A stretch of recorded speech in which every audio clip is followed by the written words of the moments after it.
Mic check one. Mic check two. Mic check three. Mic check four.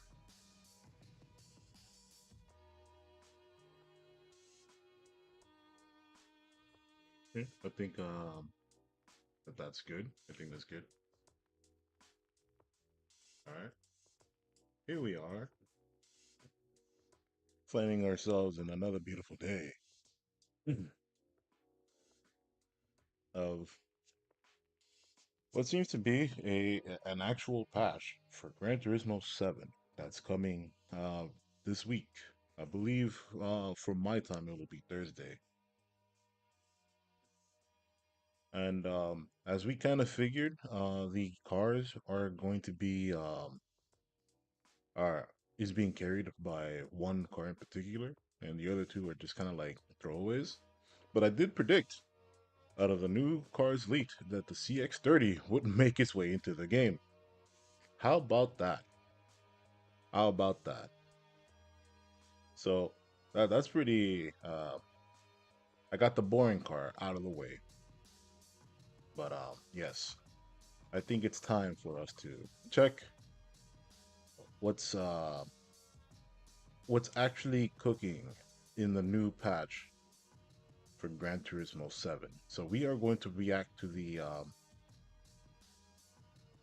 actual trailer. All right, so let's pull ourselves up.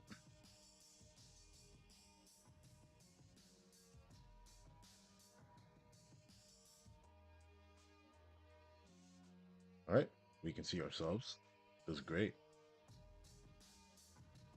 And now let's pull up our screen.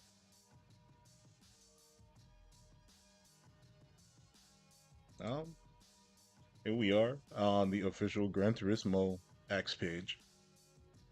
We see here. Let me start recording over here. So this is for YouTube. So we are now on the Gran Turismo X page, and as we see, there are some new cars coming into Gran Turismo 7. One of which we accurately predicted, which was the Mazda CX-30. I called it. I don't care what anyone says. Um, but unfortunately, everything else just kind of looks like it's being carried by the Aston Martin, which I also did say. Other people did speculate that it was going to be the Aston Martin to be added, and if that was the case, then this update was going to be carried by that car in terms of the content that's going to be presented in the car in the game. So as the X page states, update 1.57 comes with three cars: the 2018 Aston Martin Vantage, the 2021 Mazda CX-30 X Smart Edition, and a 2001 Renault Kangoo 1.4, and three events: an extra menu, escapes location, and GT Sophie 2.1 with expanded support. This right here uh might be the best part about this patch. Plus the unnoted um engine swaps. We know that Polyphony likes to do their engine swaps. So new content will be released starting at 10 p.m. Pacific time on March 26th, or 3 p.m.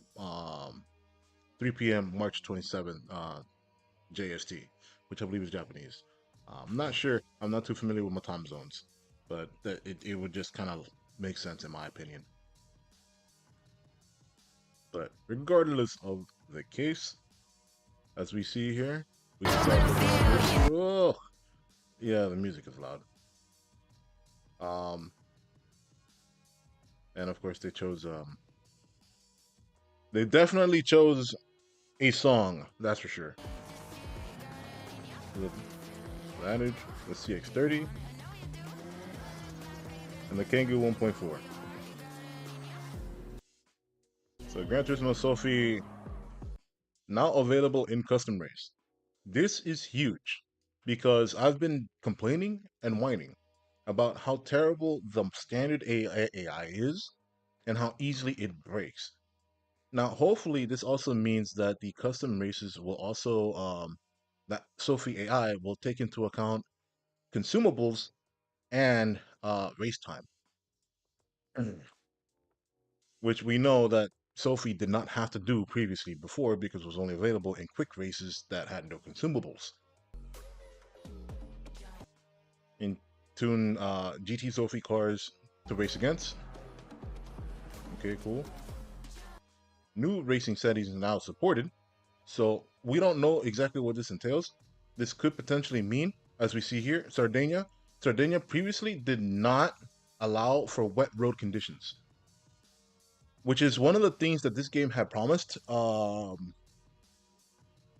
during its marketing, that it would place an emphasis on dynamic weather as well as weather, which would obviously include rain, and that hasn't been the case since Gran Turismo 7 launched.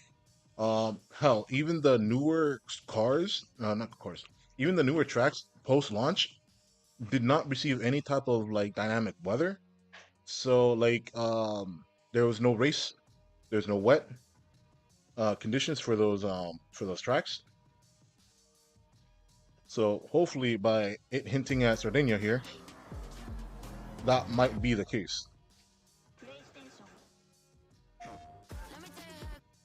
So that's what seems to be the teaser trailer here. Again, we also know that this it'll come with new engine swaps. What those are, who knows? But usually they're pretty decent and they allow for some sort of sandboxing to happen.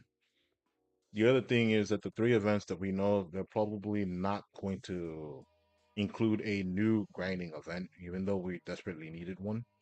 So maybe if the support for GT Sophie is good enough and fun enough, maybe we can create our own custom endurance races that will be fine with taking the L when it comes to granting credits. But we also know, because like right now in my currently the like one of the 20 million credit cards are there, and it's like, bro, I just spent 20 million credits to try to get the what was this car? Oh yeah, the 250 GT from Ferrari, which is another 20 million credit card.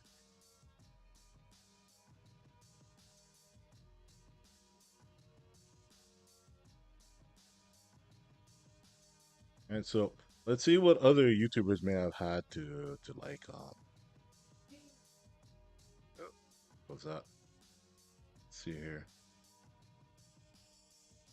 HSG Automotive released a quick video about this. So we'll see what he has to say.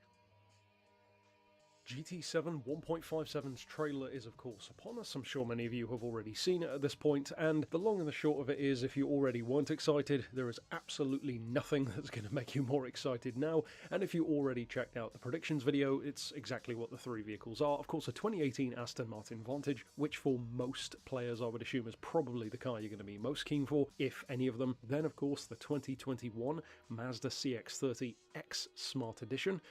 Ooh, and we'll have to see, of course, what that can do. And last but not least, the meme car, if you will, the 2001 1.4 litre Renault Kangoo.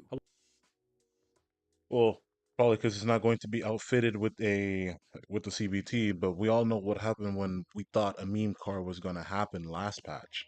It was not a meme. It was just disappointment. So we'll see what happens with the Kangoo this time around. But chances are it probably might be able to get outfitted with like what was it? Probably some sort of Honda engine swap for sure. Like I could see them stuffing a the FK8 Type R engine in there, just because, for the memes. That would be a valid meme decision. A lot of you commented on the silhouette video Now, will it happen day one? Who knows? Apparently, this has quite a strong following in Japan, kind of a cult car. I guess it makes sense why Kaz would choose something like that. Not, of course, in the grand scheme of things of a racing game, but more so because a lot of Gran Turismo's vehicles, of course, are very JDM scene inspired, so that would make sense that it is a popular local vehicle. It's not the first time, of course, Kaz has added a vehicle because of real world significance. Of course, the High Medic ambulance, for example, was another example of that. No new The problem with that is that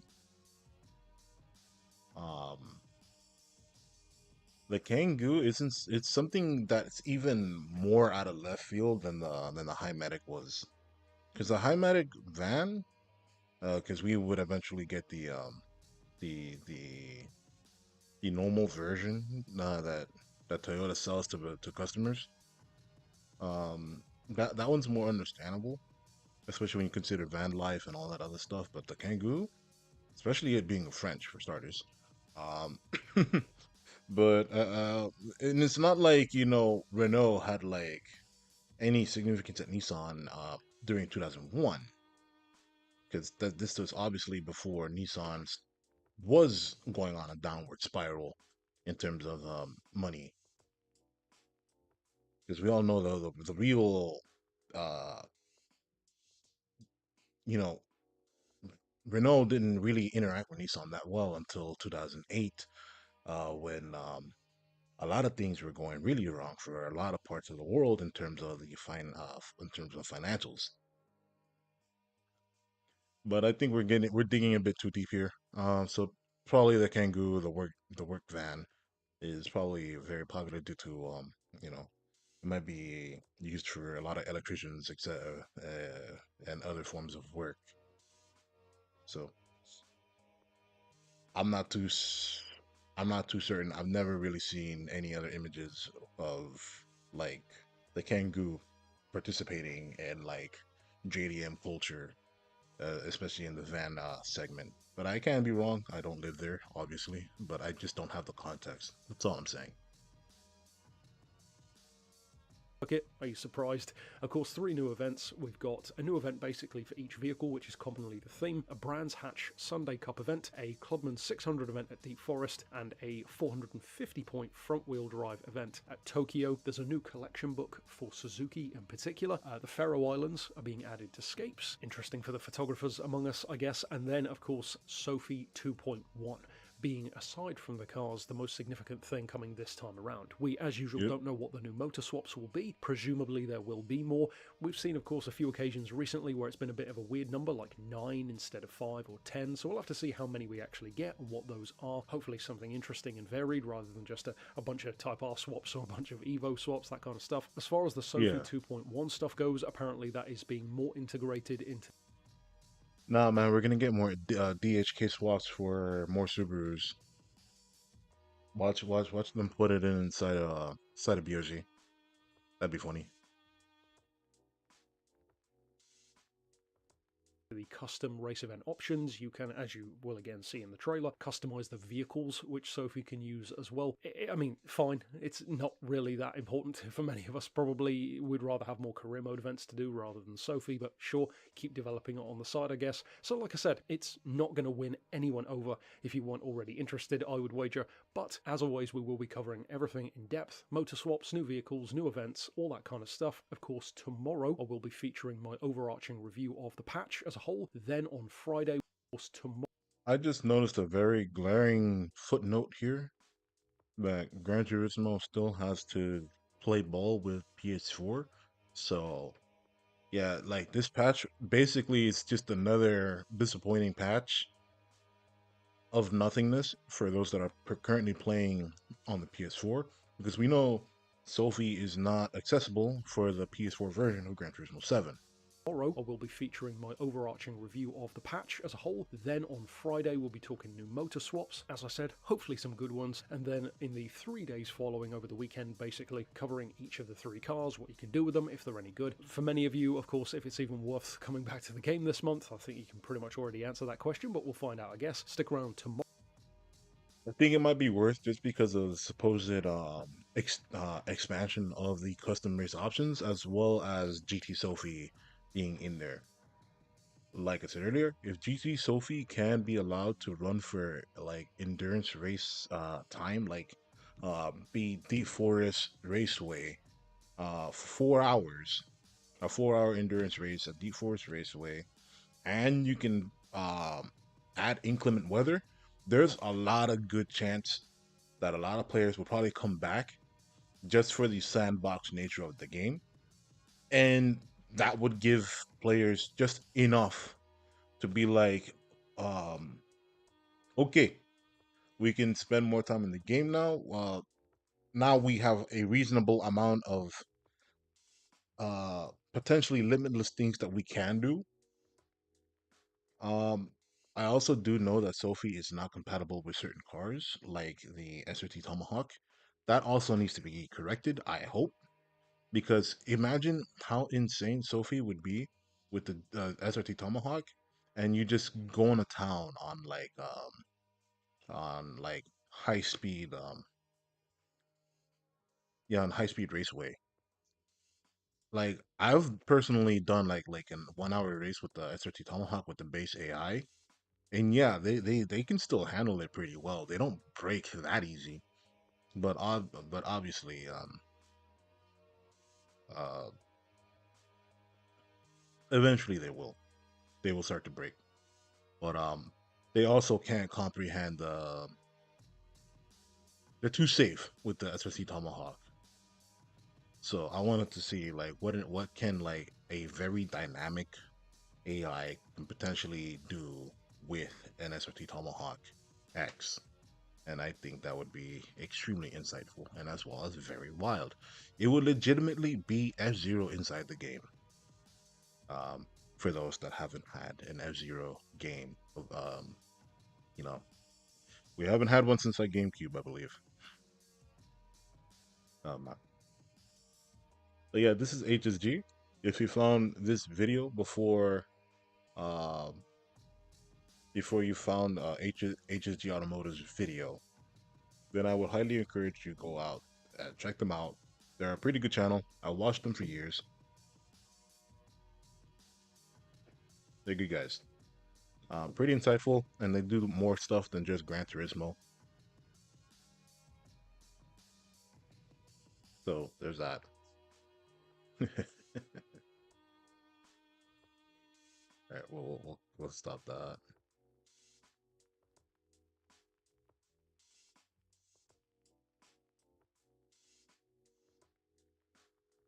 As for that video, let's see. I also wanted to watch some funny stuff besides Gran Turismo stuff. Donut recently released a video about expensive gas, but that's not what I want to see right now. We'll let that one continue its way.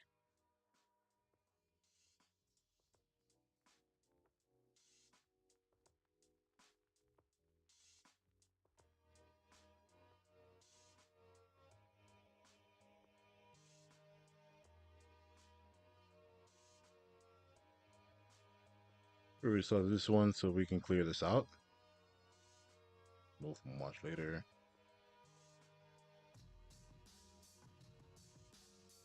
I'll keep that in there, but I'll watch that personally on my own time. It's a pretty long video.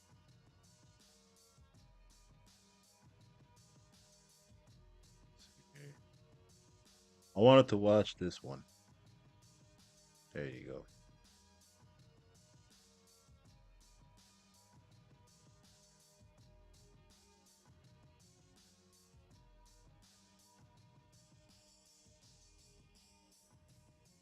So, JM on cars. I thought I was subscribed on this channel. All right. So, why don't Europeans buy American cars? I drive a Dodge Challenger RT to find out. Personally, I am an owner of a boat. Not this specific boat, but I am a boat owner.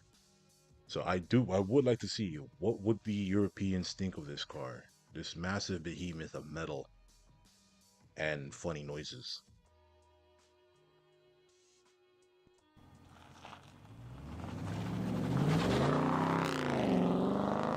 So It's even better with the Hello manual, everybody. Just in case you haven't been keeping up with current affairs, because the manual comes with the with a with Mopar's performance exhaust. There you go. At least mine did. That's probably an option. So mine came with the Mopar performance exhaust, and it sounds so much better, especially with the manual. And you can hear the you can hear the gears kind of like make their sounds. It's so cute. And but with the symphony of the cross-plane V8, and even though it doesn't rev high, because Mopar is allergic to making engines that rev high, it sounds really good. It's such a good and fun time. the United States has a new commander-in-chief. I know, shock to me too, I hardly even noticed it. But he recently said that he's upset about the fact that us Europeans don't buy enough American cars. And though we here in Great Britain are no longer part of the EU, I do still consider myself a European. Of course, That's fair. ask Yeah. any car fan here and they will give you no fewer than 101 reasons that we don't buy American cars. But I shall If I had to take a wild guess, I would assume that the large nature of the car is probably a huge factor. summarize Pun totally intended. for you. They're big, they're thirsty, and they're crap. Last one's a bit harsh, but it's also true. But okay, so the first, I kind of guessed all those three reasons. Besides the build quality, I didn't touch on that one. But that's a terrible generalization, isn't it? That's an awful way to damn an entire country's output, and a country so heavily associated with the automobile. To be fair, if you were to have made that case like yesteryear, you probably would be correct. Like, and when I mean by yesteryear, I mean like really yesteryear. Like I'm talking like 60s, maybe even the 40s, because we were like by the 60s, we were already outsourcing components for vehicles in Mexico. For example, the famous um, small block V8 Chevy small block V8 was built in Mexico around the 60s. So we were already outsourcing like our car stuff outside of our countries for decades, and basically multi-generational, because Gen Alpha is about to come of age to where they can start driving cars.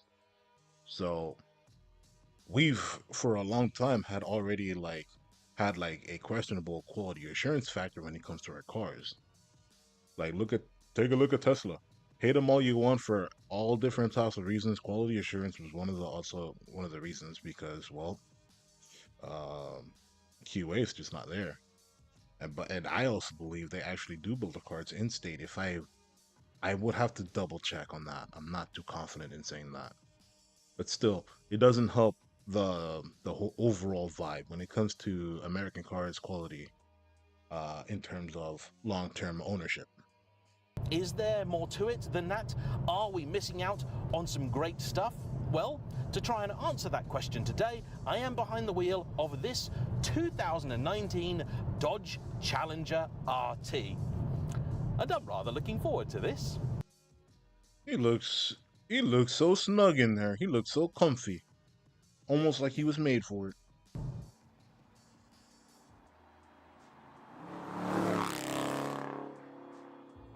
So good.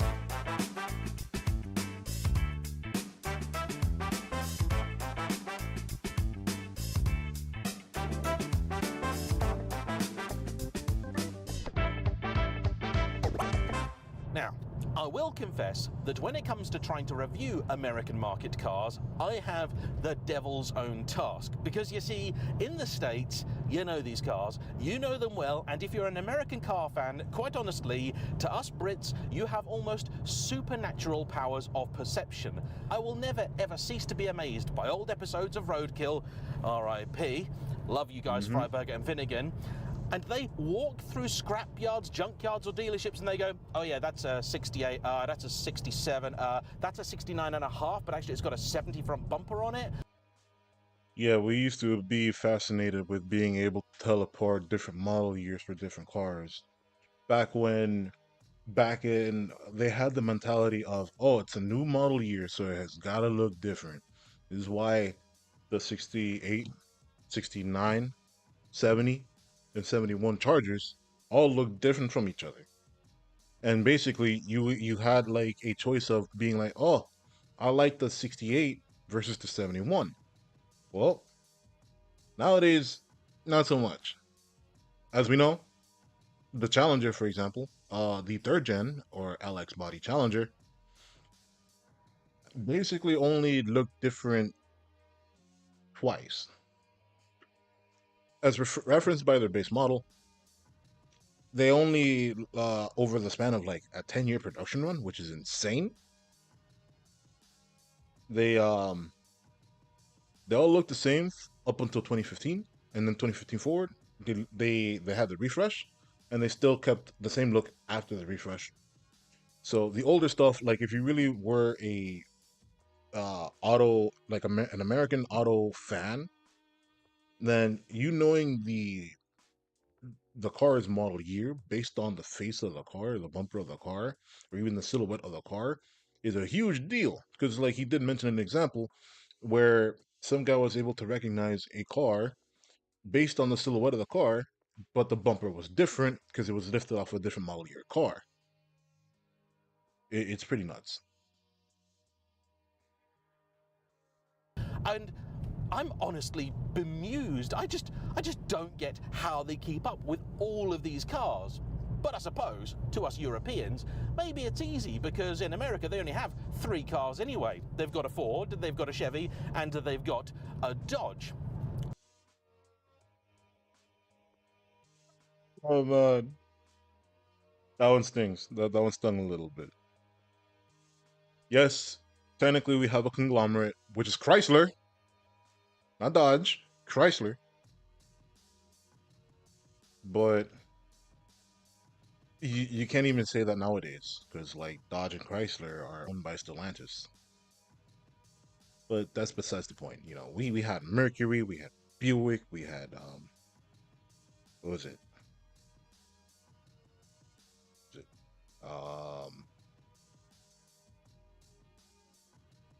the Mercury, Buick. We had some other cars too, like some other offshoot brands. Saturn, Saturn's one. Um, but still, you get the point. They were mainly branched off from one of these three: the Chrysler, the GM, and Ford. Of course, the reality is a little bit more complicated than that, but for sexy, iconic cars, they rarely come better than this, the Dodge Challenger, which, again, us Europeans might not know, actually took a quarter of a century holiday, going out of production for its second generation in 1983, and not resuming until 2008. When this third generation landed, and it wound up being a relatively long-lived thing, only retiring a couple of years ago in 2023. And it was potentially a response to the popularity of the 5th gen Ford Mustang, which itself was a more retro-styled affair, and in this time you also saw the arrival of the 5th generation Camaro, which you may know best as Bumblebee from the Transformers films. Everybody knows the Transformer was just an ad for this car. Let's be real.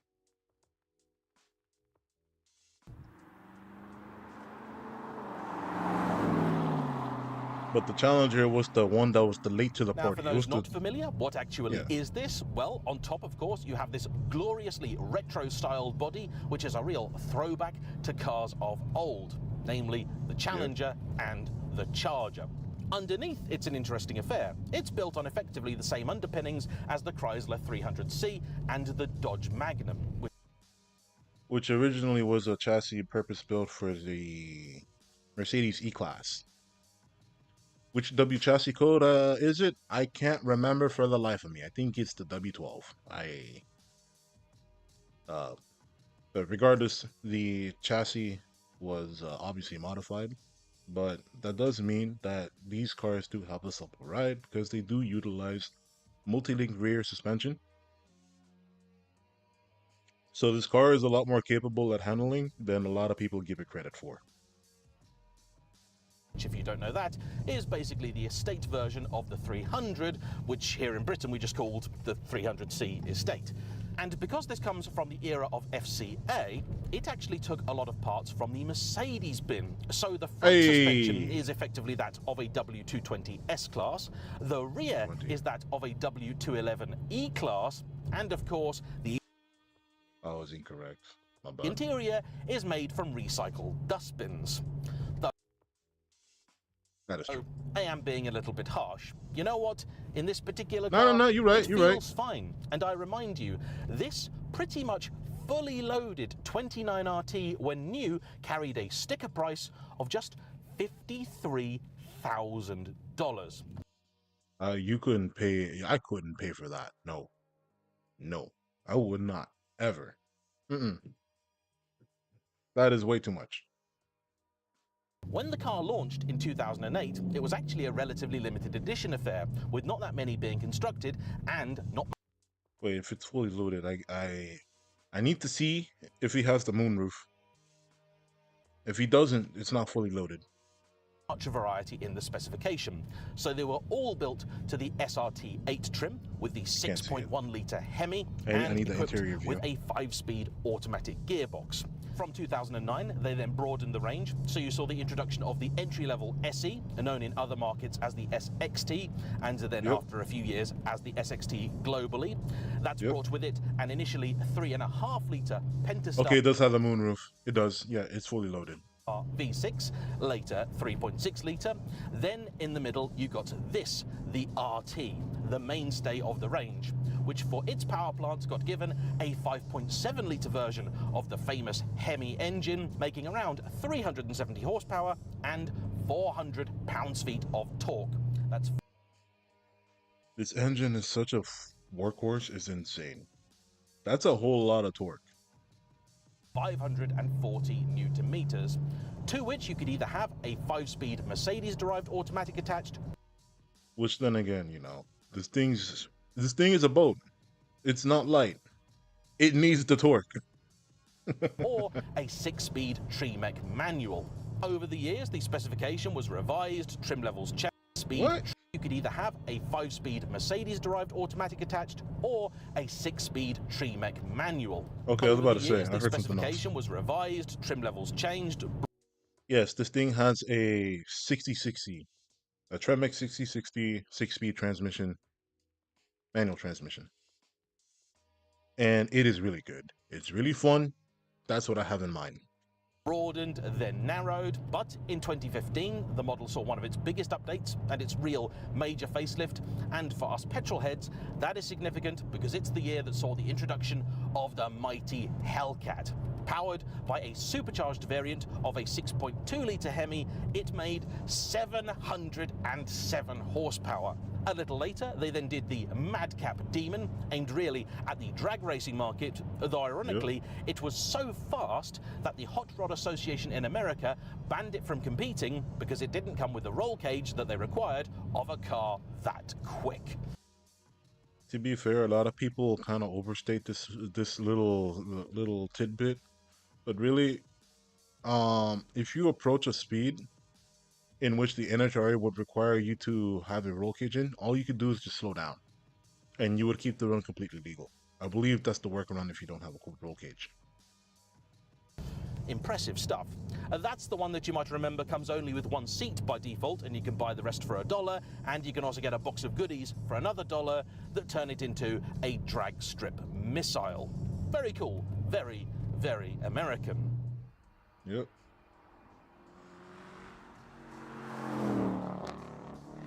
And just in case you are watching from across the pond, today I have seen 2 Audi R8s, but this is almost certain to be the only challenger that I'll spot. Here, I would say, depending on where it is that you live, seeing one of these is about as commonplace as seeing a Ferrari. A Porsche 911, by comparison, is far, far more popular. And That's absolutely wild because I see Challengers just about as much as I see Honda Civics. That's how common these cars are over here. They are daily traffic vehicles. That's wild. a good part of this, and maybe one of the reasons that American cars aren't so commonplace here in Britain, is the fact that we don't really have all that many dealers for them. But we certainly do have American car fans, like Patrick, who owns this. Previous to it, he had a Chevrolet Camaro SS, a 2013 model, and that is Nice. a car that I really, really like. And if they did do it in right-hand drive, That was that was right before they introduced the blind spot.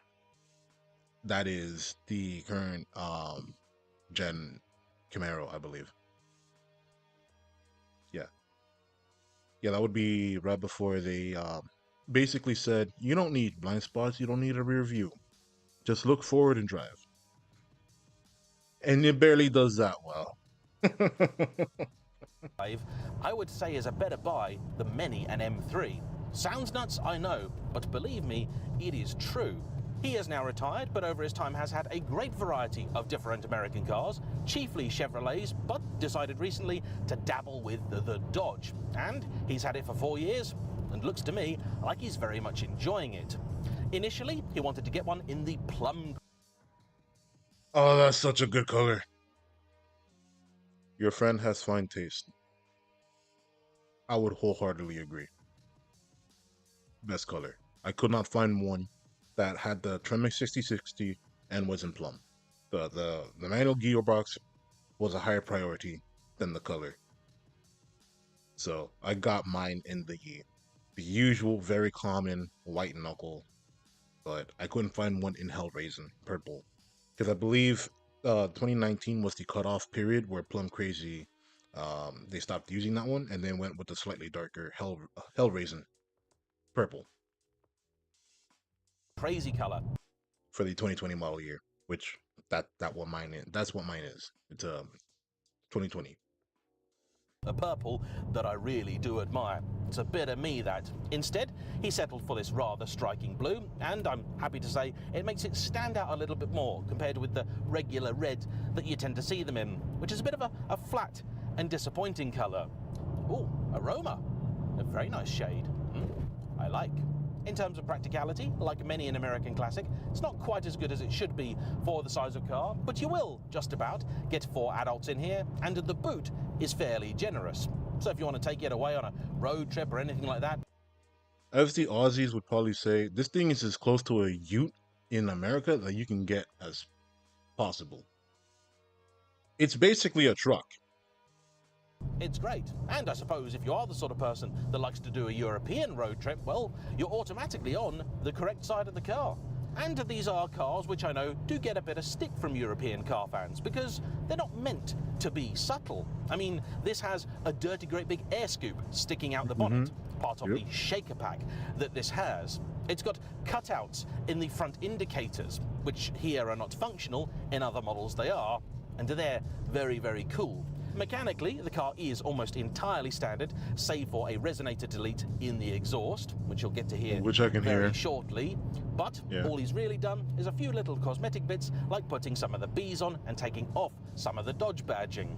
The ones on the side I really like because the way he's put it on, he's cut out the little wheel that it normally surrounds and placed the indicator bulb there.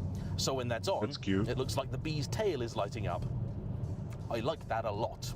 And this is exactly the kind of car that I know makes small children very happy. And to be perfectly honest, fully grown adults too. Because Although to be fair, the badging, your friend would get absolutely destroyed and clowned down here for having a car that's synonymous with the Scat Pack trim on a standard RT model.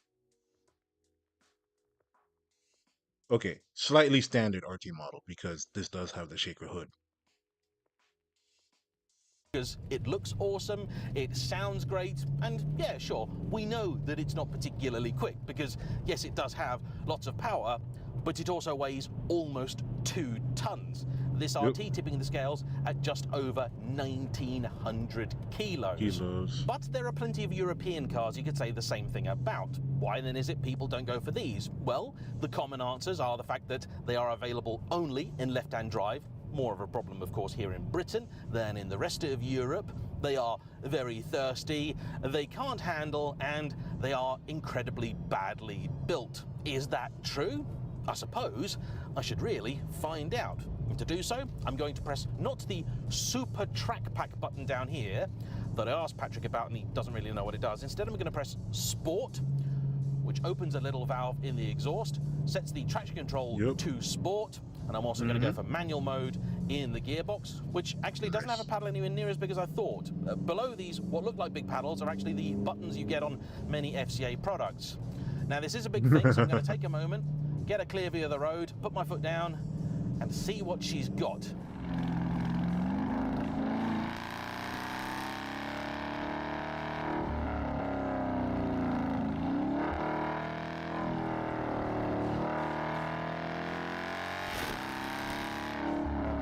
Yeah, baby, the goal. Take them corners. Muscle through it. That's what I'm talking about. It's so fun it's funny taking this car on like tight turns. Well, this is a very, very interesting car. In a lot of ways, it really does drive exactly how you'd expect it to.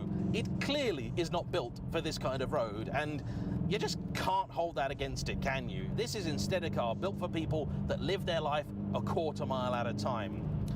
I do, though, still have what I believe to be some very valid criticisms, amongst which are not the steering, which I've got to say is a real pleasant highlight. You wouldn't think it, would you? Big American muscle car, I just expect it to be limp and lifeless, but...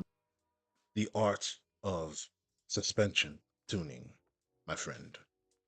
Like that Camaro SS, it's actually surprisingly good. It turns in a lot keener than you think that it might. This, compared with the rental spec V6 Challenger that I drove at Christmas time, is much, much keener. Also quite a bit firmer set up, though not punishing, and once you do get a wriggle on, it behaves itself much better. In the bends, you do get a little bit of weighting. You can see a fair bit of that bonnet, and it does simply make you aware of how much of the road you're taking up, but it is a pleasant thing to steer this. It's a very, very enjoyable 7/10 car. However, I am being very, very deliberate with my application of the throttle because in spite of the fact rear this end car will is slide equipped out. with just about every optional handling and performance pack you could get, as RTs go, it's very well specified, it still has just 245 section wide tyres. Yep. Now they're wrapped around Very 20-inch rims, which look pretty good. They've been resprayed in Porsche's white gold, and I think suit the car down to the ground. But 245 for a car with 400 pounds-feet of torque. That's narrower than what you get on the back of an old E46 M3, which has something like 2/3 of the torque this makes. I do believe you can option them up to 275, and that is probably about right. Never really sure what it is with these cars. Every time I look at them from the back, if there's something like this, they do look a bit like a BMW i3. They look like someone's put economy tyres on the thing. Okay, there's a lot of weight pressing them down into the ground, but I've no interest in trying to light up that rear because, well, if it goes wrong, it could go wrong rather quickly. Yes, yes it can. That's what I have on mine. I have 275s in the rear. At the very least, they do give you a proper limited slip differential, so at least there's that. Now, which you have to option in, by the way. It does not come by default. But if you get the manual, it comes with an LSD by default. what's the turning circle and maneuverability like? This car is equipped with the 8-speed ZF automatic, which became an option throughout the car's life, replacing the old 5-speed. And it also is another disappointment. Left to its own devices, it's fine, but even in sport mode, it's not particularly responsive. Very, very frustrating. This must be one of the worst applications of this gearbox that I've encountered. Allow me to demonstrate. Right, I'm doing 45 mile an hour. It also changes for you, which is frustrating. I'm going to put it into proper manual mode and hopefully it'll stop. But there you go. So ask for the shift there, and that's the shift. Why? There's no need. You're not even revving that high. The red line's like 6,000. 5,500. And then it dobs you in. The speed limit is 60 miles per hour. That was 61, officer, I promise. And the fact is, it really isn't as quick as something with this amount of power and torque should be, and that's because of the weight. It's also geared very long, but it's got enough gears that it's not a problem. On the upside, this car does perform in a way that you wouldn't expect it to. Economy. As an average, Patrick's been getting about 23 to the gallon out of this. For my friends watching from abroad, we have translated into UK MPG, which is different to US. Our gallons are actually bigger. On a run though, the long gearing of the 8-speed box combined with the standard cylinder deactivation that this has means that he can get over 40 if you keep it to say about 60 mile an hour or so. And that's incredible. These are also, even here in Britain, not particularly expensive cars to run, because if something does go wrong, the parts are cheap. Okay, not as cheap or easy to get as they would be in the States, where I think just about every corner shop can sell you a Helephant crate engine, but even so, there are a lot Bit of an cheaper to run than just exaggeration, about boss, but I any get it. European sports car I can think of. I could blow this engine to pieces and it'd cost me 5 grand. That's it. That's unbelievable. It's such a friendly car. Say Love what the you will Challenger. about Americans and their cars, but there are certain things that they just do right. And giving the customer a good supply of spare parts for a long time at a reasonable price is something that I think we really should celebrate. Well done, Uncle Sam. Now, back on the negative side, one of the issues you will face is the fact that there aren't really many official Dodge dealers here in the UK. And when I asked Patrick if he took his car to one, he said to me, very wisely, would you let Stellantis work on your car? And I had That's to a think good for a idea. moment, and I said, no, I wouldn't. I don't really know what they're doing at the moment, and I'm not sure they do either. Bit of a mess, that. I don't think the suspension in here needs to be anywhere near as firm as it is. It's not crashy, it's just constantly fidgety. As far as I can tell, there are no adaptive dampers or anything like that, so pressing the sport button doesn't really make much of a difference. Brakes, well, they seem okay, but I've had no real need to put them to work. Alamo might have described The sport button, all it really does is allow you to experience more wheel grip. Well, lots of grip, I should say, before it decides to come in and save you. So it allows for more stuff such as a little quick burnout, a little quick peel here and there. Very good for the quarter mile, especially if you're very new to drag racing. That's what the sport button is intended for. Not exactly for any suspension on the fly, but like any suspension tuning on the fly or anything else of a sort like that. The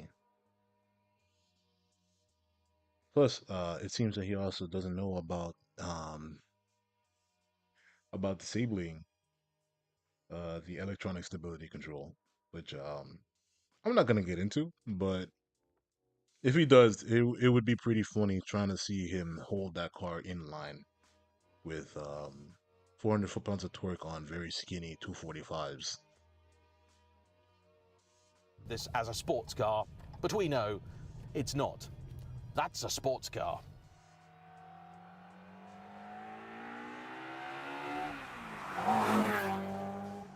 So Now, cute. let's check another big nice issue as with these 2000. cars, visibility. Very nice. Even in the States it wasn't great, and here it's going to be bad.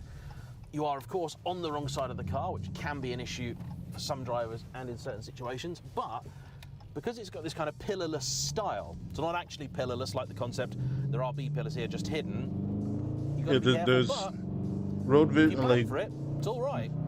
yeah. Vision isn't completely yes. horrible. It's not like a now I put it Camaro. in manual mode. It's also stopped changing gear even when I put my foot all the way down. I thought simply pulling a paddle would do it. Apparently not. That one's on me. All right then, build quality. Well, look, it's not the best. There are a few little creaks in here, but nothing horrendous. when I opened the door, I noticed a few big gaps where you can see pieces that in any other European car you probably wouldn't be able to see. But also, in what European car are you going to get this kind of engine for this kind of money? This is a very simple, back to basics, wears its heart on its sleeve recipe for a car. And I have a lot of time for that. True. Unfortunately, one of the other stumbling blocks these have is that people never quite seem to understand how prices work. Because what they'll do is they'll look at the US price for something like this, which is $53,000 RRP. Thing is, However, what about the destination charge and import fees, depending on your region? And in some other regions, the taxes even higher based on emissions laws or displacement and stuff like that. Like Japan will tax you on the car yearly based on the displacement of the vehicle in order for you to keep your car insured. I believe that's how it works over there. So even in the Japanese, they love this car, but they can't keep it over there because of how expensive it is. Just to keep road, like, all your documents road compliant, not even anything about the vehicle itself. what most people then do is run that through a currency converter, and even with presently a pretty poor exchange rate, that'll tell you this car should cost between £40,000 and £45,000. Fact is, it wouldn't have when new. It instead would have cost likely closer to 60, because on top of that $50,000 price, you have to add 20% VAT and, I believe, 10% import duty. And by the time you've done that, and then you're looking at a car that costs quite a bit more, it's very easy why somebody might look at it and go, yeah, nice idea, but actually, I'll have a used C63 instead. There you go. Not that anybody's bought the new one of those with the 4-cylinder. Silly Mercedes. Damn. This and Mercedes like that. Not quick. Grip's okay. I'm testing it ever so slightly. I don't really want to light those rears. I know I have some traction, but how much, I'm not sure. Still, linear, not a whole lot, I'll tell you that, my friend. 60 miles per hour. I know. I live here. Where was I? Yes, traction. It's actually not been terrible, but I just don't trust those tires. I just don't. Sorry. The good news is, if you are brave enough to buy one of these, because they are fairly rare, they also just don't really depreciate. Patrick's had this now for 4 years, and in reality, he's probably lost maybe 5 to 10 grand, which for a car like this is very, very good. He could have bought a brand new BMW 320D and lost a whole lot more. He probably would have lost twice as much by comparison. And the thing is, this isn't the car for everybody. It's just not. There is a simple reason why us Brits don't buy American cars, and it's because they don't make cars for us. On holiday in LA recently, when I had one of these, I noticed that even the Challenger was quite big for a lot of car parks in Los Angeles. And as for the big trucks, not the F-150s, I'm talking the F-250s and F-350s, by American standards, they're comically big. I know a few people that run a Dodge Ram here, and they're so tricky, they're so difficult. If I was driving a Dodge Ram down that road, I'd be terrified. You would have had a bad time. I might only once or twice be troubled. Especially because I don't know if anyone else has noticed as he's driving through those windy roads, he is constantly getting really close to the divider. So imagine that on a taller and more obnoxious vehicle to drive, such as a Ram. Or even worse, the 250s, the 2500s, those heavy duty trucks, that would have been super obnoxious to drive over there. The speed limit, telltale you, but I've had a good time. I've had fun. I've enjoyed this. Would I ever buy one? No, because it's not really the car for me. But it's a really interesting, compelling package. A huge number of people I know would be put off simply by the whole left-hand drive bit. I get that, but honestly, it kind of makes these quite affordable. It makes them rare. That's the reason they don't devalue, because you just don't have that many to choose from second-hand. And a word of advice from Patrick, these cars, they can, not always, but they can attract a certain crowd. Again, not unlike your C63s and so on. And there are a few unscrupulous dealers out there that'll claim to sell these at what look like very good prices, but they will be bad examples. Pay just a little bit more, get it from a reputable, decent specialist, and they do exist. And you should have a relatively trouble-free motoring experience. And the whole thing is designed to be deliberately understressed. The whole thing is designed to be easy. This car is built to cruise through the Nevadan desert at 50 degrees. The roads of Britain should pose no... I'm assuming 50 degrees Celsius. That's pretty hot. I think that's like what, 120? Something like that? Because 50 degrees Celsius is like halfway to boiling water. No problem whatsoever for a car like this. And it's a nice Pretty way warm. to have an interesting car without too much prejudice against it. In fact, who thought this was going to be on their 2025 bingo card? I think you'd get less hassle now for owning a Dodge Challenger than a Tesla. Ouch. Wow. And ain't no Tesla sound like that. I can tell you, no siree. And the fact is, up until today, my only experience of a Challenger had been that fairly underwhelming rental car, which definitely didn't handle at all, didn't sound good, went okay, that was about it. This really is a lot more car, a lot more entertaining, and definitely worth your money. Well, you know, the SXTs, they were built for economy purposes, you know. Like if you wanted a small little two-door with decent space, cargo space, you could still fit people in the back, but you wanted a little more of a sporty fun car, then the Challenger is all you really got. Because here in the States, there's no other rear-wheel drive car aside from Miata and the BRZ. And the BRZ is barely practical enough for most people to use on a day-to-day basis, especially carrying stuff around. And the Miata, no chance in hell. So the Challenger is all you really got as far as a practical two-door sporty coupe, you know? So it's kind of like we did used to have options, but people started wanting more and more out of these cars, and then they priced these cars out of existence, where um, they would eventually cost like 1.5 to 2 times as much as they used to, in order for the company to make a profit off of them, and the dealers especially. So um, the base model, definitely not exactly the preferred experience of the Challenger, especially with the loose suspension. It's also taller than the RT by like a half inch, I think. Um, and there's no diff. It's an open diff in the rear. The only middling that you have between the SXT and the RT is perhaps the GT, which is barely better only because it comes four-wheel drive. But that's, I guess I'm going off a tangent here. I guess my point to say is that there's nothing else really that's beating something like the base model Challenger, because the rest of the market that specific Challenger would exist for died off.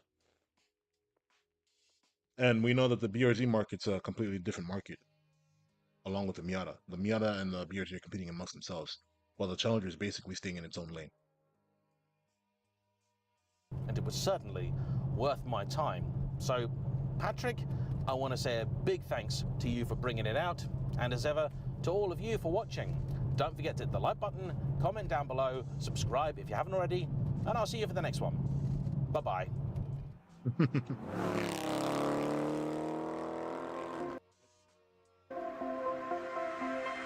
That was a good video. was good. Good. That was JM on cars. So if you found this video before you found JM on cars, feel free to go hit them up, give them a like, and give them a subscribe. They're a great UK content creator that I follow because he also gets to touch some cars that I don't, that probably will never land or I'll never see over here. So good dude, very knowledgeable about his stuff.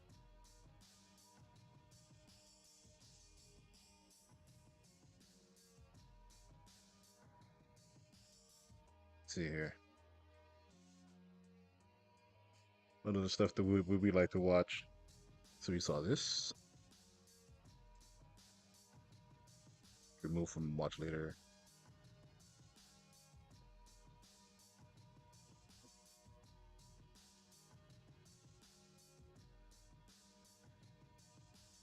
Alright, so we'll watch real mechanic stuff. Yeah, real mechanic stuff. Let's see here.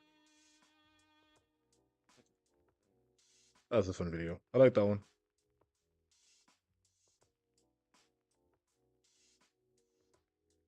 So this is mechanic react to worst recalls of 2004. So I guess we're gonna react to their reaction, which is gonna be great.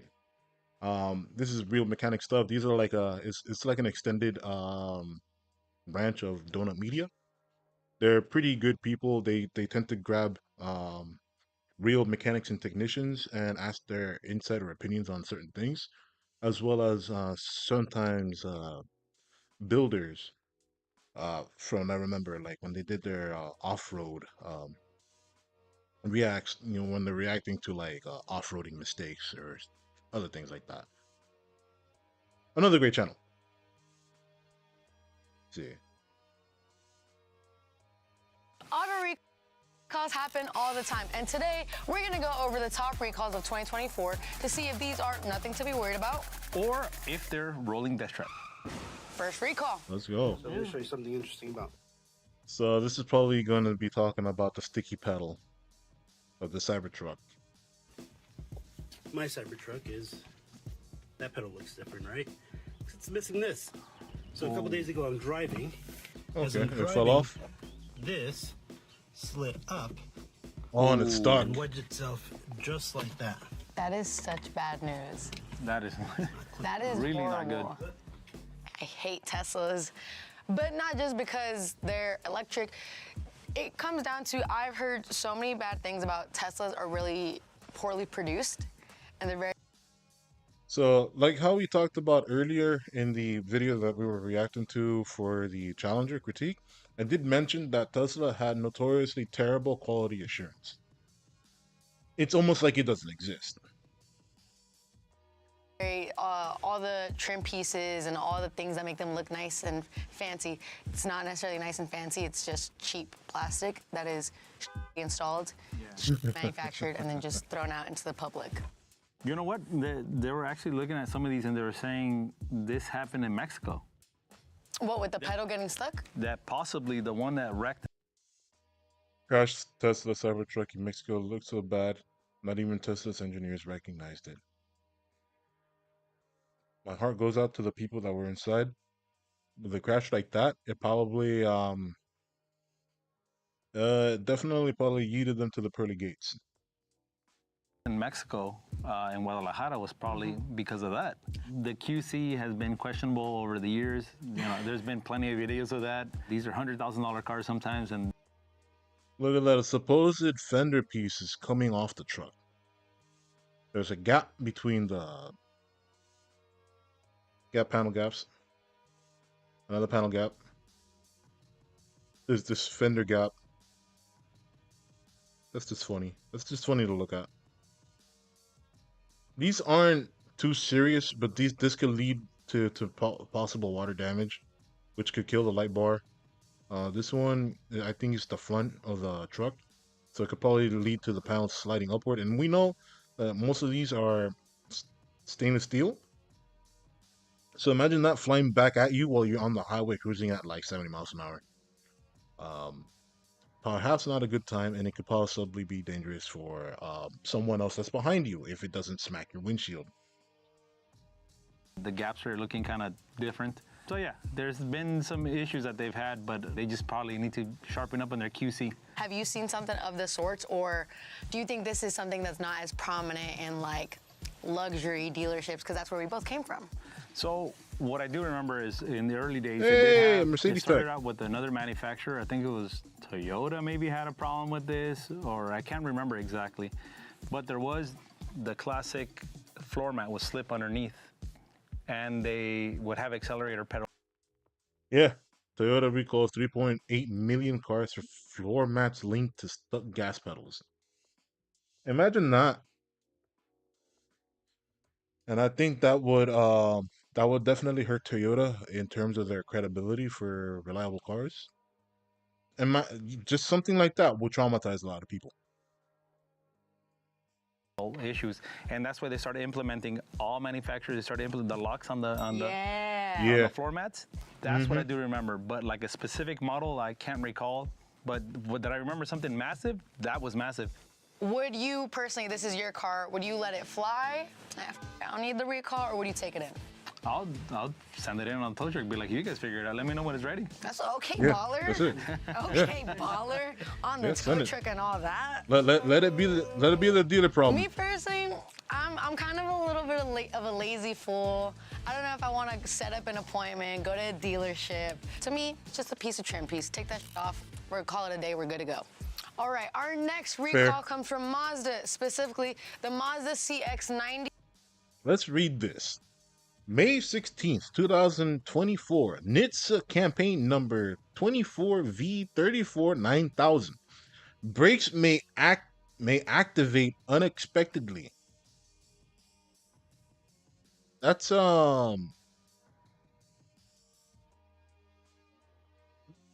pretty bad, especially because we're not seeing just how harsh the brakes are activating. It just says may activate unexpectedly. Unexpected braking increases the risk of crash. Sure.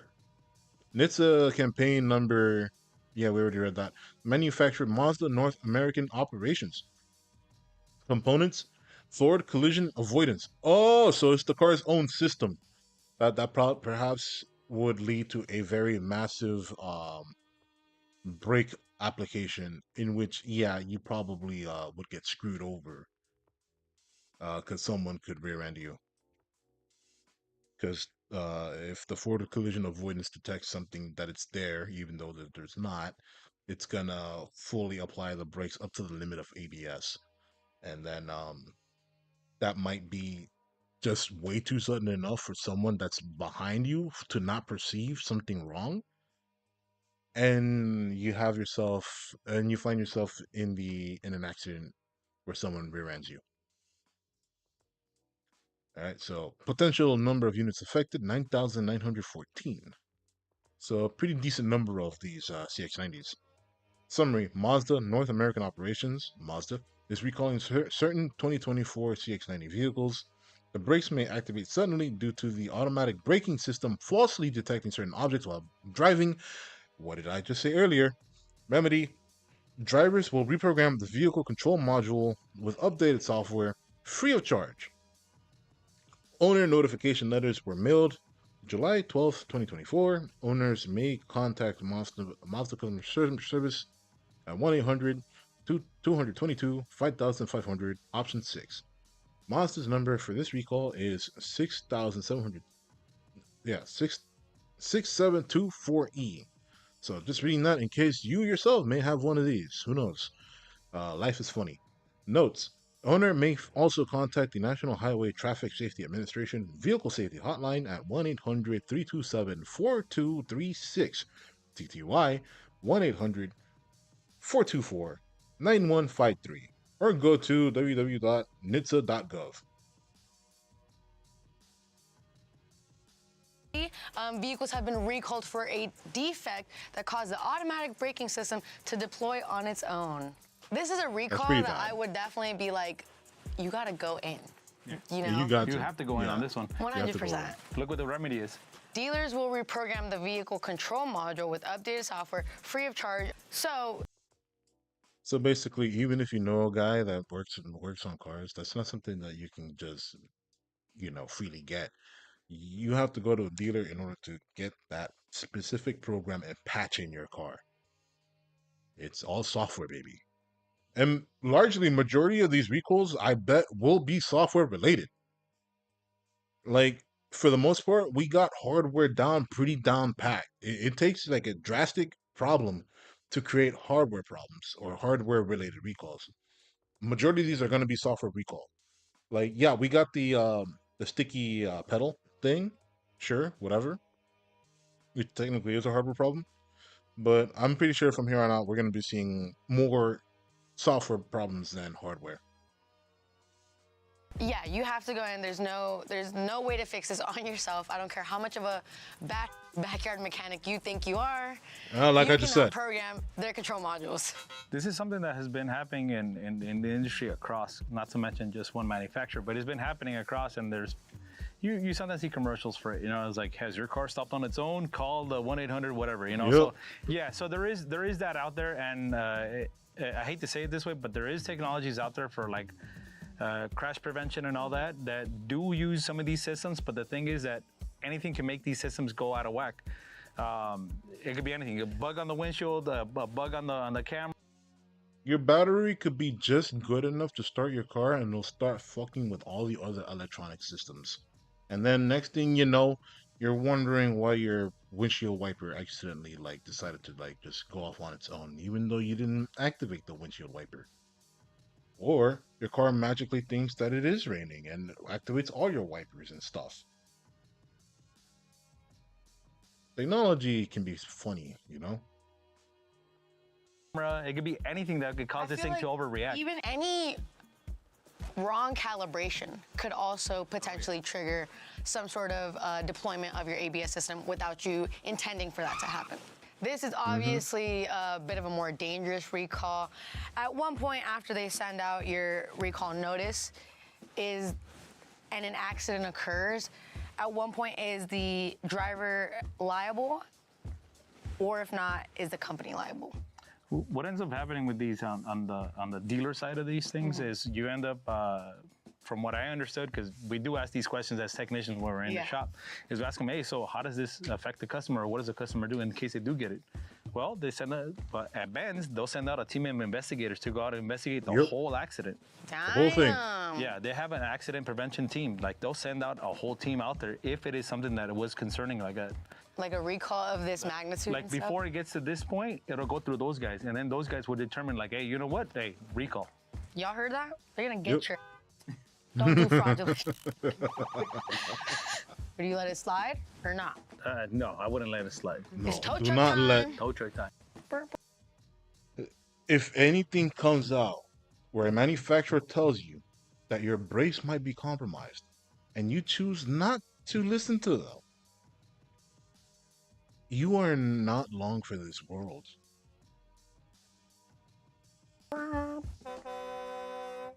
Today's sponsor, Nissan, invited us in Nashville Sponsor. to check out the music scene in the all-new Nissan Kicks. Have you ever been here before? Nope, never. And I've No never boy, the driven a Nissan Kicks. Kicks. Never going to, because I'm driving.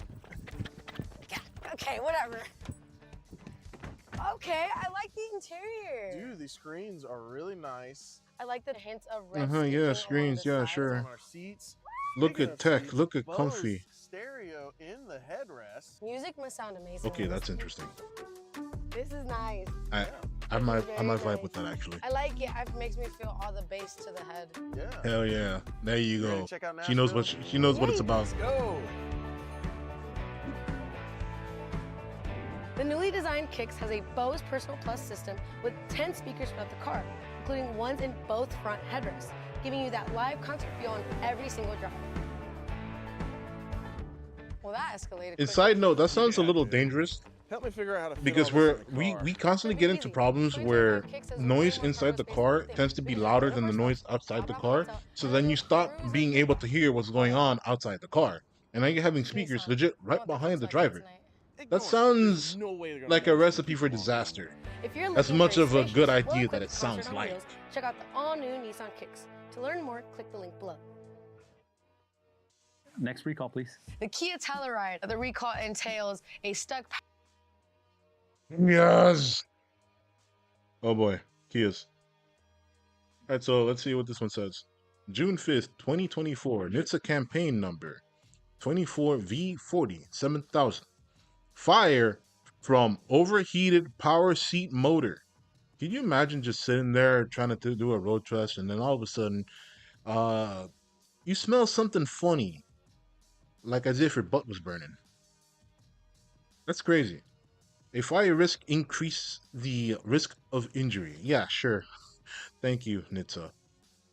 All right, so let's see. Component seats, potential number of affected units. Almost 500,000 Kia Tellurides were affected. All right, summary. Kia America Incorporated is recalling a certain number of 2020 to 2024 Telluride vehicles.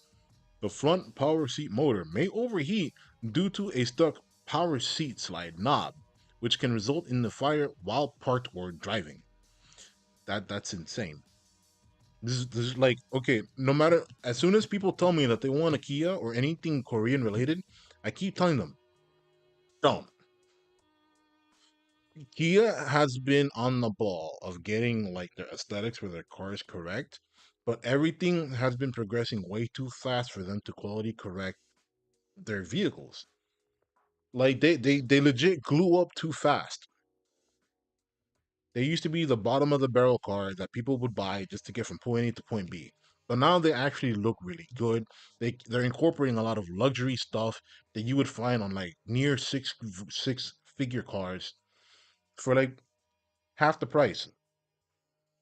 Some may say that's good for the consumer, but a lot of these usually incorporate some form of risk to the driver or just occupants in the vehicle if they're not installed or designed correctly. So this over here, uh, probably the park motor may short itself out and just combust. Not really combust, but like, just light on fire. And now you have roasted buns. This also could lead to a potential car crash. So, let's see the remedy. Owners are advised to park outside and away from structures until the recall repair is complete. Dealers will install a bracket for the power seat switch back covers and replace the seat slide knobs free of charge. Owner notifications letters were mailed, etc. to from July 30th, 2024. Owners may contact Kia customer service at 1-800-333-4542. Kia's number for this recall is SC316. So, there's that. If you're out there with a Kia Telluride.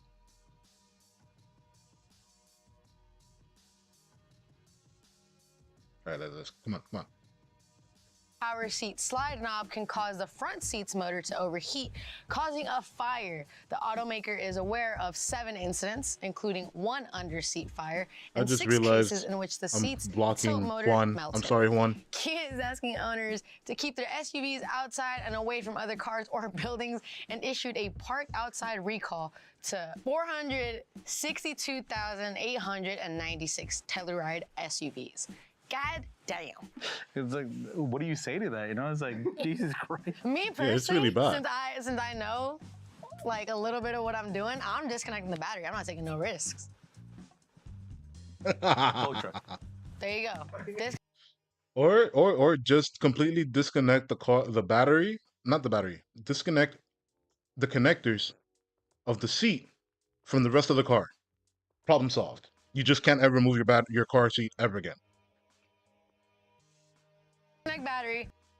Side note, if you actually ever do plan to do that, I strongly recommend disconnecting your battery before removing the connectors from your seat. You don't want your airbags to blow up in your face.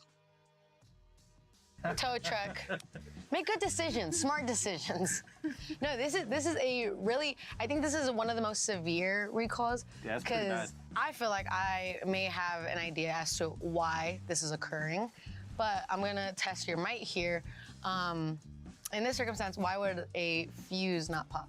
Well, it might be the way that it was probably wired in, but there was probably no like circuit protection or overload protection that was not implemented into this circuit. That's what I'm guessing. I don't know how they run their circuitry. Yeah. But from my experience on the Benz side, if the motor overheats, what it does, it just stops. Yeah. It just stops. Yeah. And then it'll take it a while. That's and what you I've can go ahead and experienced when I reuse worked it. on them. So there's always a limiter to it. So the question here is, why didn't these motors have limiters? It's not only the fuse or the circuit, is why didn't these motors have limiters on them? Imagine you hop in your car, you don't know what's going on. You're like, my girl was in my car before me, let me just move the seat back. Start driving, boom, fire hits your leg. That's crazy. I genuinely, if fire touches my leg, I don't know what the fuck I'm doing. I'm flipping out, dude. I'm stopping. People are gonna panic, yeah. And I'm running out. I'm Ricky Bobbying that. You gotta dictate or make a decision if you would let this slide, if you would take it in. I wouldn't let this slide, not at all. Nah, you cannot let this slide. That's a serious problem. Alrighty, we already went over. All right, so we're currently what? 1 for 2. One hardware issue with the sticky pedal from the Tesla, to 2 software issues. I don't know if people want to categorize electrical problems as hardware issues, because that could delve between both. Really. So okay, so one's electrical, one's software, but then you can categorize software as electrical problems as well. Things are weird, things are funny, but definitely an electrical issue, and that's perhaps what the majority of these recalls are going to be. Because the other one was the self-activating brakes. That's an issue, and it could also be a potential, could potentially be caused by a faulty battery as well. So it's not like outside of recall events, electronically having bad electrical flow can mess up a lot of these systems. Not just one Tesla now, but now we're at number 2 Tesla. Oh Further boy. solidifying why I hate Teslas. All right, this one has to do with Tesla's autopilot. Let's read what we got here. December 12th, 2023, NHTSA campaign number 23V838000. Autopilot controls insufficient to prevent misuse. Okay, so obviously this means that, I guess this is implying that customers had too much leeway or not enough regulation to access autopilot. So let's see. I guess we'll see you in the paragraph. In certain circumstances, when auto steer is engaged, the driver does not maintain responsibility for the vehicle operation and is unprepared to intervene as necessary, or fails to recognize when auto steer is canceled or not engaged. There may be an increased risk of crash. Okay, yeah. So this could potentially mean that the driver isn't aware of when autopilot is off or not. Yeah, in certain circumstances when auto steer is engaged and the driver does not maintain responsibility for the vehicle operation and is unprepared to intervene as necessary, or fails to recognize when auto steer is canceled or not engaged. Yeah. So basically there's nothing alerting the driver that, hey, autopilot is not on. You need to get back on the wheel. So let's see, Tesla Inc., electrical system component, potential number of affected units, over 2 million units. I feel like this was done retroactively, so this is not something that people foresaw, but I guess people were getting real lazy and sloppy behind the wheel of a Tesla when autopilot was on. So Tesla Inc. Is recalling the 2012 to 2023 Model S's, Model X's, Model 3s, and Model Ys. So their entire lineup for all units that had autopilot. It took 10 years. Wow. In certain circumstances, when auto steer is engaged, the prominence and scope of the feature's controls may not be sufficient to prevent driver misuse of the SAE Level 2 Advanced Driver Assistance feature. So, I guess people just really abusing this car's functionality of autopilot. Tesla is recalling more than 2 million vehicles spanning all of its models, reaching back to 2012 Model S's. The company will release a free over-the-air software update to fix the issue, which is expected to arrive imminently. So, over-the-air updates, huh?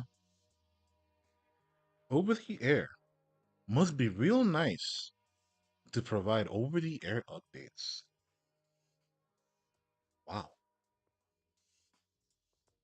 That's actually a W for Tesla and just cars in general. But like, how often will companies be able to support over-the-air updates, and how long for? That's a question that people need to ask themselves. I would much rather take an over-the-air software update than me Than having having to to set go up an to the appointment dealer. and drive to a dealership. Yeah. That's just me, though. Yep, I would have to agree with you on something like this. There's a lot of manufacturers are actually doing this now. They're actually, I think Audi, you're able to Some do of them. Yeah, you're able to do, over there. Benz obviously also. Yep. But I have seen this now becoming more of a trend now. So, manufacturers have to save money also. Yeah, they do. So they would rather communicate the vehicle and be like, hey, customers, we're going to do this over there as you're driving. Please ignore all the lights that are going to turn on right now as you're driving. Or plug in your vehicle or for plug in your vehicle. Time. Yeah, or they'll give you a message, hey, if it's electric, while you're charging, we're going to go ahead and do this software update for free also. That is actually kind of nice. Yeah. That's not that bad. If I got to charge my vehicle and then it updates it for me and I don't got to do that's kind of nice. So I like to think that we're pretty good technicians.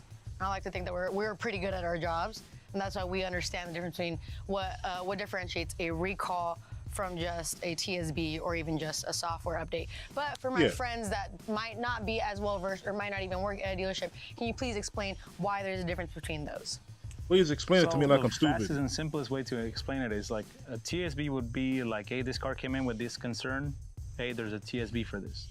Yeah, right. That's only the technicians amongst ourselves are going to communicate with each other. Hey guys, look, I had this problem. This is the way I solved it. Engineering got involved. This is the way we solved it. Okay, that's just TSB. Yeah. Okay, basically what he's saying is that the engineers noticed that there was an issue after the car was released to the public, and they sent out in a private forum that most technicians can access from their dealers. So when a problem arises and a technician is doing their initial diagnostics, they can look up and see if the engineers already knew about this and already sent out basically announced a fix for it. So yes, these are pretty nice, but at the same time, these also kind of suck because if the engineers found out about it, that usually means that the amount paid for the technician is gonna be trash. Especially if the TSB is annoying to fix. It's not fun.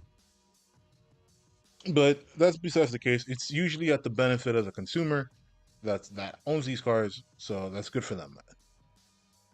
Recall is like there's something crazy happening. Somebody's gonna get hurt. This car needs to come in right now. Yeah. That's a recall. Yeah. So I think a recall is differentiated from a TSB and the software update. But like you said, safety. Cars are no joke. At the end of the day, a car is a weapon on the road. So imagine if you got all these Teslas, the autopilots are doing whatever the hell they want. AI is taking over, and now what? Destroy. And would you take it in or not? Or well, you don't gotta take it in. All right, Tesla. You don't gotta take it in. Yeah. Thanks. Ruin one more thing for us. Get this Tesla out of my face. Show me that next recall. Land Rover is recalling certain 2020. So let's see what we got here. May 30th, 2024. And it's a campaign number 24V38. 80,000, I guess. NHTSA screwed me over too. Transmission may shift into neutral while driving. That's funny. Wow. A loss of drive power can increase the risk of crash. You don't say. So, okay, let's just dive straight into the summary. Jaguar Land Rover North America LLC is recalling a certain 2024 Range Rover and Range Rover Sport vehicles. The transmission oil pressure may decrease and cause the clutch to shift into neutral gear, which can result in the loss of drive power. Whew, remedy. Dealers will inspect and replace the transmission as necessary, free of charge. Wow. Replace the transmission. That's the remedy. That is insane. That's wild. Bro, I would have loved to have worked on that. That sounds gravy as hell. What do you mean? That sounds like it paid pretty well. Who was working at Range Rover? Someone let me know the flat hours, please. For Range Rovers and Range Rover sport vehicles, transmission oil pressure may decrease and cause the clutch to shift into neutral gear, which can result in a loss of drive power. Not good. Not good at all. Oh, wow. Look what the fix is. Dealer will inspect and replace transmission as necessary. Oh. Yeah. There you go. Replace it as necessary. What does that mean? If it's not necessary, is that your buddy? That is also true, yeah. I feel like that's a trend that we're seeing nowadays with a lot of manufacturers. Not to call anyone out, specifically Ford. Ford. It's probably going to require them to at least show, you know how they give you like prerequisites to go down a list? Like, yeah, like under certain conditions. Yeah, hey, what is transmission line pressure looking like? Okay, what is the clutch pack doing at this? Okay, and then you're going to get obviously your readings and all that. You go through your troubleshooting phase. And submit it when you're actually doing this under warranty. So it's not just replace it, vámonos. Yeah. Let's be mindful of our... Supposedly. I'm pretty certain some people are going to find a way to just hurry up and BS it so they can do the job and the customer can get their car back. Because a transmission dropping into neutral is not a joke. That's serious. Buddies, our audience, our guests that are joining us on this journey, can you please explain to them why oil pressure is crucial and how it works in regards or in relation to the clutch? Transmissions are basically just a huge hydraulic unit. Yep. So they work off a line pressure. They need pressure all the time to be able to propel the vehicle forward. This does not apply to manual transmissions. And there's a lot of moving parts in the inside that require a certain amount of pressures. So if you have a sudden loss of pressure, you're gonna have a loss of this movement of fluid. So if you're not able to move this fluid, you're gonna have something like this happening. Yeah, so I mean, any loss of pressure would default you to a neutral position, which is what this is doing. And you know what? Land Rover and Jaguar is gonna say, hey, dude, we'll get you a new trans. Are you riding it? Get your new transmission, bro. Or are you taking it to the shop? Take it to the shop, I think please. we're gonna get it on a tow truck. That's what's up. Yeah, like don't even drive it. Yeah, tow truck all that day. baby. Toyota is issuing a... Oh boy, a recall for the new Prius, which is a shame because I actually like the new Prius. So let's see what we got here. We got one blocking our way a little bit. recall for 2020. Now these two are just screwing me over. Let's see what we got here. So Toyota recalls certain 2023 and 2024 Toyota Prius vehicles. All right, Plano, Texas, April 17, 2024. Toyota is conducting a safety recall involving certain 2023-2024 model year Prius hybrid vehicles, electric vehicles of the Prius Prime, vehicles in Japan, in North America, Europe. Ooh, that's a lot of vehicles. Wow. I wish I could see what's under one. All right, so what's going on here? Blank can enter and short circuit the electric rear door latches in the involved areas. If the doors are not locked, they could open while the vehicle is moving. Okay. So it sounds like the rear hatch will open by itself. That's what it's saying, I believe. 2024 new Toyota Priuses. For a defective rear door latch, the door latch has electronics that can be short-circuited by water entry, causing the rear door handles to malfunction. Dealers will replace both right and left rear door opener switches with improved ones free of charge. That's really good R&D from Toyota right there. Yeah, it is. Takes care of it. Well, that sounds like Toyota didn't waterproof the latches initially. So it sounds either that or maybe like the people that supplied them the parts didn't properly water seal them or didn't provide material that was waterproof, etc. as we know, chain of parts. These manufacturers are not always using parts built in house. They're normally outsourced. So I guess it is what it is at this point. But Toyota caught it in time before it became a major problem, it seems. Instantly, boom. Considering this it's not is a what the NHTSA fix is. report. Thank you. But listen, Toyota gets done. That's impressive. This is great. Yeah. I assume that the improved switches might have a little bit more weather protection around it to prevent this from occurring.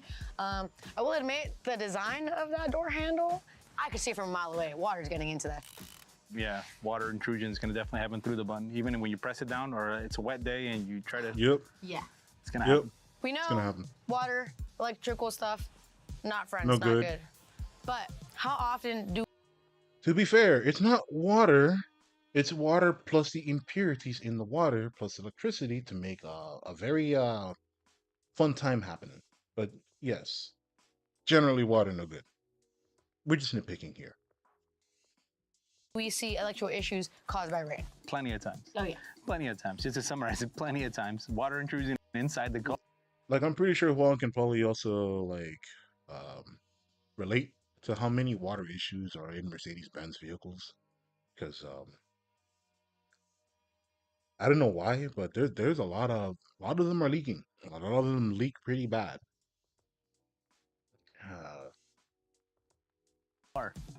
Like water get inside the car.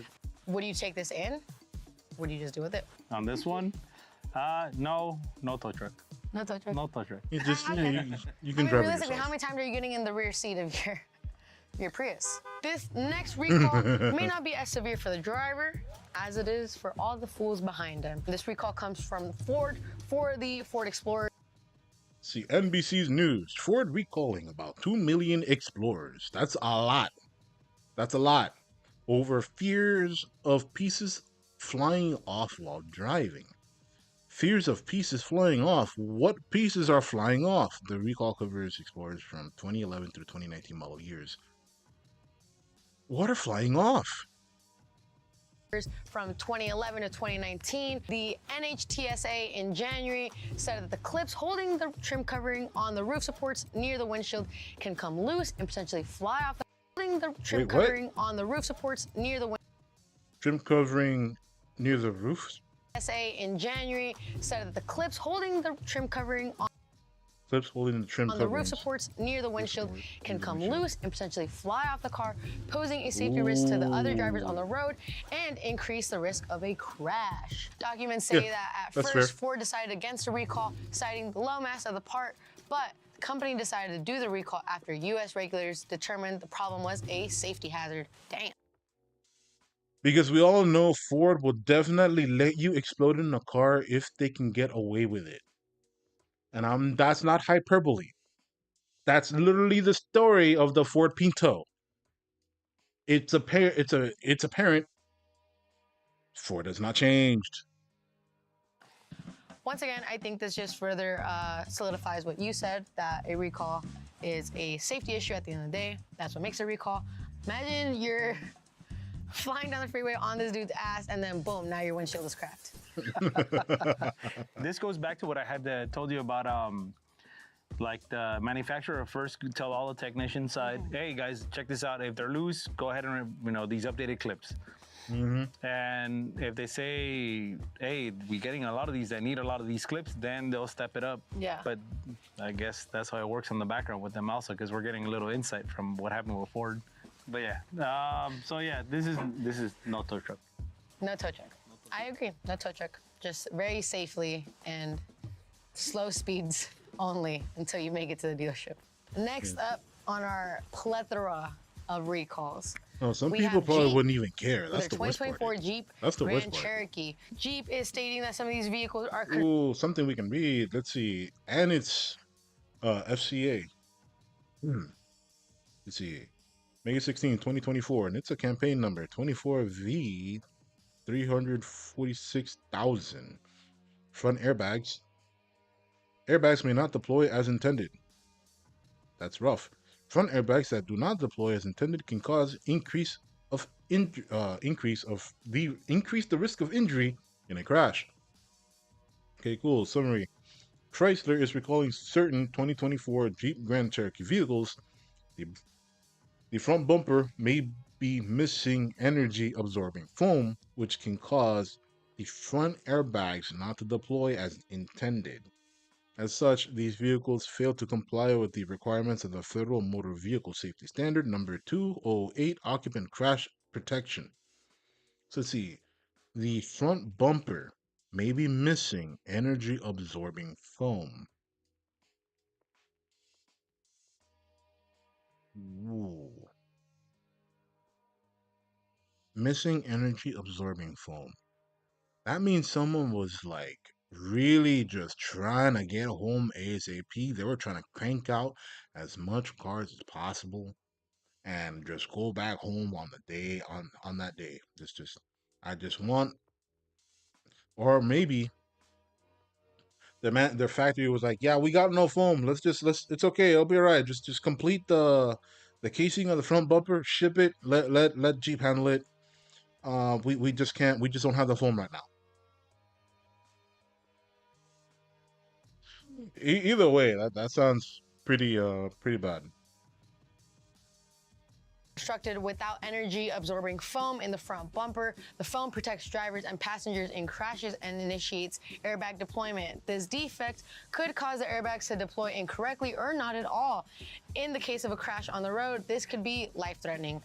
Super serious. Yeah, there's a reason that they put that foam in there, and it's definitely, you know, it's what it's actually called. It's energy absorbing foam. Yeah. It's not regular foam. Yeah. It's meant to It's be meant able to provide shock, Absorb no, a lot to of absorb that shock. initial inertia from a crash, right? be able to take in that hit and be able to, you know, push it further in a crash sequence. Plus, so the thing is, like, yeah, that could be an issue. How does the bumper being impacted deploy the airbags? So what it is they have pressure sensors on both sides of the vehicle. So usually they're on the frame rails. So if it's a severe accident, it's gonna actuate these pressure sensors. So the way that they work is if it gets moved out of place, it's gonna deploy your airbag. Yeah. My question is though, is like, I'm not bashing on them, but how did it not get in there? Juanito called you out, and what? What are you gonna do about it? If you got an issue, go see him in person at his address right here. I want to give them the benefit of the doubt. I have seen manufacturer error to which they forget certain things or they don't install something or whatever the hell, and now they're like, oh. QC, you know, quality control. No tow truck on this one. Yeah, no tow truck needed. No tow Just truck. don't on crash. this one. Once again, Just don't drive crash. safely. Yeah. Toyota has issued a recall of 33,000. So this one's from Car and Driver. Toyota recalls 33,000 vehicles over distributors' inaccurate stickers. Inaccurate? The recall stems from the incorrect load capacity stickers used by a distributor group in Texas, and it spans nearly every model in Toyota's North American lineup. What do you mean? In cars, trucks, and SUVs due to a label displaying an incorrect load capacity. A local dealer mislabeled the weight. Load capacity. Yeah, that's important. That's important. That's rough. Okay, I get it. Yeah, you don't want to be putting a load on a vehicle that it wasn't meant to tow that specific type of load. Because if not, you're just basically pulling the car apart. And now you're going to have two halves of one car. And the load isn't still not moving anywhere. Or even worse, it could come apart while you're driving.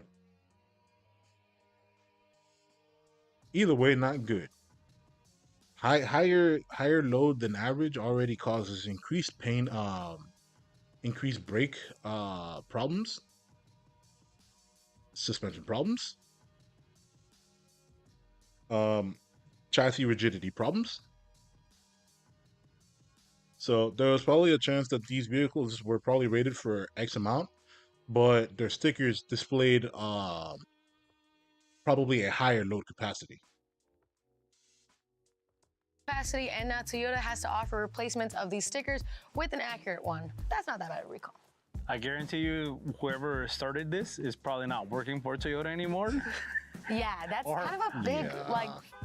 That's pretty a little big. Yeah, there you go. Little on the scale of severity, but large in the sense of like magnitude of how many cars were affected. Yeah, so now Toyota's probably looking at that dealership and whoever was involved. Oh, they're probably, I have no doubt in my mind that they're now under a microscope. Scrutiny. And I could see a few audits going their way. I don't know.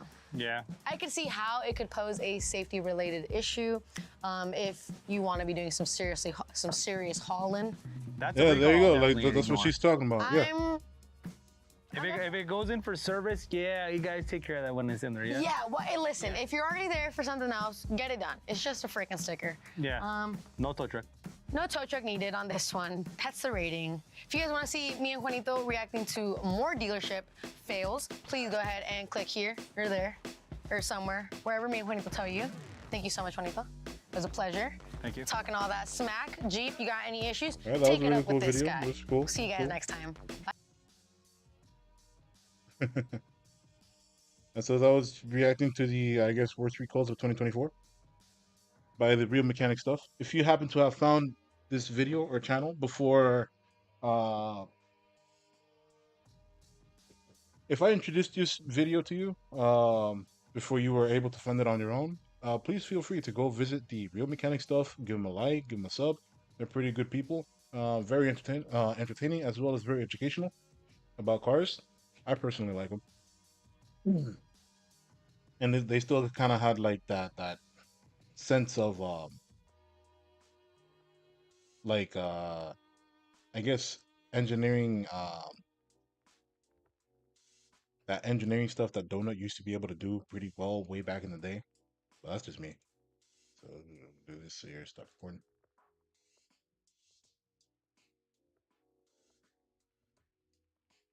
Okay. That's all this video. This video was cool. I'm gonna remove this from watch later.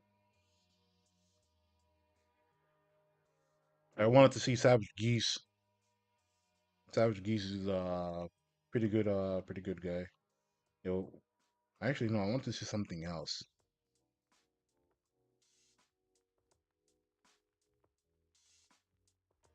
The dude in blue redid his thumbnail. Let's see. We have some new speculation about Nissan's new potential coupe vehicle to enter the States. Not just the States, but to be reintroduced. As we know about the Sylvia, is that they were largely a good coupe vehicle. They were a good coupe vehicle that were introduced for the lower end market. So I wonder if Nissan, if they bring back the Sylvia nameplate, will it be the, I guess the most entry level possible? Because like you have like the Nissan Z, obviously, but I wonder if they're gonna put it under the Z as like their entry level sports car that provides some sort of practicality. So this could probably be in between the SXT Challenger or the BRZ, just sitting there in like modest power, in practicality, not huge, just a good solid two-door car. So I guess let's see what that dude in blue has to say about that. Hey, did you hear that Nissan's appointing a brand new CEO? Yes, but aren't they even in bigger trouble after the Honda-Nissan merger failed? I think I'm going to stop standing up now. Well, Honda did basically want to take full control of the company. Who can... Oh man, I did not expect a red versus blue reference in this day and age. That's good. That's cool. That's funny as hell. can blame them? Well, Honda makes some pretty good decisions, so I don't see how that's a problem. Honda makes good decisions. That's questionable within modern times, but they seem to be getting their stuff back together. So I'm surprised that the Nissan Honda merger failed. But so what? Does Renault still own Nissan or what? Problem. Well, Nissan still wants to do things their way, but on their own. So does that mean they're gonna make a new Nissan Silvia? This actually might be some good news.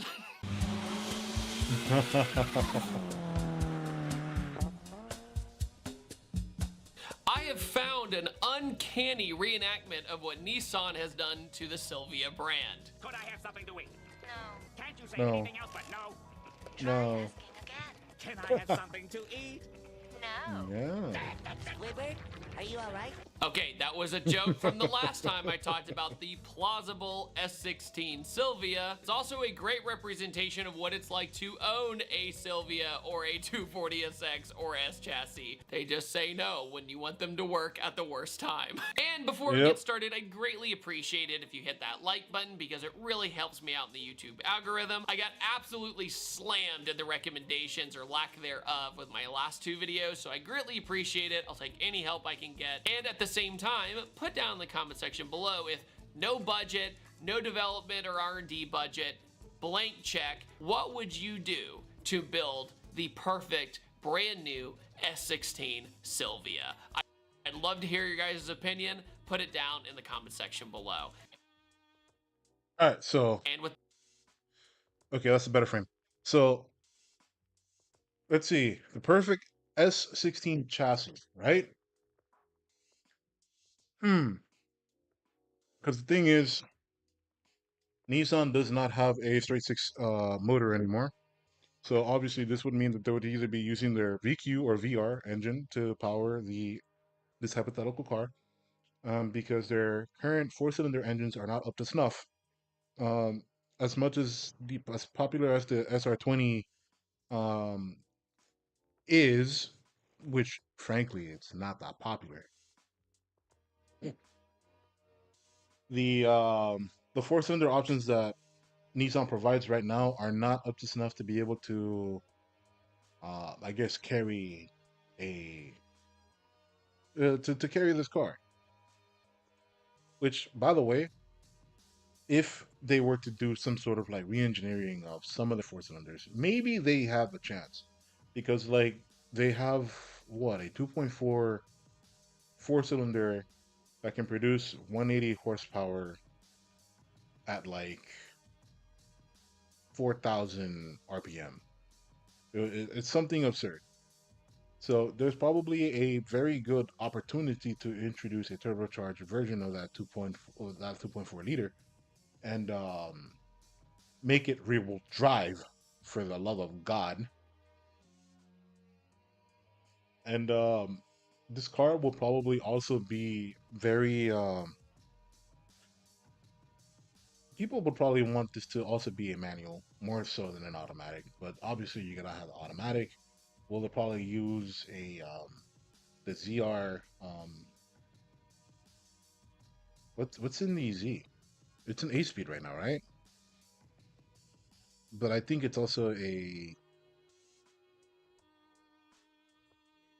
run-of-the-mill 8-speed transmission.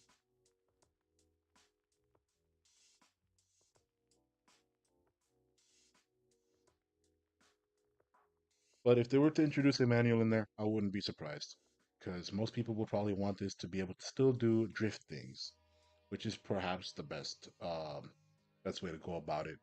So I guess in that respect, looking back on the 2.4, 180 horsepower probably doesn't sound that bad. But you know, I think they would probably have to tighten up the engine a little bit, maybe have like a slightly more aggressive cams, maybe a better compression ratio, or like higher compression. There you go. Like yeah, increase the compression on the internals and make it around 210, 220 horsepower. Have it compete with numbers of the current BRZ, because the BRZ is making more power than their current 2.4. Make it rear drive, LSD in the back, no excessive electronics. Just provide the bare minimum: traction control, ABS, airbags, etc. Just stuff that's standard for driver protections.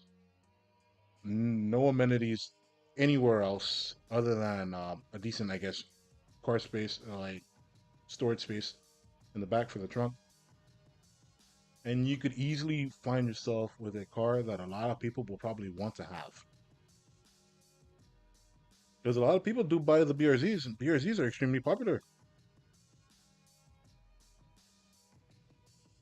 Now, however, for Nissan, they would have to be they're not exactly out of the hole that they're in.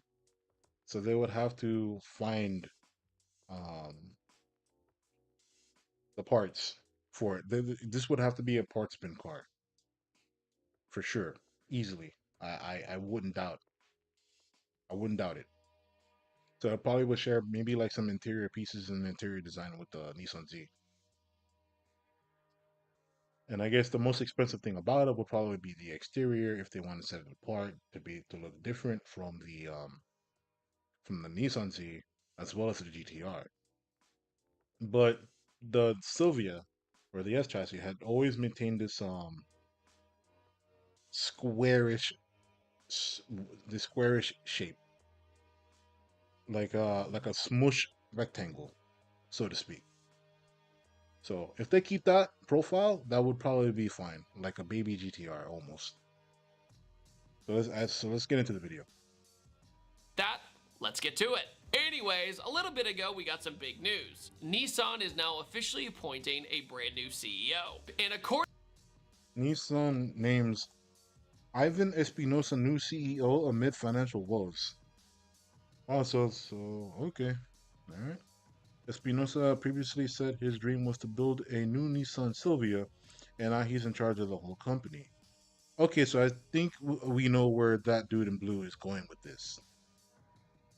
to Nissan, he's apparently a real car guy, whatever So to that speak. means from the company, Mm-hmm. and also Yeah. how us We've seen this enthusiasts before. judge later, we shall see. As this new CEO accepted this position, he got straight to the point and said Nissan has lost all passion for their cars and for their products. Who cares about the customer?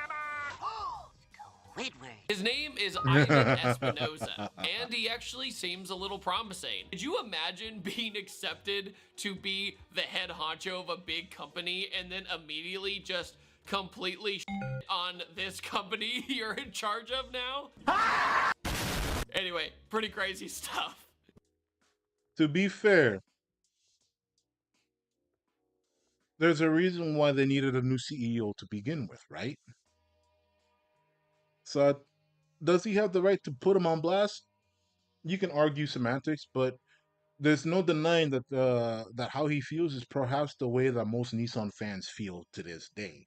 Because let's be real, Nissan has nothing that is synonymous with its old heritage, its old lineage, the mystique that it used to have. It's gone. Like it straight up evaporated ever since 2008. But anyway, Mr. Ivan has been with the company for a long time now, but he was in charge of the global product planning. Emphasis on the planning, because he's gonna have to do a lot of planning to get this train back on the tracks. So according to Car and Driver, who I'm actually gonna be referencing a few times from their recent article, he is going to be taking over pretty quickly, starting on April 1st, which as of right now, it is March of 2025. But right off the bat, Mr. Ivan got my attention because right off the bat, the first thing he said was his dream project for Nissan's future is to build a brand new generation Silvia. And I quote, "But it's my job to find ways to do stuff like this because I think it'll be great for customers and the brand. And if I can put the right formula in place, we could make it work." So instead of Nissan being a company and saying, well, we can't do these things because of XYZ and bottom line goals and blah, blah, blah, he's basically making it clear that they don't really have many excuses left anymore. There's not many excuses left when one of your CEOs escaped in a music box. So, and when you want something bad enough, The Carlos Ghosn story will never be let down, and it shouldn't be let down because my God, that was amazing. That was cinema, straight peak comedy. It was some real villainous cartoon type shit. And you have the right CEO in the hot seat, magical things can happen. Jim Farley, for example, over at Ford, he had a huge part in the existence of the GTD. That car is so good. And I've been fighting with some people IRL. This is not a Mustang. It's not. This ain't a Mustang. It looks like one, but it might as well not. This is a separate car that exists on its own league. It's a homologated race car. We got the engine in front. Yeah, you got a bell housing here, but the transmission is over here. No Mustang has a transmission in the back over here.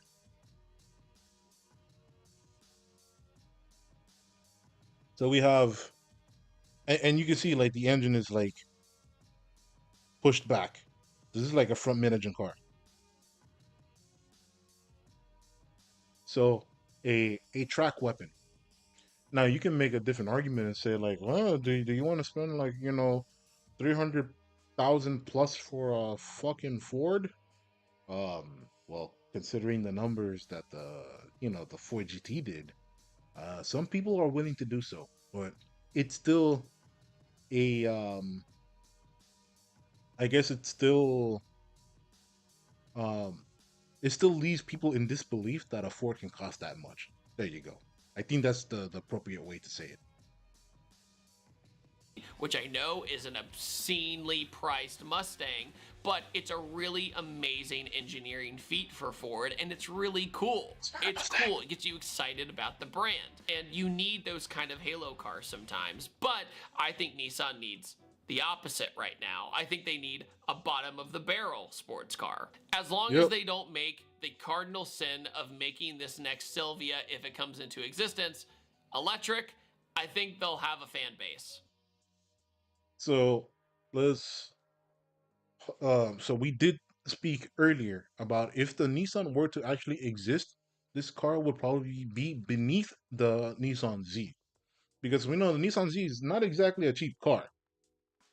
It's about as expensive as or a little more expensive than the Challenger RT, which I believe personally is my barometer for how expensive of a car it is based on its performance metrics. Like the Challenger gives you a whole lot of power. It's responsive enough in steering, but it comes with all the problems of a heavy car. So will induce understeer, will destroy tires. Not then from the offset, it was made to destroy your rear tires anyway. But either way, it still has like everything that you need. A car that a motor that produces enough power to have a lot of fun with. Doesn't necessarily have to be a V8. Comes with the manual transmission, rear wheel drive, LSD. The fact that the Nissan does not come with an LSD and instead is another option on top of that, on top of just the barrier to even buy the Nissan Z, is already kind of a problem. The Nissan Z should have came with a limited slip differential by default. Nothing will ever change my mind on that.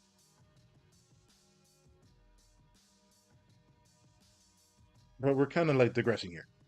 Then the Sylvia would have to be the car that people who don't have a whole lot of money can buy. Because and that way they'll have to still entertain the whole practicality aspect, the thing that the Sylvia was known for outside of drifting. So it would still compete in the same market realm as the Toyota Subaru BRZ love child, right? It would still have to compete against that. And there's nothing wrong with that. We still need those types of cars. But for Nissan to be able to pull this car, to make this car on their own, still keep it relatively priced under $25,000, and still make it be able to make it be a little bit fun, a little practical, a two-door car. Um, it would set an easy limit for people to like not want this car to be like a performance machine. So I think that dude in blue probably understands where I would go with this. If anything, I'm probably going to be predicting a lot of the things that he's already saying, going to be saying about this car and what it needs to be, what it needs to be for us, and what it needs to be need for Nissan. Because the main problem is Nissan needs to be able to build this car at a cost that's still good for us, and they can still make money off of. And it should still want to exude excitement for people to want to work their way up to eventually get a Nissan Z, which will then in turn will influence people to try to eventually get a Nissan GTR. You know, people will start working up the chain. But yeah, we'll just continue watching this video. Now, I will get to the Nissan Silvia in just a second, but this really reminds me of a different car company when they were kind of in a weird spot when it came to brand identity. And If he says Dodge, I swear to God. that is Toyota. Okay, I was about to say, Toyota did have an identity crisis because there was a period of time where they were doing a whole bunch of motorsports and no car to show for it. So I agree with that. Okay, we get it. We'll go back 5 seconds so we can let the JonTron clip play gracefully. When they were kind of in a weird spot when it came to brand identity, and that is Toyota. What?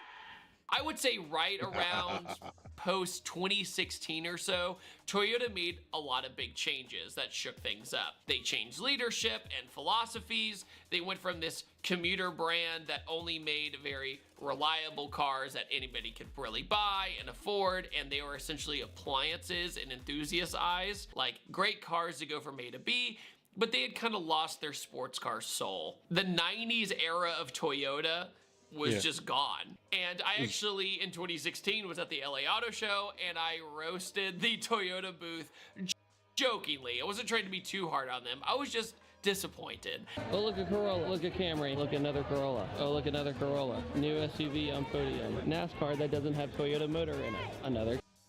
A Toyota NASCAR with the Chevy engine. Love it. Camry hybrid commuter car. Their podium car. The Prius Prime. Wow. Prius. Prius. Need I say more? Something that's never going to be built. Who's that? Yes. Need I say more? Something that's never going. The FV2. So I guess it's like a tri-wheel. You sit inside the pod. Looks cute, but I would need to see it in motion. Going to be built. That was the peak of Toyota branding at the LA Auto Show. Okay, so obviously this looks kind of bad for Toyota, but Dodge went through something like this before. But let's keep things, I guess, more topic relevant to what he's talking about. Toyota did go through this identity crisis where they didn't have a single performance car. They were just kind of like that brand for like your grandma. That's all you thought about when it came to Toyota, because the MR2 was dead, the Celica was dead, the Supra was dead, the Chaser never was even alive for us in the States. Yeah, just a lot of good Toyota stuff was gone or didn't make it to the States. Another thing that probably also wouldn't help when it comes to Toyota here is that even in the current day with Toyota, when they have the GR Corolla, the Supra, the 8.6, right? All these cars, with the exception of the Corolla, came from a partnership with different manufacturers because Toyota doesn't want that burn of the Mark IV Supra. The Mark IV Supra, no matter how many people want to spin it, no matter which way you slice it, was basically a failure of a car, and it does not, it did not help Toyota at all. They burned so much money trying to make this car, and even though people loved it, not enough people wanted to buy it or own one. So, reasonably, Toyota's leadership, there probably has some people that are still high up in the board that remember that fiasco and how bad it felt when they lost, like they were hemorrhaging money because of the Mark IV Supra. So that's why when they're building like these sports cars, like the 86 and Supra, that's why they did it with partners. So they didn't so that if the project failed, they didn't lose out too much. It would feel less bad. And that's why we got the GR Corolla, because the GR Corolla was technically a homologation race car uh, as a stand-in for the homologated race car Yaris that we never got because Toyota didn't stop selling the Yaris here in the States. So in order for them to bring the Yaris over here, they would need the Yaris would need to undergo crash testing all over again, which would massively inflate the Yaris's the GR Yaris's price if that were to happen. You know what car did already do that? They already went through it. The Corolla. Hence why we got the GR Corolla instead of the GR Yaris. But either way, they built that car because like they already were selling Corollas as is. So here's like a sports car, like an eco car turned sports car, which is the And I Yaris. said in that I mean, video, I just Corolla. really wish you brought back sports cars again, or just show. But as a pure sports car, Toyota's never gonna do that on their own. They're never gonna create a rear wheel drive, two-door coupe sports car under their own flag. As we've seen, it's not gonna happen. Off the FT1 or something. And, Yeah, well, like the FT1. they listened, because then they built 3 sports cars in the span of less than 10 years. So, pretty impressive stuff. So, I think Nissan, hopefully, with this new CEO, needs some kind of renaissance like Toyota had. However, on a smaller scale, because they don't have the same capital that Toyota has. But they could do this with something like the Silvia. In my opinion, they could build the Silvia to compete with something like the GR86 or the Miata. With the Nissan Z being so expensive for kind of what you get, in my opinion, the value isn't there as much as, say, the Mark V manual Supra. So I think Nissan, instead of trying to go for some bigger fish, should start smaller. Okay, so here's a little recap of the mysterious S16 Silvia's development over the years. I'm basically gonna cliff notes this really quickly. This project has come and gone so many times, so I'll just kind of break it down for you. There's been really cool renderings over the years, but none of them really came into fruition. So let's start all the way back in 2008, where kind of the first rumors came about of a new Silvia coming back. Then Nissan went a different direction and they built what was the Nissan IDX. Very much more like a spiritual successor to the Datsun 510. It was very boxy and had a short wheelbase. The fact that they didn't build this car was such a miss opportunity for Nissan. People actually wanted this car. I would have loved to see this car riding around the streets, personally. Mainly because I'm just a fan of boxy cars. But this would have been a very cool car for them to release. And it was rear-wheel drive, and it was supposed to be really fun. And it captured quite a few people's imagination, but not on the same level as, say, if a new Silvia were to come out. People wanted more of that elegant flow from, say, the S15. They wanted another version, or the next futuristic version of the S15, and not so much the lunchbox on wheels. That was the IDX. And the IDX, right? You take that back. He's a good boy. He's trying his best. Leave the IDX alone. Around 2013 had quite a bit of hype. It was in a lot of video games and you could drive it in the games, but everyone kind of just said, oh, that's kind of neat, and they moved on. It didn't really capture a lot of people's imagination. That's what you need for a sports car. You need people to have an emotional response, because building a sports car, or buying a sports car rather, is an emotional decision. You need to want it, not need it. And the IDX just didn't really seem to pique that interest in a lot of people.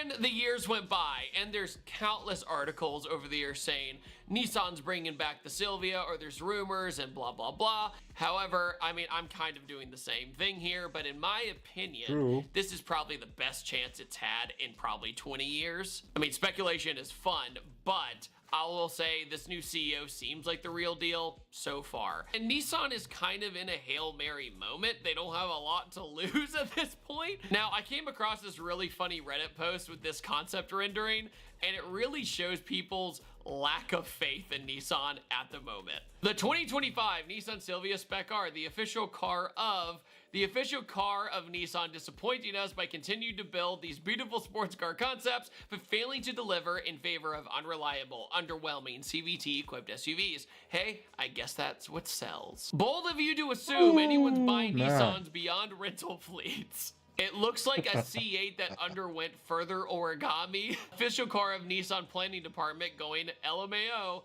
nice dream. That really does show just there's so much lack of faith in the brand at the moment because of all the weird decisions they've made over the past decade. So just for fun, if the new S chassis comes into existence, what would be the best idea? Well, in my humble opinion, that absolutely means nothing to this brand. In my opinion, use the KISS method. Keep it simple, stupid. Get rear-wheel drive, have manual as an option, and yes, you need to make automatics to sell the manuals as much as we don't want to admit it, because only like 18% of Americans know how to drive manual, something like that. The fact that it's like almost 1 in 5 is a better ratio than I initially thought. We have a chance. I'm just saying. It's almost a 1 in 5. We take that.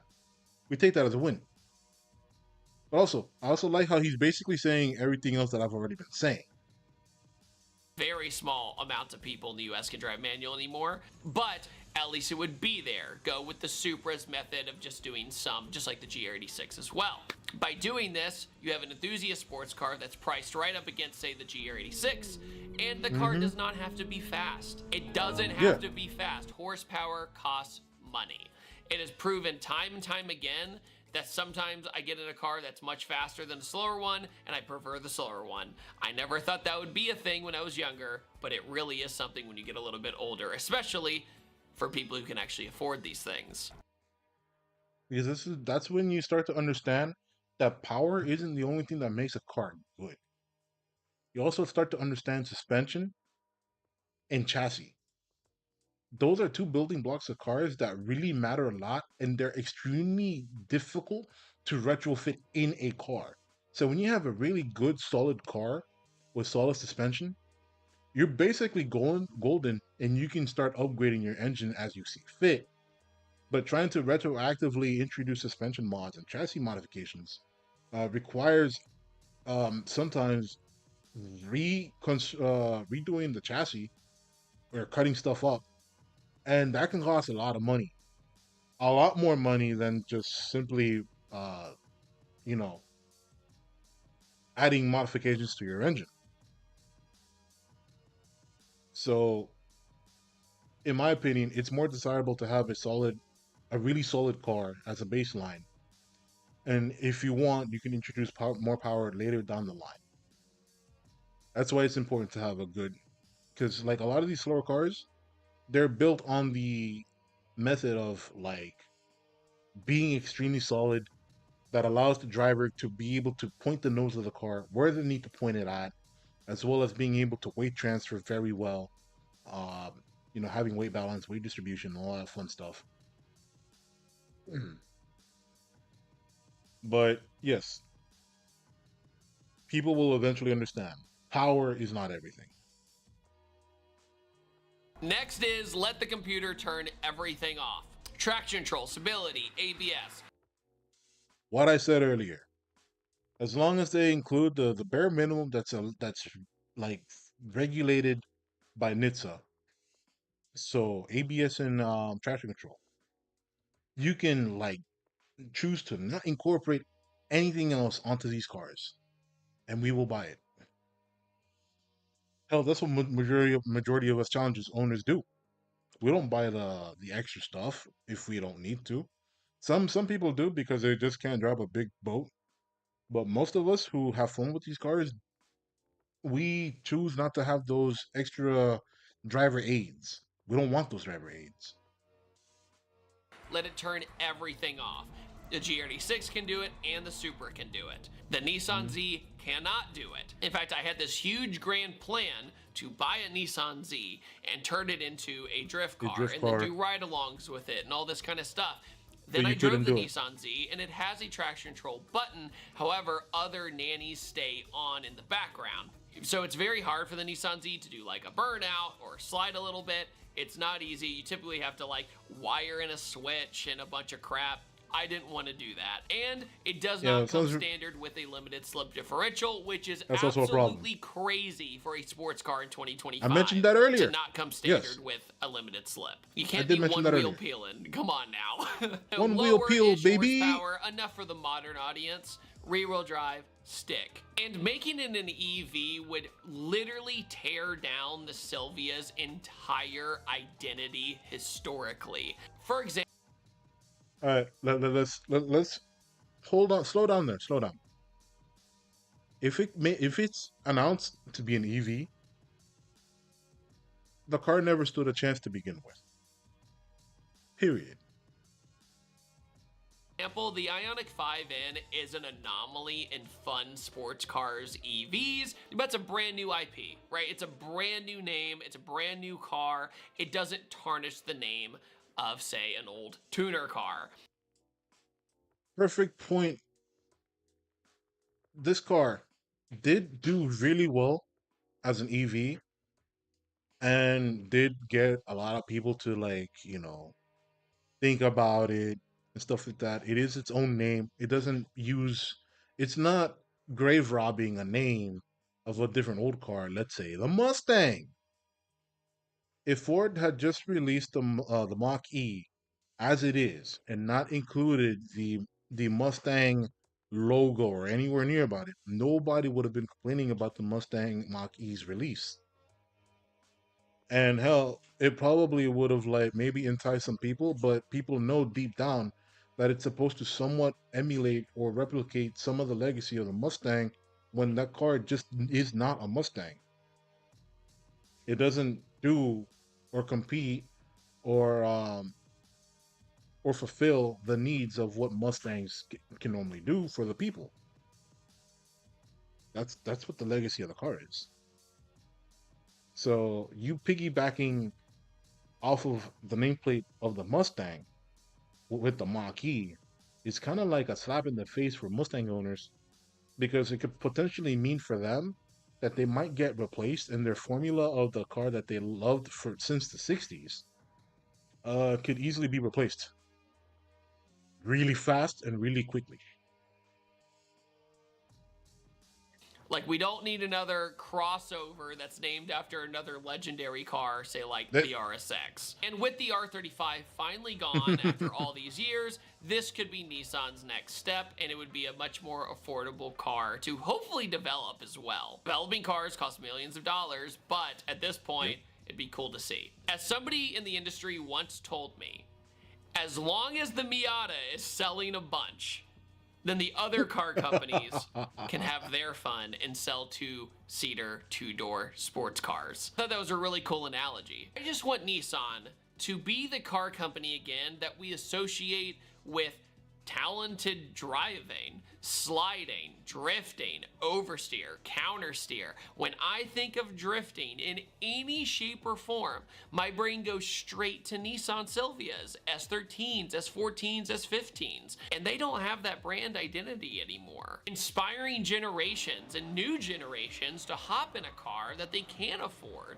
and go out there and learn how to drift a car. I want that for Nissan. I want them to be a cool car brand again that's in the running. It's a miracle that the S13s, the chases are pretty cool. I have two of them, so I would know, that they are still on the road at all. But the S14 is still wonderful. I still love those cars. And the S15 as well, for us Americans, is a fairly new thing for us for the most part because we finally legally can have them. And they still capture people's imagination and people still love seeing them. But Nissan, as of right now, just like what that Reddit post said, feels like a rental car company. No soul, no passion, just a bottom line to try to get out of the situation they're in. And the products really show it. So hopefully this new CEO can help get this company out of this funk, push for a simple, clean, beautiful S16 Miata GR86 rival at a reasonable price.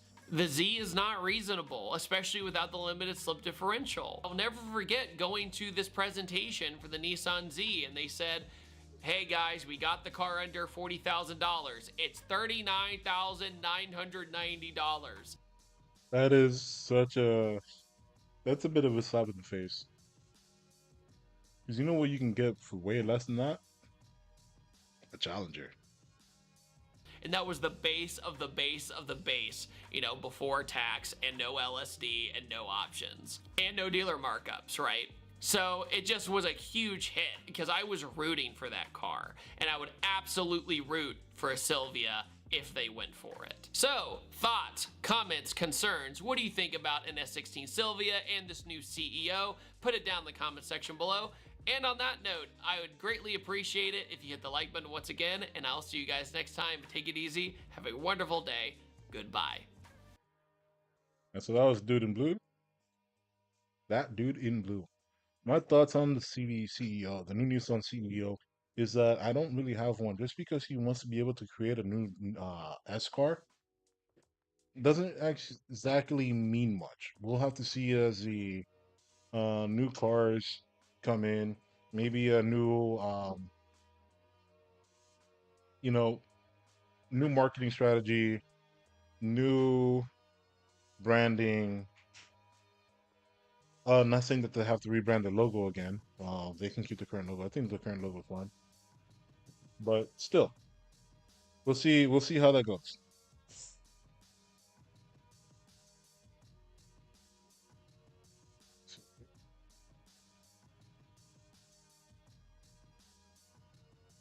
What other video we got?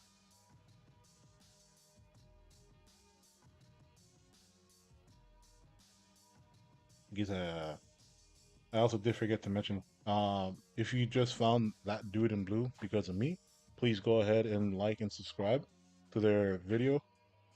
The Nissan's new 240SX Silvia S16 will disrupt the JDM market. And that Dude in Blue is pretty good, especially if you live around the Atlanta area. He does do events where you can go to Road Atlanta, and I think there's also another track over there that that they use for drifting competitions and stuff like that. You know, he helps people try to legally do fun car stuff. So that's great. He's a great content creator. What? Nah. Remove. Watch this. All right. Let's see Bemfuzz. Stop modding your street car like it's a race car. Here we go. This is someone who I have not heard of before yet. This is Bemfa, and he apparently released a video called "Stop Modding Your Car Like It's a Street Your Street Car Like It's a Race Car." This may or may not apply to someone like me. So let's see here. We got roll cage built in. We got the sequential. There's probably a high probability that there's no AC in this car. We can also see that it's potentially gutted as well. We got the racing harnesses, the bucket seats, and the drained expression of this Wojak. Hey everybody, today I'm gonna be talking about something I see all the time. People going So this is a drive POV video. Let's go. Crazy over race car mods on their street cars. And honestly, it usually ends up being a big mistake. People putting these wide wheels and tires on their low horsepower car, I don't even know where to start. You shouldn't buy coilovers. big brake kit. We're probably looking at about 5 to 7 kilos per corner. You start to notice things you didn't notice before. You're gonna kill yourself if you end up crashing. That's We've all been there, right? very Scrolling through Instagram, seeing all those sick ass mods, thinking, yep, I need that. But there's a huge difference what looks cool online and what actually works on the street. Alright, first up, wide wheels and tires. Wide wheels and tires, yes, while they are very crucial and beneficial to performance driving, if your car is extremely anemic, let's say an extremely modest 180 horsepower, you don't need 275s on the rear. If anything, you're hurting your car's performance even worse because tires are naturally grippy. They slowly grip to the ground. That's their job. And it's even worse if you get extremely sticky rubber. So there's that. Yeah, I get it. But yeah, you're not doing yourself a favor if you have no performance to make use of those wheels. If anything, the performance is going to get sucked out by those wheels, causing you to have even worse fuel economy than you usually would have.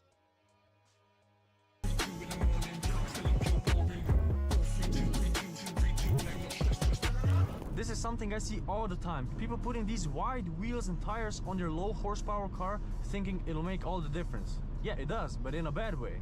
Going too wide can really mess up with your handling. I mean, imagine, you're putting all that extra unsprung weight to your car.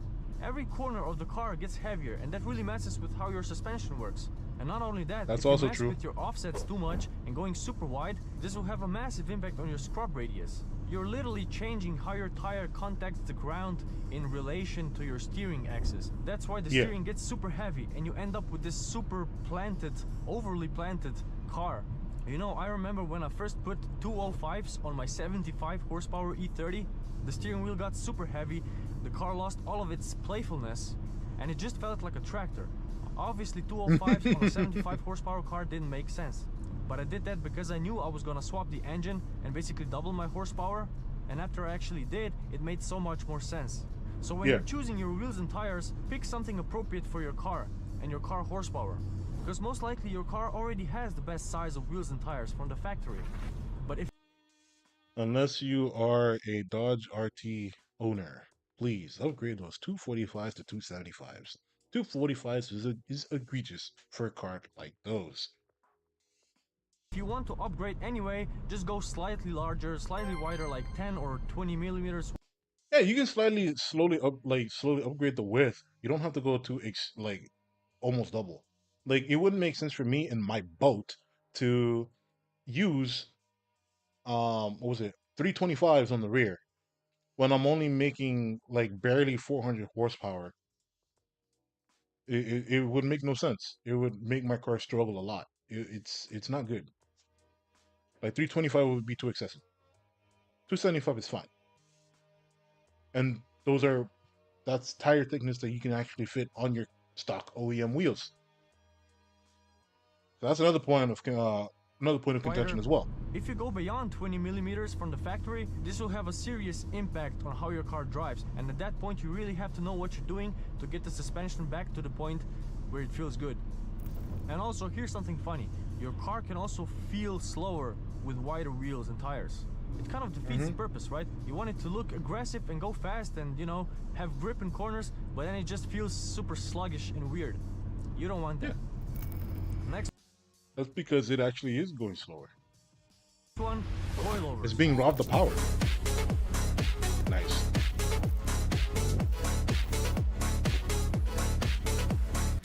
And don't get me wrong, I love coilovers. I recommend them to every car enthusiast that's serious about pushing their car to the limit. Keywords being serious. If you're not serious, you're gonna have a bad time. If you're thinking that you can just get suspension modifications and you'll be okay, especially more sportier suspension, you're not gonna have a good time. Your car's gonna be stiff. It's gonna beat your ass. Your back is gonna hurt. You know, all these extra things that you didn't notice on the road, now you can feel. And for a lot of people, that's gonna be a lot of there's going to be a lot of information overload. That like they're not going to understand what to do with the information,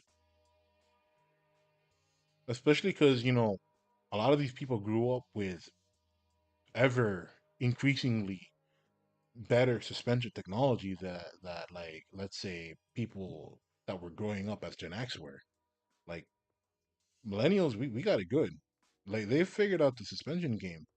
And now the suspension for those that are Zoomers and even Gen Alpha as they're coming to age within just like what 4 years, and they'll be able to not even 2 years. They'll be able to drive in 2 years.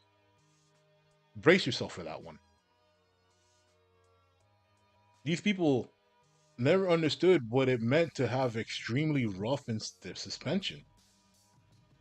We've had good suspension technology for over a decade. So when you're modifying your car and you're putting coilovers on your vehicle, you're going to be seeing basically a completely different world, and you may not like it. But if you're just someone who would like to lower the car a little bit and make it feel sportier, I would advise not to go with the coilovers. Yeah, you can just get lowered springs, and you'll be fine. Because you really have to know what you're doing. It's not just a matter of slapping the cheapest ones you can find and calling it a day, right? Like if you're Oh man, if you're cheaping out on suspension components because you have to, let me tell you something. You're not gonna have a fun time. Because there's a high likelihood that extremely cheap suspension part that you just bought probably doesn't fit very well in your car. And it probably also feels like shit, and it's probably not going to perform probably pretty well. Suspension, along with brakes, are part of the parts that you just do not compromise on.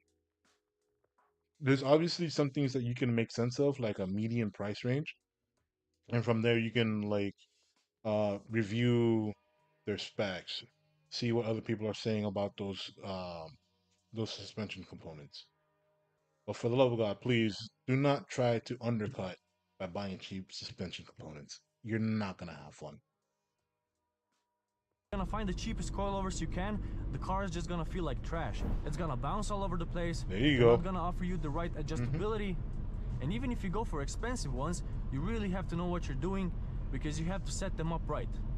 They need to have the right spring rates, right dampening, and then you have to adjust the height. And after you've put them on, you have to corner balance the car. And if you even don't know what that is, then you probably found yourself in a whole world that you probably weren't ready for. You shouldn't buy coilovers.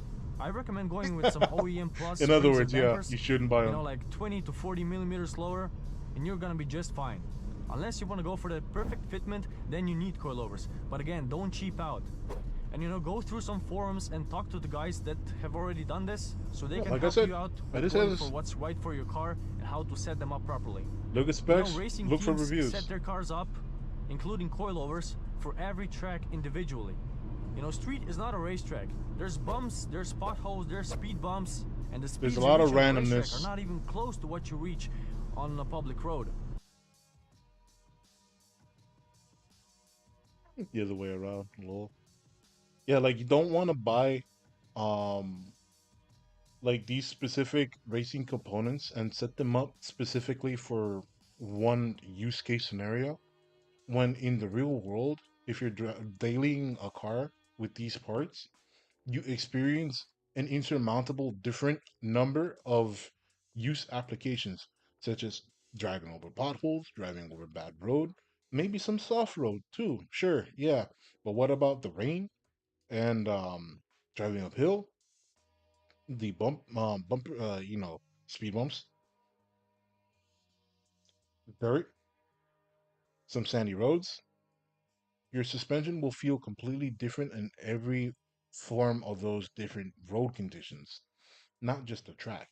Where a track, all you gotta concern yourself really with, okay, what's like the banking of certain corners or elevation changes certain straights or certain corners of tracks that you're trying to dial your car up for. And once you found the appropriate numbers, that's all you got to run with. A normal street is never going to be like that.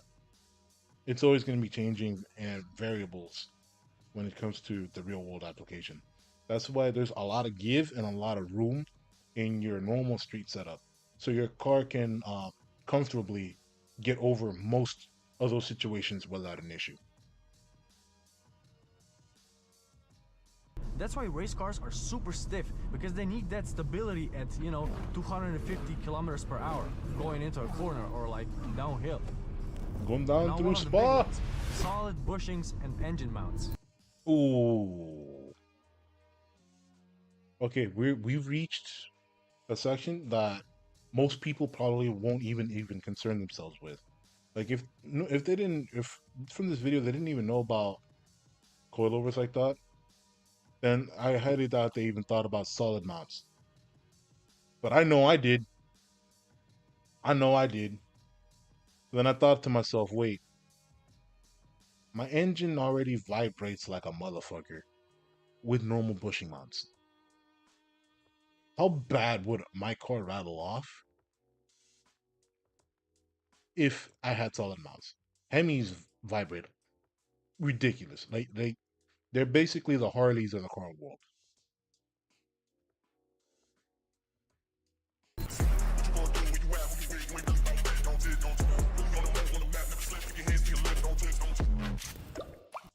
Like I wanted to get polyurethane bushings for my engine mounts, and I wanted to get more poly mounts.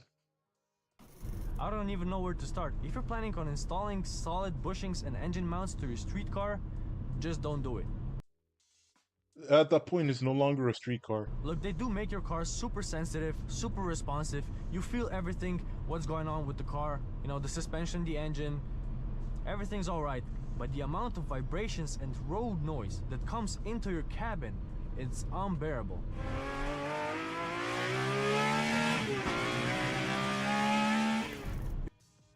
Like for a road car, that would be complete nightmare. I get where he's going. Like I would love that noise in my cabin, but who knows? But remember, I'm using headphones. Like I can choose how loud my headphones are, but in real life, that's not going to be the case. You are at the mercy of your car's acoustics to see how unbearable that road noise can be. You're really gonna hate yourself in about 2 weeks. Look, stuff needs to move a little bit in the car. Stock rubber bushings are designed in a way that they can move, like for example up and down, but not side to side. That's why your car can be so calm and quiet, but still handle well. But if you feel the need to upgrade anyways, I recommend going with OEM rubber bushings or soft polyurethane ones. That's what I was talking about. This guy knows. He knows his sauce. So those are the mounts I want to get from my car. Because chances are, if you're driving an older car like me, stock rubber bushings are probably shot and dry rotted. Yep. That's why you feel the need to upgrade. But if you just replace them, I bet your car's gonna feel a lot better. That's why a new car feels super solid and quiet at the same time. So the next big one are big brake kits. I know a lot of people like when I went to school for trade, a lot of people had an obsession with big brake kits, and for the life of me, I couldn't even figure out why. Because the reason why you want big brake kits, it's to extend brake fatigue, basically. You increase the tolerance your brake system has of heat. Yeah, they help slow your car down, but that's not the reason why you would want a big brake kit. If you want to slow your car down, yeah, you can upgrade maybe like a little bit, sure, but having like a 6-piston caliper to stop your car is not what's gonna cause your car to slow down faster. versus a two-piston brake caliper because there's a balance. There's something called brake bias. If your car is too biased in the front, which is where your new brake components are, if you were to upgrade a brake kit, then you would instantly trip your ABS. Your ABS would then try to ease off the brake pressure until it can sense that the car's wheels are rotating. If not, if you had like uninstalled your brake kit, your ABS, then you would just lock your wheels like that in a snap, and you would have no traction, and you would slide off until the next ditch. So the big brakes is mainly for extending how long your brakes have until they're completely shot. It's a race car thing. Truly is. It's truly a race car thing. So what you want to do to help reduce your braking distance is, funny enough, wider tires. That's why we were talking about earlier when we mentioned wider tires, is that wider tires will sap energy from your motor because it takes more energy to get them rolling. Yes. But the limit of grip also increases as well with wider tire. So your tires are gripping for the road to get them to stop. So it all depends on your tire compound and as well as the width of that tire compound.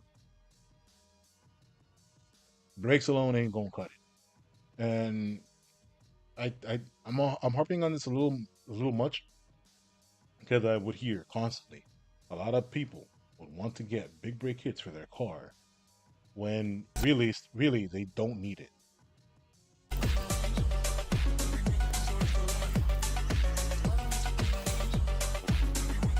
Yeah, they want that. Look, I know they look amazing. They really fill out the wheel, make your car look like a race car. But again, if you don't have horsepower to match, and if you're not pushing your car on the racetrack every weekend, they can really just harm your car's balance and how it feels like through the corners if you don't have the horsepower to match. Listen, like with the wheels and tires, you're adding all that unsprung weight to all four corners of your car. You're probably looking at about 5 to 7 kilos per corner. If you feel the need to upgrade, that's some pretty decent I weight recommend too. just changing out the rotors and the pads to something more aggressive, and I think that will give you the experience you wanted. And if that's not enough and you really want a big brake kit, just go a bit larger than OEM. Because again, if you have like a 200 horsepower car and some massive Lambo brakes, it's just gonna hurt how the car drives. Really. Racing seats or bucket seats.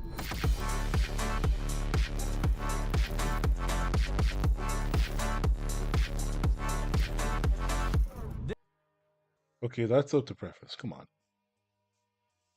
But I'm pretty sure he's gonna say that they're not that comfortable, which they really aren't. Comfort is not the name of the game when it comes to racing equipment. This one is a difficult one. A true bucket seat can really make a big difference on how you experience the car. You start to notice things you didn't notice before. You know, you can feel the rear end through your butt and through your shoulders, through your back. I don't feel that on these normal seats, not even sports seats. But on one-piece bucket seats, you really start to notice all these extra things, which really add up to driving experience. But I wouldn't recommend them to the ones who daily drive their cars, because getting in and out is really just a pain. You know, that extra 2 seconds it takes for you to get in and out really add up, and the car will probably start getting on your nerves just a little bit. So the next best option, I think, are some aftermarket like Recaro sport seats, reclining ones, like the ones that still have some form of adjustability, and the ones that are not so aggressive, like near your thighs. For example, like the Recaros in my E30, they feel amazing. Yes, bucket seats would feel better, but I don't want to climb in and out of them every time I go somewhere. Yeah, that's fair. Another big one are roll cages.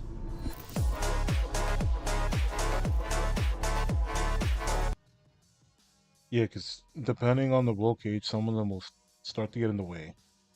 A lot of them are just not meant for ease of accessibility. Their primary function is to make sure that tinfoil can that you're in when you go off, when you go flipping, does not collapse on you. That's it. And they do help to add rigidity to your car as well. They are essential for race cars. It isn't a race car if it doesn't have a roll cage, because you really need it for safety. But on a street car, you're gonna kill yourself if you end up crashing. You need a helmet, you need a Hans device, you need proper racing harnesses for that. Yep. And I'm sure you're not gonna be wearing all of that on the street. So throw your bolt-in roll cage out, because that doesn't do a thing. And if you wanna have that race car look, just get a half cage. You know, make sure it doesn't come anywhere near your head, because a roll cage is not gonna do a thing for you if you're not, ooh, nice. Because a roll cage is not gonna do a thing for you if you're not wearing all that extra protection. And the final one, weight reduction. Hell yeah, let's go, baby. Weight reduction, baby. I see so many people throwing door panels, carpets, sound insulation out of their car, you know, like it doesn't matter. You know, if you just throw out rear seats and then put some panel instead of it, that's okay, you know. But just throwing out your door panels and everything, I mean, this is... First of all, you're not really saving that much weight. You're saving some, I'll give you that. But do you really want to drive around without door panels all the time? You know, forget about taking someone somewhere nice. And if you're thinking, oh, no, I'm gonna put some carbon fiber door cards instead. Yeah, okay, cool. Yeah, okay. But then make sure they're properly sound insulated, because so much noise goes through the door, you don't even know. So here's something I see people don't talk about enough. Real race cars are actually miserable to drive on the street. They're loud, they're uncomfortable, and everything is a compromise. And that's fine for the track, but for daily driving, hell no. Look, the whole point of having a car to drive on the street is to enjoy it, right? So why make it a miserable track tool that you're not even gonna take on the track? You know, you want something that makes you happy every time you get in it. Not thinking, why did I do this to myself? This car's perfect. I'll keep it nice in stock forever. I've seen it so many Like times. how the music is gone too. All you hear is the sequential straight cut gear whine. Myself.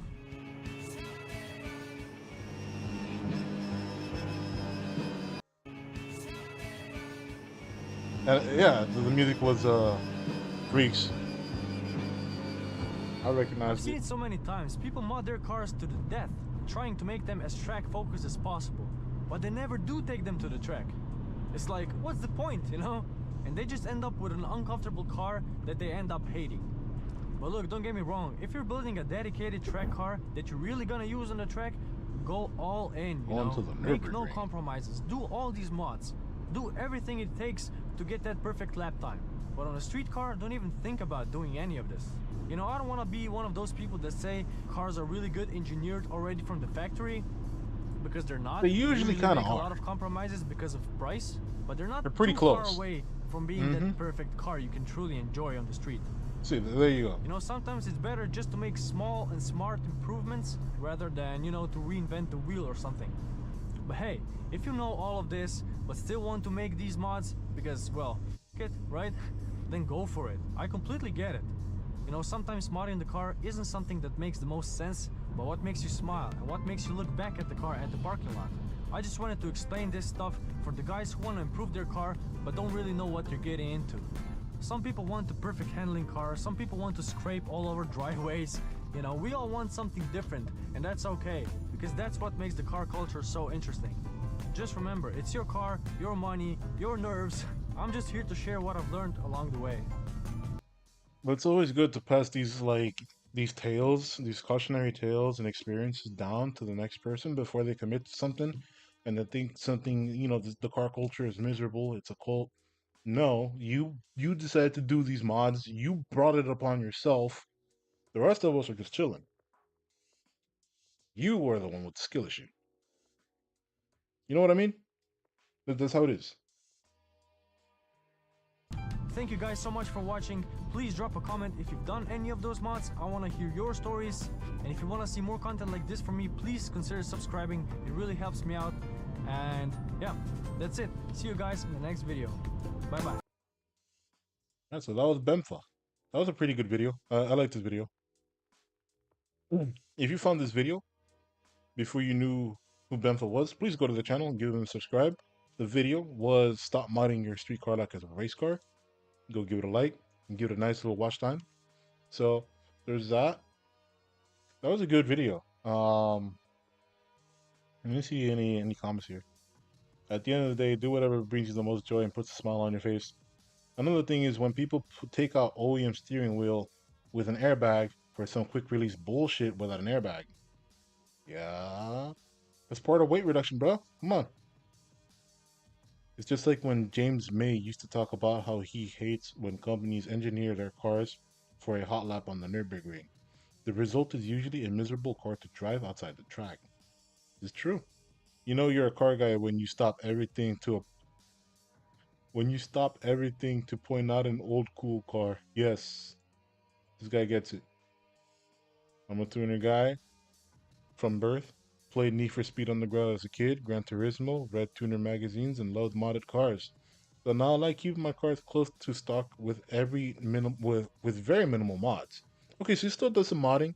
He still does things the way that he prefers it, but he's not probably gonna be, stripping down the car, putting a roll cage in it, putting solid mounts, etc. Nothing crazy. Yeah, no crazy fenders, kit spoilers. I just want to drive the car that the ways the engineers intended it to drive, and I found so much joy in it. There's nothing wrong with that. I think that's just something, many people overdo it. A short shifter, a nice adjustable coilover starts are cool, but there's a fine line you shouldn't cross if it's a multitask daily car and not just a weekend ride. Yeah, a lot of people find we got some wise ones down here. A lot of wise guys. But yeah, there's that. That's cool. That's a good one.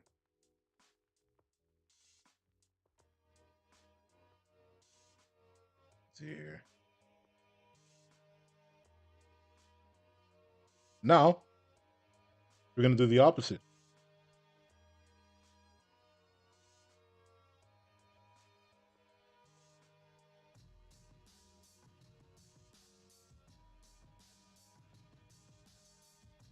All right, so now we're gonna be watching Alex from Martini Works, formerly of Fitment Industries. I miss these guys. I'm glad he managed to get his channel up and going.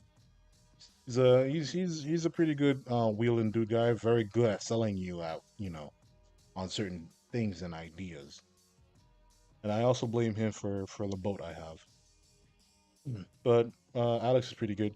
So most underrated car mods. I wonder if we'll be able to cross-reference any car mods that he listed with the previous video we watched. In a world full of GMRs and 4-color S chassis, you might be confused on how to truly make your car stand out. The underrated way, the OE plus way, the I pay my taxes way, and not the shock value, please notice me way. Now, I'm Alex, Alex.Martini with 2 underscores on Instagram, and today we're gonna talk about modifications that tell the world, you know what? You eat your steak medium rare like an adult, and you know how to pair a red with it. You don't mind your car being called OEM, and you don't mind that you... That is such a nice Beamer. With the nice wing, the square body. That's a brick. It's a lovely brick. Look at it. So good. Got some list spoilers too, I see over here. Might be a little too low though. Find it weird that you don't like wrap. Speaking of mods, if you're looking for car parts, mod your car with your friends over at martiniworks.com. We just added new tires and exhaust brands like Falcon and Miltech, and we'd love for you to mod your car as we continue to show the industry that Martini Works like Falcon and Miltech. Miltech Catback. Oh, okay, so they're a exhaust company. And we'd love for you to mod your car as we continue to show the industry that Martini Works is a place that truly cares about you, which means sometimes talking about things that we just should stop doing. Now, to me, underrated mods are ones that you don't see unless you're looking for them, and they make one hell of a difference to the overall look or feeling of a whole car. And for me, maybe it's a weird place to start, But lug nuts and bolts are a super underrated modification. Most of the time, people throw some chrome boys on it when they snag wheels and tires from us, but the Muteki closed-end lug nuts or even colored bolts can help pull together your colorways perfectly. And Also, I would like to mention now, lug nuts, while seemingly definitely underrated, I would highly recommend swapping those out if you own American cars, namely Chrysler, Dodge, or Ford, because those OEM lug nuts are so terrible and extremely easy to destroy and round out. You're just not gonna have fun with any type of like tire repair or something like that, because you know you've everyone's had that story where they've had to pull their car to the side because maybe a tire went flat. You had your spare tire in the back, ready to go.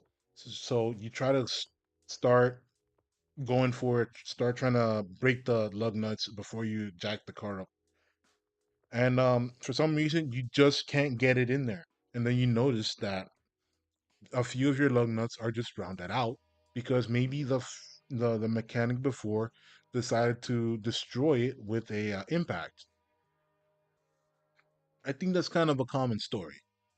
So having replacement lug nuts or aftermarket lug nuts that are pretty good and not made out of crap um, is perhaps something that you should probably look into. Definitely, if you have another boat like mine, definitely do it because you will round them out one day. Trust me. you might be saying, Alex, I don't want to spend $40 or $100. I just want to use my OEM lug nuts. And well, I wish you could. Lots of stock bolts and lugs actually don't fit aftermarket lug holes because they make them teeny tiny, eeny beeny, beeny tiny beeny pieces. So what color should you go with? Unless you're Chrysler, and in which case they're just unnecessarily huge for no reason.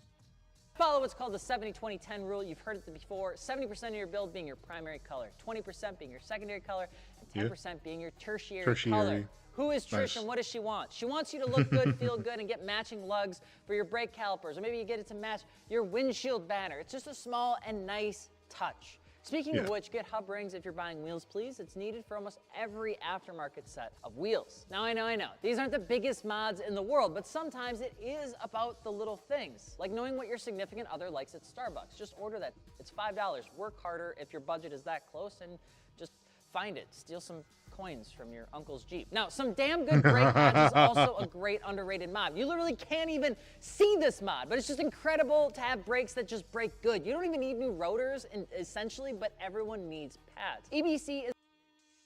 Notice how some of them said track use only. I probably would pay attention to that. There's a really good chance that when the brakes are cold and you try to apply it, it probably squeals really bad. That's not something you want to go through. Keep that in mind. Is a brand we typically always recommend because they have pads for just about every situation and platform you could need. And honestly, good brakes are the insurance most of us need when we're driving. They're kind of like that pepper you get from Papa John's. You almost always forget they come with the pizza, and then I die on that hill that pepper is better than every Domino's pizza I've ever had in its entirety. Underrated car mods are usually the ones that you see the least, and brake pads and sway bars, lug nuts and center caps are kind of those things. But the last thing I'll say is lighting and the housings for them. Now, there are these like corner lights or fog lights or rear lights that are amber, and they were required after 1968, January 1st, fun fact. And I prefer to take those out and put clear ones or smoked ones in. Now, the R34 we have clear house. I will die on this hill. Amber lights forever. Keep it amber. Please. On it because it matches the rest of the car, and I think personally it looks hot as but lighting can make one hell of a difference, especially for your license plate brackets or your headlights, where we switch almost all of our stuff to Morimoto or Morimoto bulbs, and that's just like the tip of the iceberg. Not a ton of money. You can swap headlights and taillights if you want to, but for me there's so much to be done with just I'm literally looking at the car as I'm telling you this. There's so much that you can do by just getting rid of the orange on a car and replacing it with clear. It just cleans up the whole I like the license plate, 2 miles per gallon, LOL. thing. It makes it just look more modern, more purposeful. less legal. But a lot of times an OEM style upgrade to your lighting can also mean going way overboard and getting aftermarket headlights and taillights that look like an entirely different vehicle manufacturer and have LEDs and DRLs and all sorts of fancy little nidbit things going on in there. I wouldn't say do that unless you want to, but just make sure the quality is good. If you're looking to sauce up your car without the gaudiness of like quick car part purchases, you can never go wrong with simple stuff. A sleek banner install, Nardi steering wheel, vehicle specific shift knob, and a properly installed exhaust. Also, get good tires. Just get good tires. Good tires. Look at me. Good tires, please. Making things look good while Tires is subjective, my friend. Because, like, you could try to get somebody to get on some, like, you know, Firehawks. What is it? For Firestone? Get some Nitto tires and stuff like that. But, like, these sport performance tires, you need to be aware they will not last very long. Get them rotated if you can rotate your wheels. If you cannot, keep that in mind. They will get destroyed, and you will be buying tires a lot more earlier than you had originally planned. keeping it sleek is all about that OEM Plus style, which Especially if your car does not come without a spare. You know, it was originally meant to have what was it? What are these tires called?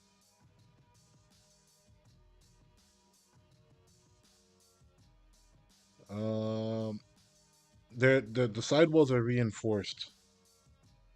I can't believe I forgot the name of those types of tires. But the ones with the reinforced sidewalls, and you took them out for these types of performance tires because they don't have reinforced sidewalls, and you end up with a flat. You are screwed, my friend. You are most definitely screwed. I personally love on some cars because it just looks like it belongs. But that usually means not going crazy with the parts that you want to buy. So if you bought something, right or wrong, let us know below for your car and if it helped you get that like understated look to it, or if you completely messed it up and you regret buying it. Now, if you are looking for car parts, mod your car over at martiniworks.com. We've got a bunch of different stuff over there, and of course we got some good stuff, we got some expensive stuff, but we also got a whole bunch of stuff on sale as well if you're looking to build your car before you get into the season. And if you have a tip for somebody that might be building their car for the very first time, why don't you drop your thoughts below? Maybe you can help them out so that they don't make the mistake. Little doggo. You're 16. I will die on this hill that I told my dad one time that ground wire cables improved the performance of my 3000 GT SL, and that was the silliest thing, and it's stuck in my brain, and I'll never let it go. And I just need to tell the internet. I need to tell somebody. I just got to get it off my chest. And that's you. You're on my Appreciate it. What the? That's weird. Hey, yo.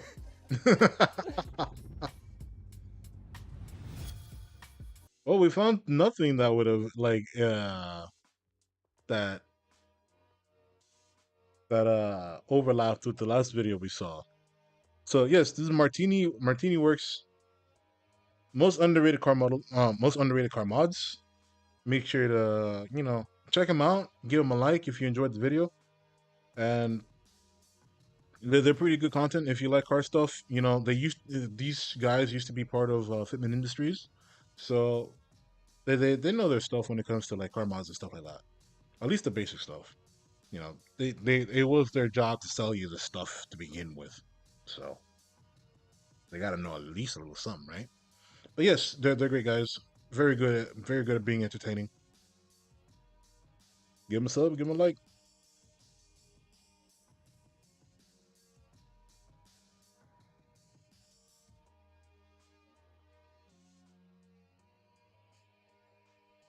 You see here. Yeah, we're still recording. We're still streaming.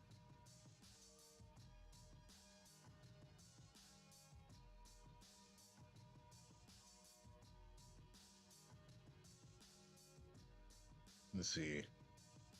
What I want to watch now. Well, we're basically back to the top now. Right? Hydraulic types of music fans, the supercut.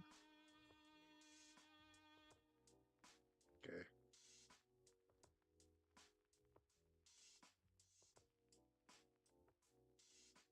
Ooh, we could watch this one. Yes, I forgot about this one.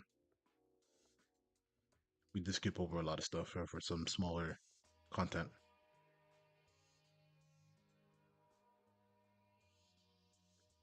And so, Savage Geese, this is a channel that tends to review cars piece by piece, and they go over into every single little nerdy detail possible. I've always loved watching their content. Let's see, and I've also been kind of a fan of the new MC20. So let's see what the GT2 Stradale, Beauty and Brains.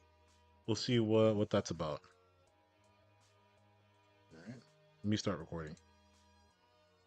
So we're gonna start with the GT2 Stradale video by Savage Geese. Personally, I've been a fan of their stuff for a long time. They're a great content creator. They go into the nitty bitty details of like over engineered BS, and it's fantastic.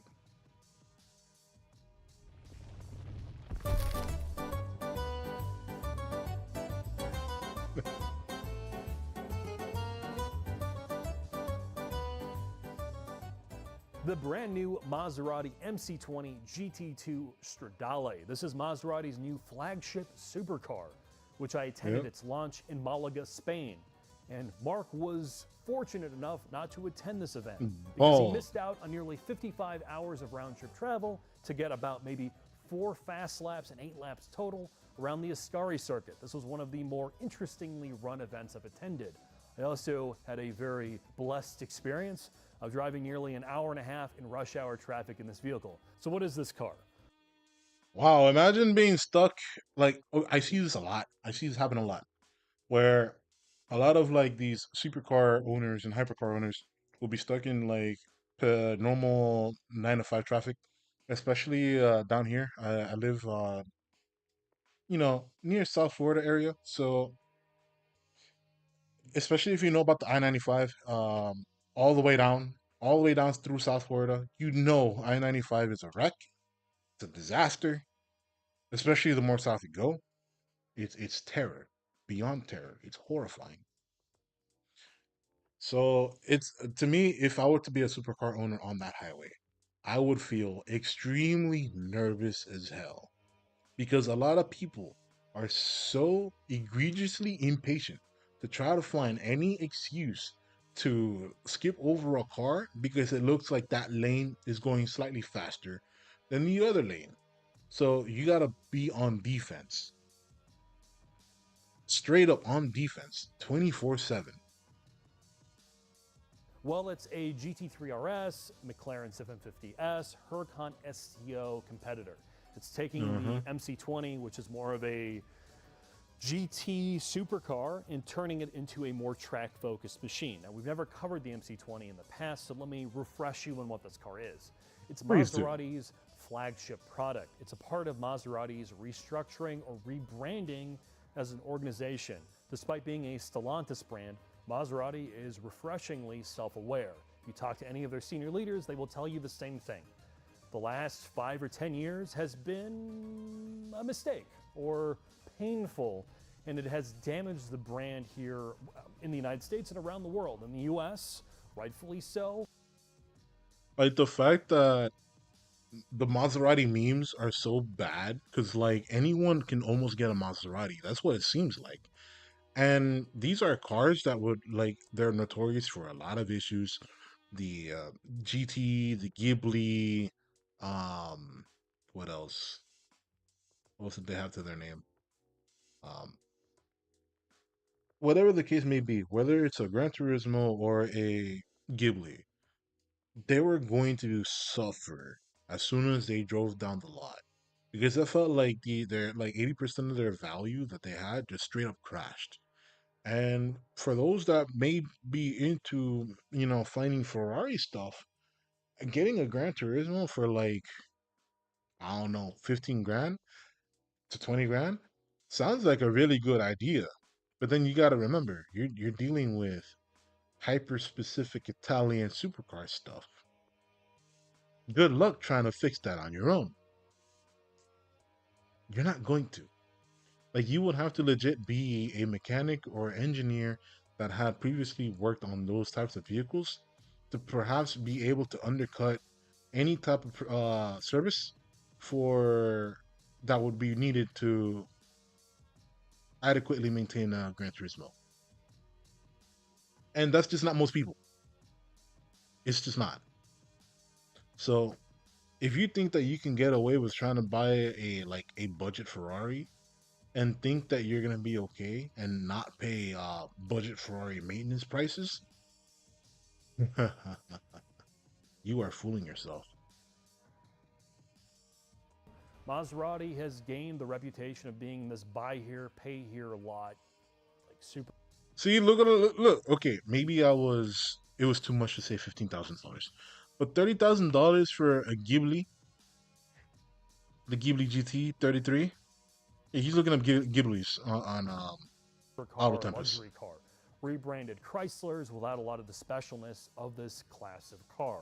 With the MC20, the new Gran Turismo, and the Grecale, they are putting genuine effort in the car and trying to shake that reputation. I'll leave it up to you whether or not they've succeeded in that. The MC20 is a carbon. In my opinion, it looks very promising. The Maserati is trying to do something for themselves and not just be stuck and collecting like the toys that Ferrari doesn't want to play with anymore. Like that's pretty much what it felt like. Maserati was basically that younger brother that got whatever the older brother didn't wanna that was no longer interested in, or the younger brother would have to basically and prostrate themselves to be able to play with the same things that the older brother got. Case in point, the MC12 versus the Ferrari Enzo. Both of them are basically, for the most part, the exact same car in terms of paper, because well, they both share the same engine, the same chassis architecture, a lot of the good stuff. But however, the only reason why the Maserati could sell the MC12 was because Ferrari basically said, "Yeah, you can have the engine that we're going to put on the Enzo, but however, we have a stipulation. Your car cannot be tuned more than our current car. So you have to make your car weaker on purpose." Like what is that? It sounds pretty bad, but that's what Maserati had to put up with, and they did. And funny enough, it's like they got up on Ferrari because Ferrari was also able to enter the Enzo and race it against the MC12, and the MC12 still would whoop basically everybody. It was a great and fantastic race car back when it used to race with other GT1 cars. So for Ferrari to still get that soft little middle finger on Ferrari, despite knowing that the car that they were racing was technically weaker than the Enzo, is kind of like some poetic justice type of thing, you know? Hub supercar now.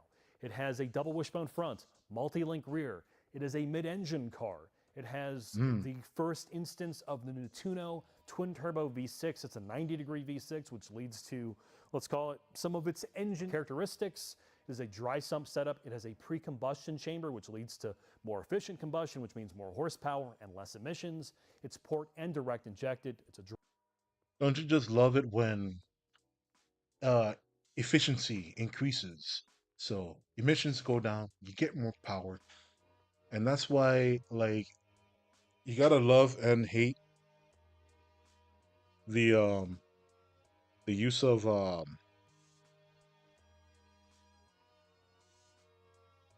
like we as car guys may dog on the people like that are in California, such as Cafe and all this other stuff, for like these very aggressively strict regulations on emissions, but it has allowed our engineers, whether it's these people that worked on this twin turbo 90-degree V6 that makes, like, I would assume about 600 horsepower, give or take, or to allow something like the Demon to exist. You know, we've gotten really good at being able to creatively make power, or sometimes just be able to brute force it in the case of the demon. It's great. It's fantastic. And shows a lot of creativity that these engineers have to be able to play under these rules of being able to make engines that are road compliant.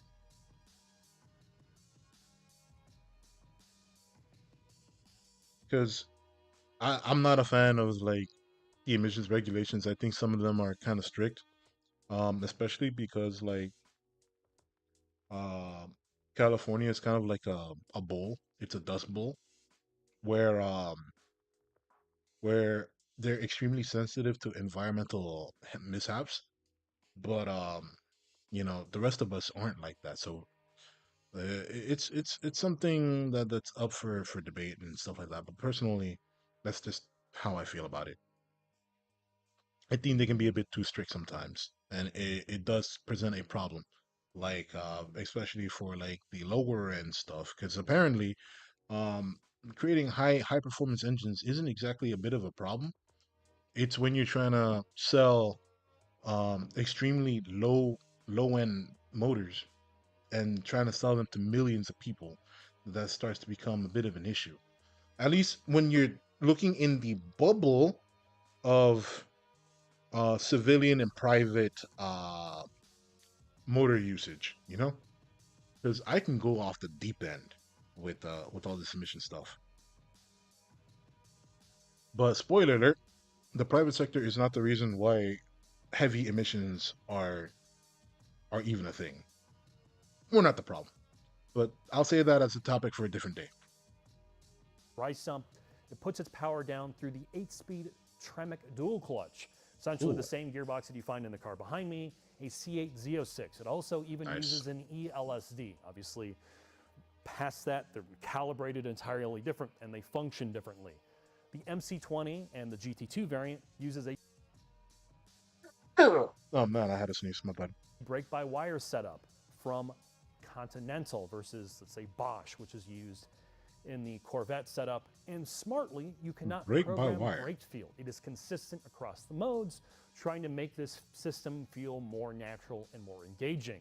That's the good. GT2 Stradale variant turns the MC20 up. From an exterior perspective, brand new aero, larger air intakes. It looks far more aggressive, less generic, and more special. The car also has incredible color options, and most importantly, doors that open like this. It has billionaire doors, not doors that close like this, doors that open like this. It's a level of specialness visually that this car has over things like the GT3 RS or the new ZR1 or the C8 Z06 and many of its other competitors. This car is about flash. The engine tuning has also been changed along with the suspension calibration. So this car now makes 640-ish horsepower and 530-ish foot-pounds of torque. That's through more boost, through more air that makes its way to the intakes along with better cooling.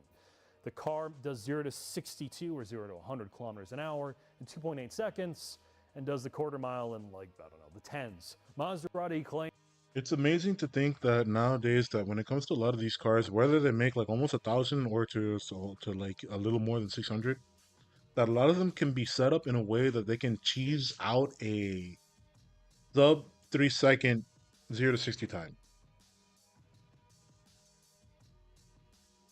It's ridiculous if you ask me. Because like we basically know like there's a method to it, in which it's not just about raw power, but rather a matter of torque that meets the road. Because like we have like so much good tires now. Tire compounds are really good. So you have the right tire compound, the right amount of torque, the right amount of power. And aerodynamics obviously don't mean too much because aerodynamics don't really start to feel any real ramifications for it until like about 60 miles an hour. So, and what's the test for? Up to 60 miles an hour. So there's that. That's why the brick that is the Demage 1320 can reach like a sub 2 second yeah, like a supposed one, like what was it, 1.8, 1.6, something like that, something insane. The 13 to the 170 proof demon. There you go. I'm not 1320. Holy hell. The 170 demon can make like 1.6 or 1.8 0 to 60. So it's like, okay, there's obviously nothing really special about getting to that acceleration point anymore. It's just whether you actually are desire it. Do you desire that type of speed within such a short amount of time?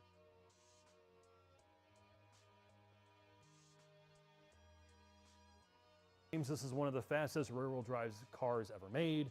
I raised the C8.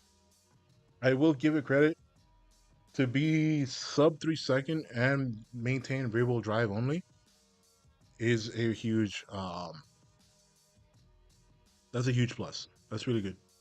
Whoever was the driver that got that speed, hats off. Because we also know in this type of bracket, once we start getting to sub 3 second quarter 0 to 60 times, it's basically mid-engine 4-wheel drive, and that's it. That's all you're gonna see throughout the list, unless they're EVs. So mid-engine 4-wheel drive, or they're an EV, one of the two. So for the Stradale to be also one of the few cars that are strictly two-wheel drive, that's good, and that's pretty cool. ZR1, which costs $100,000 less, as my counterpoint to that. This car does cost a shitload of money. It's between $300 and let's say $10,000 to $315,000 before any options. You have. I really got to figure out what would cost more, a GTD or this. I've seen the base versions of these around. They're very nice. Obviously, I'm not talking about the GT2 Stradale. The base MC20 does look pretty nice, and I know they're not that expensive. They're like, I think that they're slightly more pricier than a Corvette C8. Have an optional performance package which adds Cup 2R tires, 245 front, 305 rear, carbon ceramic brakes, and obviously some other changes to suspension calibrate or really software calibration to the diff and to the steering and some other things. You also have optional carbon buckets, which are spectacular. One of the things that Maserati does very well nice. is the specialness of the interior and the exterior and the rareness. This car, they are making a total of 914 globally, with just under 500 making their way to the U.S. What a specific number. Primary market. 914. Limited production is the other part of this. Maserati is trying to shed the reputation of horrific depreciation. So by making this car rare, they're trying to keep up residuals and make this car more desirable. So with all that said, let's go talk to Antonio, the chief engineer of this product, who's going to walk you through what this car is and is not from a technical perspective.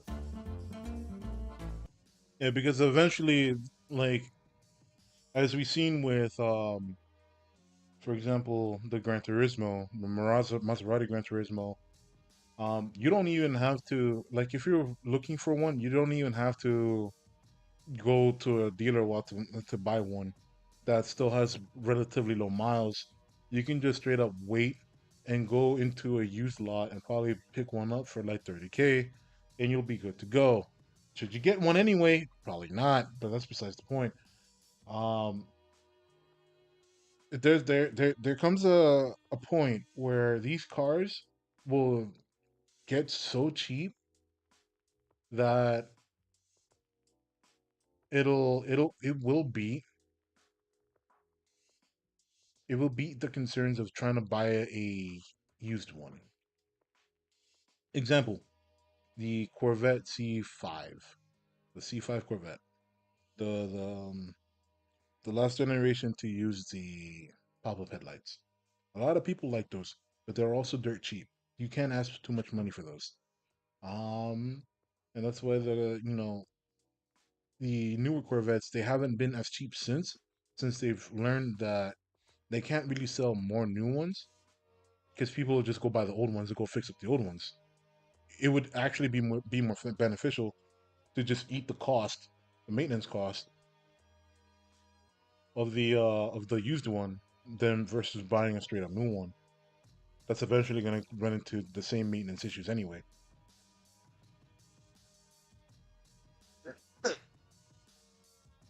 So for the people that can afford the maintenance costs, having a cheap GT is actually a really good, financially.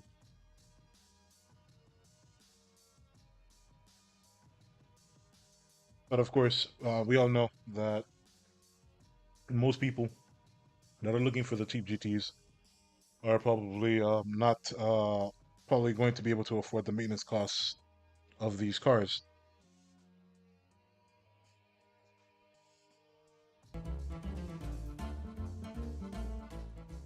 I'm here with Antonio, the head of model line for MC20, essentially the chief engineer for the GT2 Stradale. What was your goal for the GT2 Stradale? What were your objectives? Is it supposed to be like a track day car, GT3 RS, Lamborghini STO, or those? Yeah, so the first benchmark is with our self, of course. Yeah. We start from an MC20. right? Yeah. MC20. A base model MC20. On MC20 project. So GT2 and with GT2 Stradale, during all development, we are working to increase the performance in terms of aerodynamics, thermal management, and driving experience. So the main core is aerodynamics, thermal dynamics, and the driving experience. Okay. Also in jet fine in GT Corsa Sport mode, and when you switch on Corsa for track usage, we maximize all performance in terms on engine calibration, gearbox calibration, steering wheel calibration.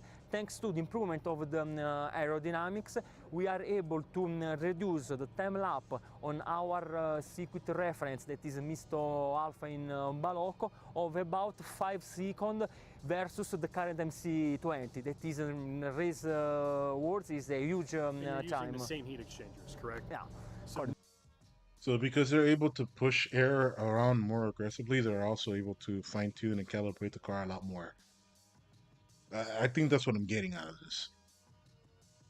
And now he's also still talking about the thermal management and cooling, because that is a big and huge point of contention. You're running 2 turbochargers on such a tiny space. It's important to keep cool. No hardware change, Correct. just aerodynamic man. Yes. But you've increased the ride frequency by 10 and 8%. And that's largely, you said, to deal with aerodynamic downforce and then the stickier tire you're running. So more aggressive, stiffer suspension, and grippier tires to make use of the improved, or not improved, but rather the increased amount of aerodynamic load being pressed down on the car. Because obviously, in order to maintain aerodynamic flow, you can't have your car being bottomed out by its own force. So yeah, a more aggressive suspension was obviously going to happen. Everyone saw that coming, for sure. Correct? Yeah, correct. Same brake-by-wire system, different brakes now. You're running a bigger car. Correct, yeah. Recalibrated ABS. Correct. What have you done to steering? Is the steering Yeah, calibration? we introduced 3 different calibration of the steering wheel in GT, Sport, and Corsa mode.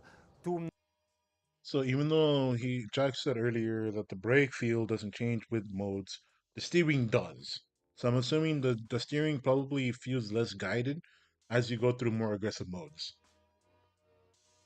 So probably a more natural feel. Make the calibration more precise, more direct. As you said before, there you the go. development of a total new brake system in carboceramic way, in which we increase the diameter of the front of 8 millimeters, the diameter of the rear of 20 millimeters, and also the thickness. Plus 2 millimeters on the front and plus 8 millimeters on the rear. What's the meaning? The stop distance, 100 km/h, it's 0 is in only 29 meters. You know, there are Nice. lots of cars today that you can buy that do track things. You know, STO, GT3 RS, Yeah. ZR1. You have lots of competitors in this space. You're the head of this car. What were your goals to make this stand out in its space? What did you want the driver to feel in a car like this? This vehicle is, let me say, easy to drive. You don't be a professional driver to create. So it's noob friendly. It's a noob friendly car. That sounds like a problem. Create a great time lapse on Ascari is a wonderful circuit. In order to be able to switch on every day useful car to a track day car without to be a pilot, without to have a specific F1 patent. So if you want. So basically, they intended this car to have the possibility. We know it's not going to get dailied. This car's not going to be a daily car. But it still takes a person who just takes who wants to be able to be a hobbyist on the track and like be able to take this car, go out to a track, have fun with it, beat on the car, and not feel like they have to be an F1 driver to get not only have fun with the car but also have decent performance response from the car. So so basically it's a car that will baby you a little bit. That's I think that's what they're saying. That's my guess. These are the customer that for which we developed the GT2 Stradale in this way.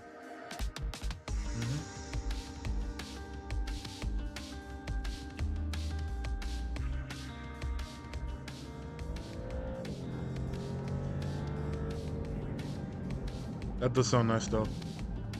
Really does. Setting off in the Maserati MC20 GT2 Stradale. We're back at the Ascari circuit. I'm going to walk you through how this thing drives, particularly compared to its nearest rivals, the GT3 RS, the Lamborghini STO. Both cars we are very, very familiar with. I'm going to do my best to try to remember where I'm going on the Ascari circuit and not ball up this north of $300,000 car. Probably a good idea. First things first, this is a carbon-tubbed supercar. Yeah. One of the few in its class. The GT3 RS is not a carbon-tubbed car. Basically, you have to go to McLaren. And the first thing you notice is the sheer amount of rigidity that's in the actual body structure itself. It's double wishbone in the front, Multi-link in the ring. back. It uses the Tremec 8-speed dual clutch and an E-diff. It's double wishbone. It's a car that you have to drive around the front. You combine that with some very, very quick steering that actually, for a modern car, has some level of feel. It is surprisingly confidence-inspiring. You can carry some very, very high speeds in this car. We see that. I will say... Almost 200 kilometers an hour. It's a 90-degree twin-turbo V6. You get a lot of torque, but it's not a particularly soulful feeling engine. In the world of these, its nearest competitors, which are two of the best sounding naturally aspirated cars in the world of, ZR1s with V8s and Z06s with V8s. I will say that's the Achilles heel. Bro, that looks like such a fun course. Car is that the emotionality sound-wise is not that high. It is a drivetrain that is dominated by the torque, as you could probably imagine, being forced induction. Yep.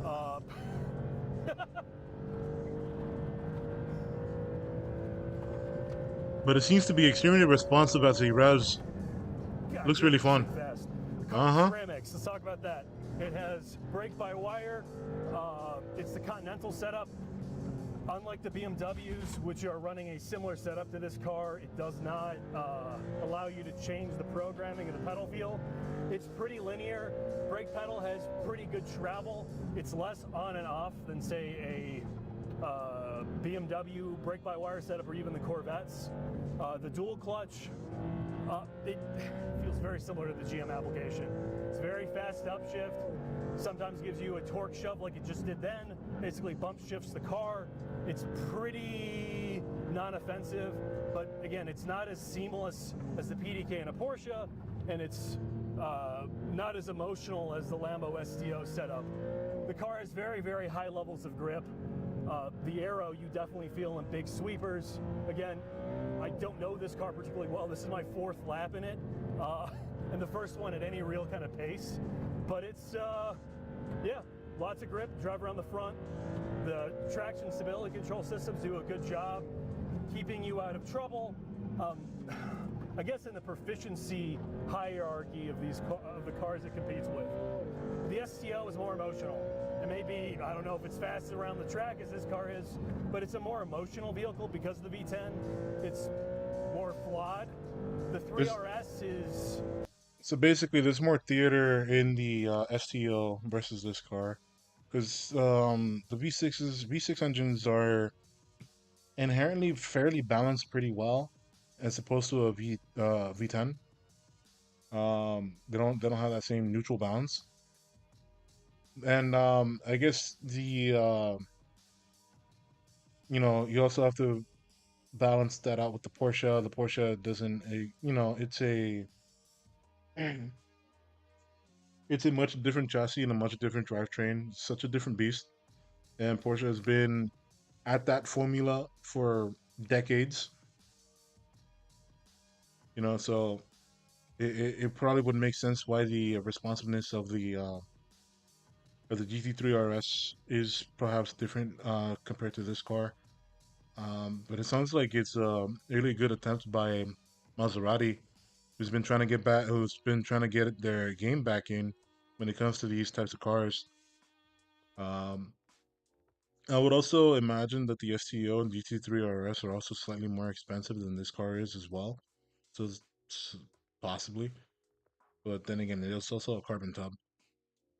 Being a carbon tub car is a huge deal, because not every shop is equipped to lift this car. Because as soon as you put this thing on a normal lift, you just total the car. Yeah. So definitely, maintenance locations is a huge factor when dealing with this car.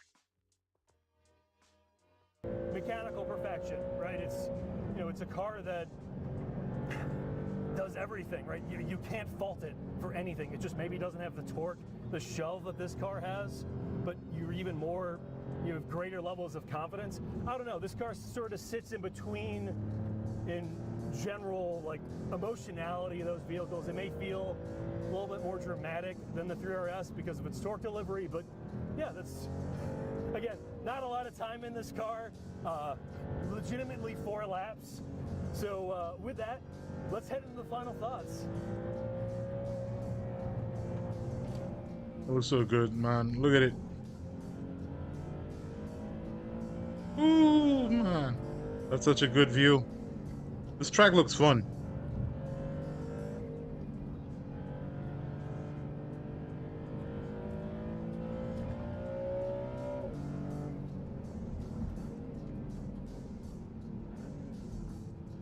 Man, he almost reached 120 miles an hour. It's basically rule of thumb. 200 kilometers an hour is basically 120. Like, a rough estimate. Because 100 kilometers an hour is 60 miles an hour. Roughly. More like 62, but still. So now he's going, he's going around, hanging around roughly 60 miles an hour. And it just climbs.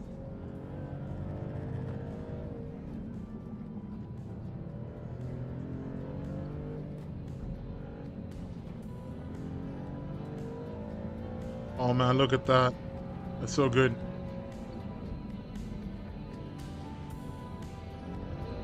Woo! That tail was a little happy at the rear. I saw that. so good.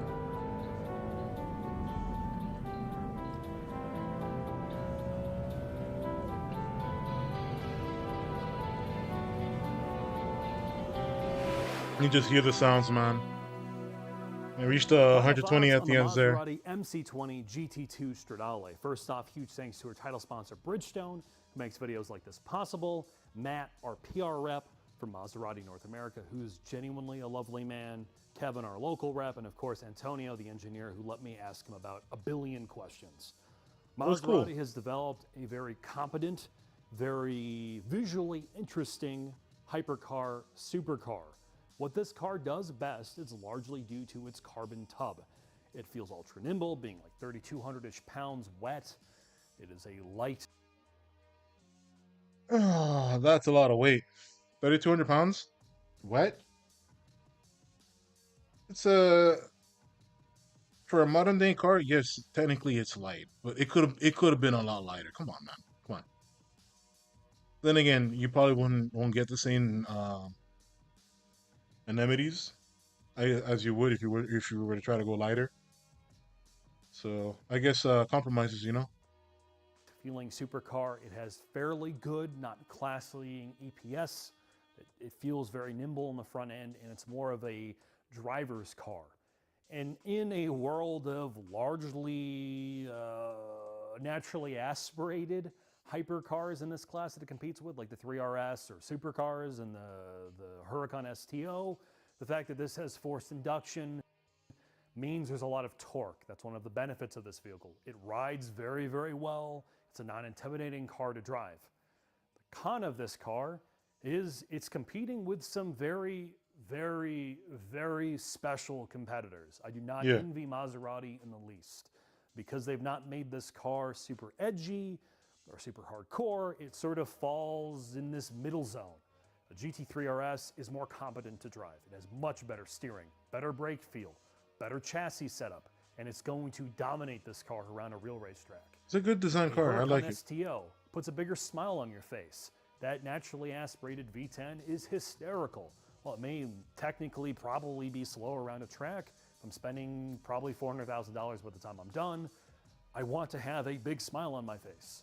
And things like the Z06 behind me and the new ZR1 sound better, and I'm probably sure are faster around a racetrack. So that becomes the hard thing for Maserati with this GT2 Stradale. Because they played it safe, it is not that exciting on a racetrack. And it's, to be fair, probably better than all those cars on the street, though. So that leads me to... Safeness is not weakness.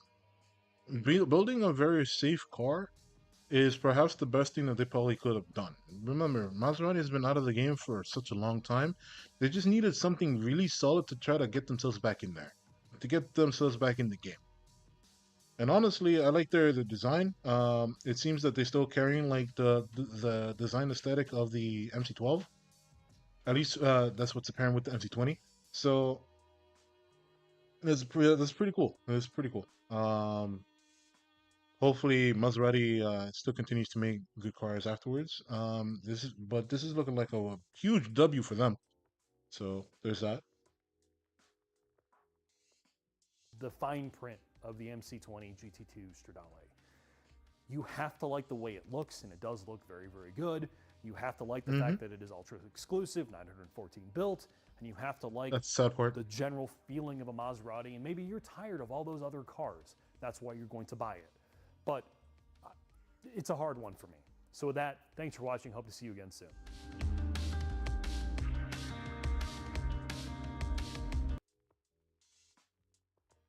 It's a good video. This is Maserati GT2 Stradale, Beauty and Brains by Savage Geese. I've been watching Savage Geese back when, we had our bald man first, and he had a different co-partner. But, yeah, I've been watching this channel for a long time. I'm glad to see that it's grown very well. So if you found this video first before watching Savage Geese, make sure to go to Savage Geese's channel, give them a like, and a subscribe. I think they're very deserving. They do a lot more videos than just sports cars. They'll do normal eco cars, SUV reviews, and stuff like that. Hell, I'm pretty sure the SUV videos are probably what pay for the more fun videos like this, like the GT2 Stradale videos and stuff like that. So there's that. Great people. I love them.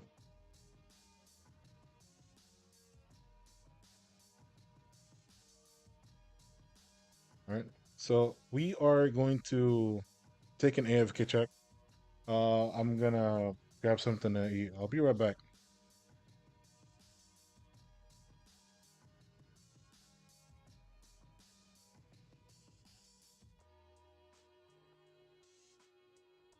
And then we come back. We'll play some games. We'll play some games when we come back.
So we are back.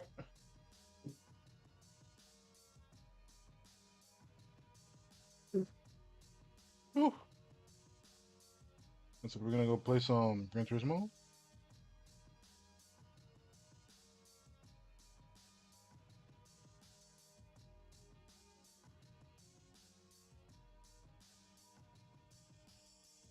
And that was made myself a really nice sandwich. Really good.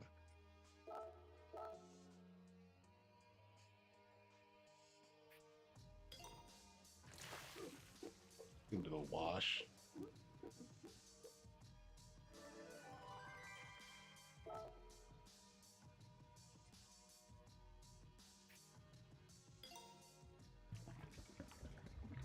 Change the warm oil.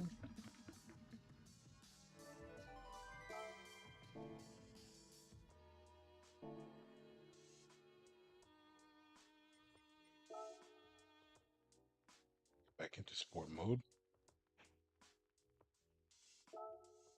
So it looks like we got 15 minutes. And we'll enter with the current car. 908 HDI FAP. I'm never gonna get tired of that car's name. It's what makes it top tier. Truly.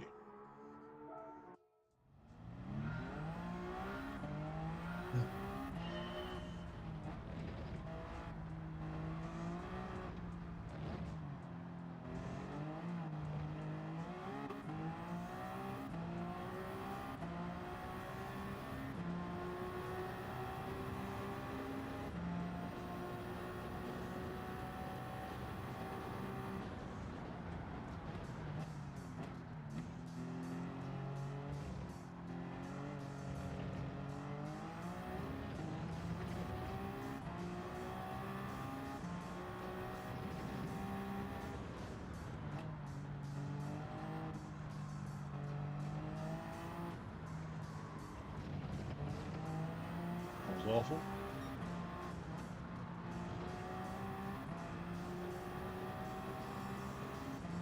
It's okay, we'll try again next lap. Just gotta get back into the state of flow.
That's nice. That's pretty nice.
the 333.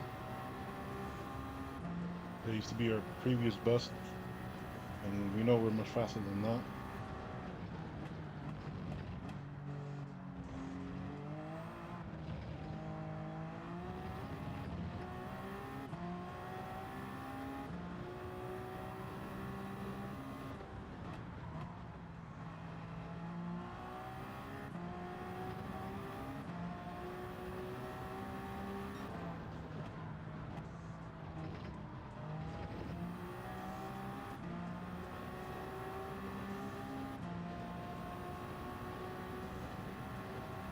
Yeah, that wasn't too good.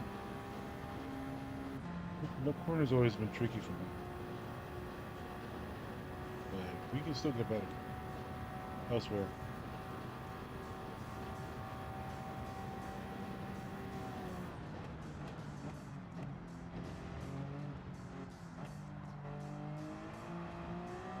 But the main point of contention that we have to improve are the chicanes, especially chicane number 2.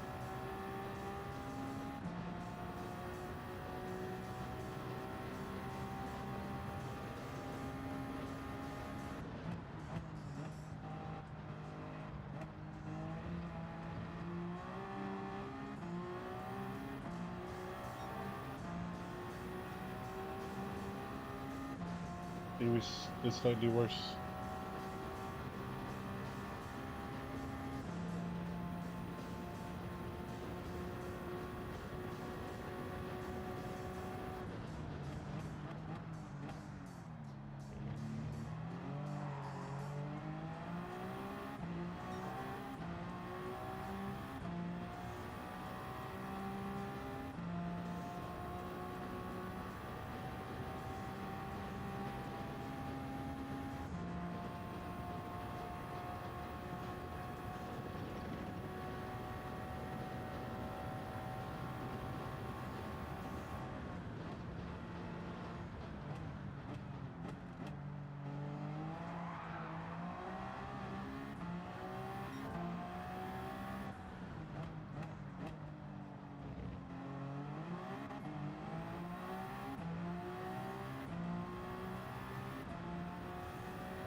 Wow, we messed that one up.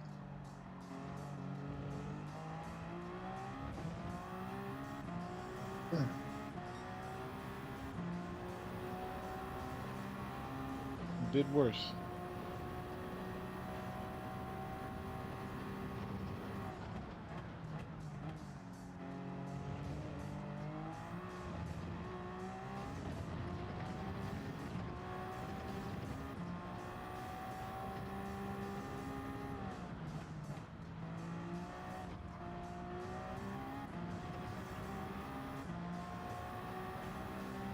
And that's correctly.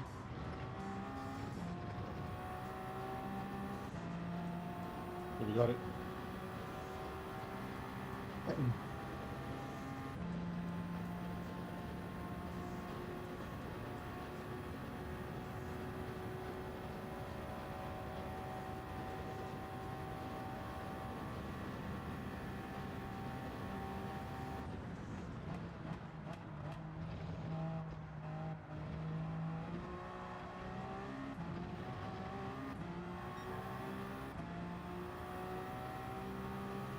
Oh no. We didn't do too hot on the exiting of the chicane. It looks like we're not losing too much time.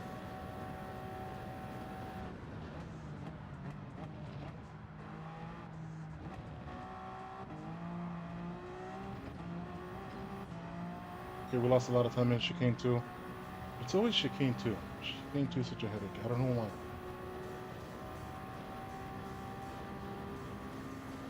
Something's not clicking.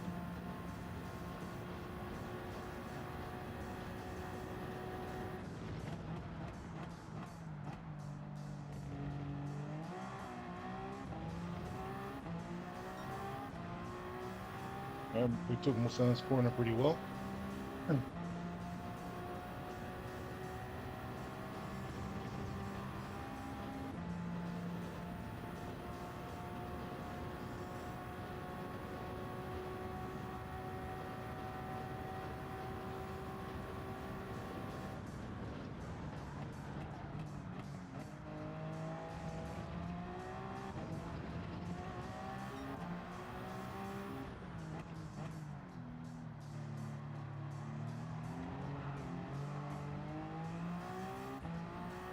That wasn't too good. That could have been so much better.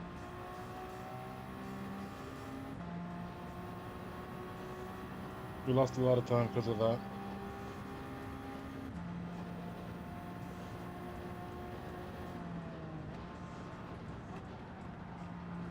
Wow.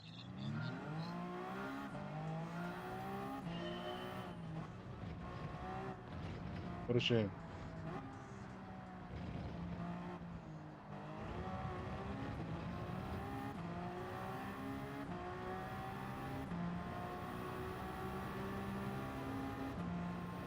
I don't even have time for a new one. Oh no. So we're stuck with this current record.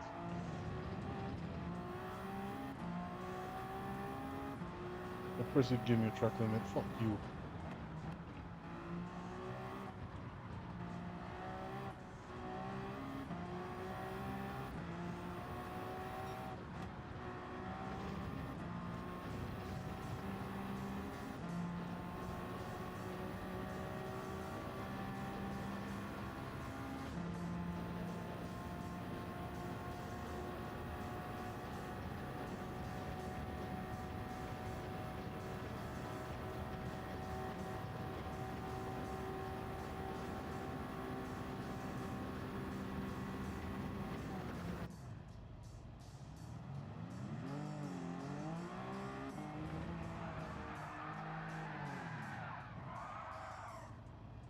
Oh.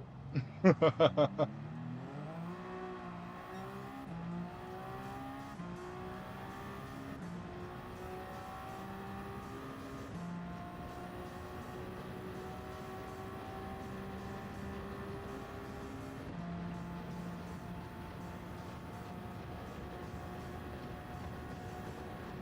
let's see the tires. It's going up and down.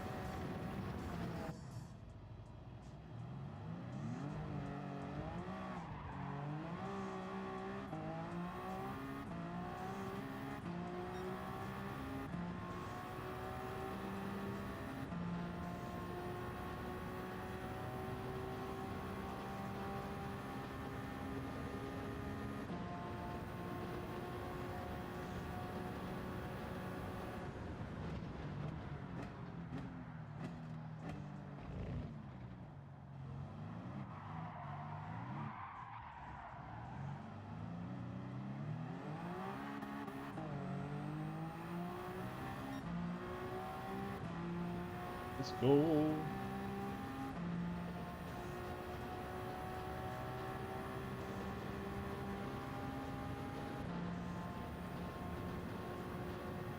Got 30 more seconds to go, baby.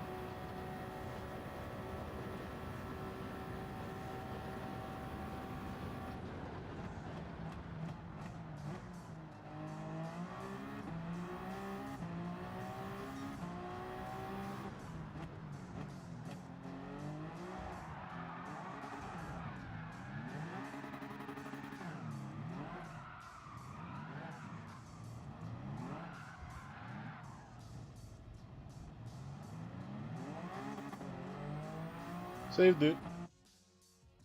No damage.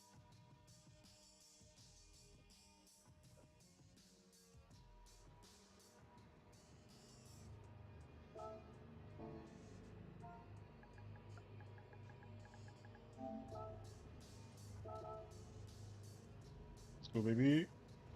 G-Bog. Mario 90. Rank number 1. Look at him. From yesterday. We played against him.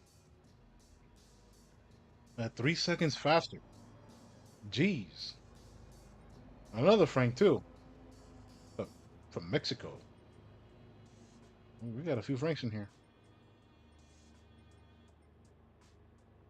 Let's go, baby.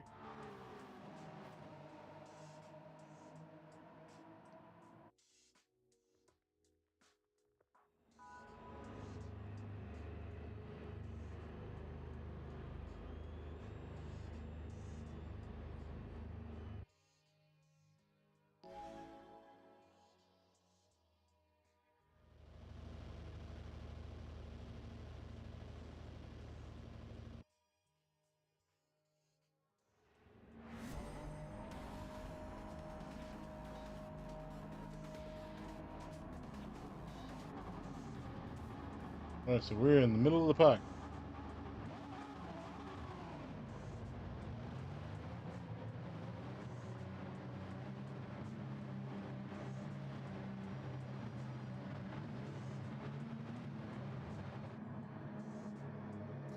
Doing very well for a beginner.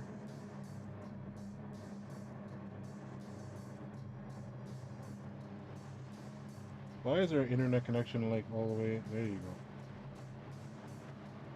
That makes more sense.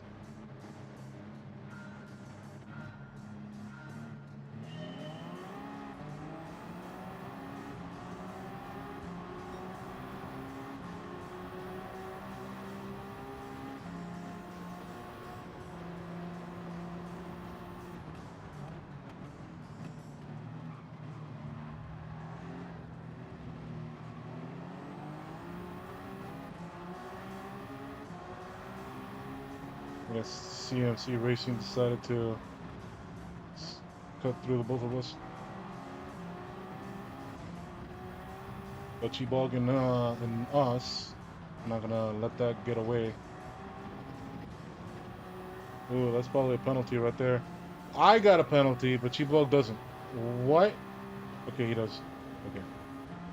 Cool. Now I'm less mad. I'm still mad that it shouldn't have happened.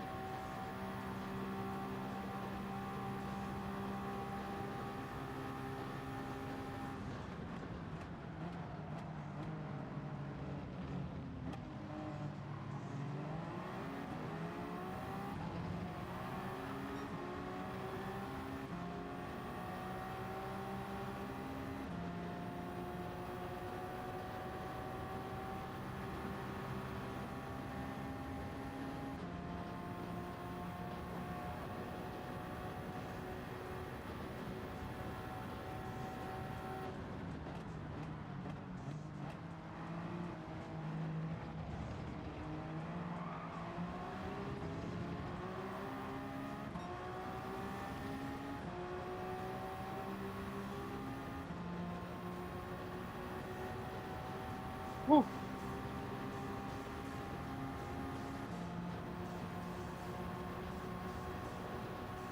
Rough.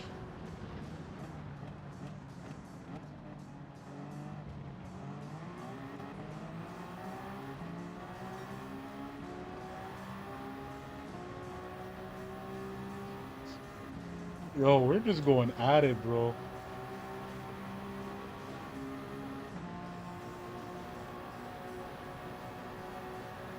Let's go.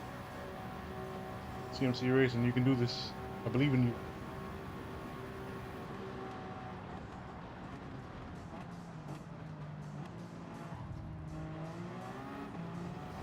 My bad.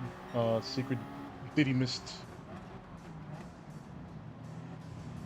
Well, that was sticky throttle. Alright, we're gonna take our penalties.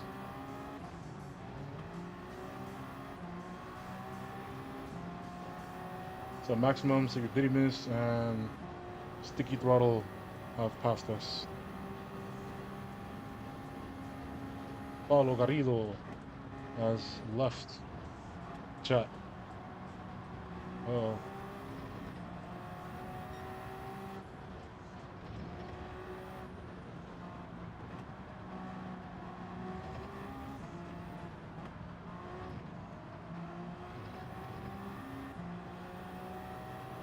so we gotta get back up there.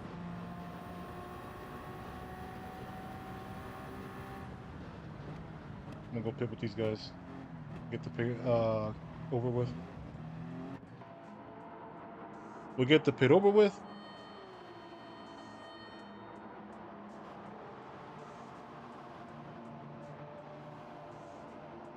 And smash.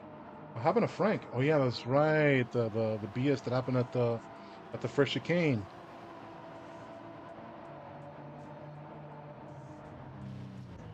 So user is first. We weren't supposed to fuel, but sure, whatever.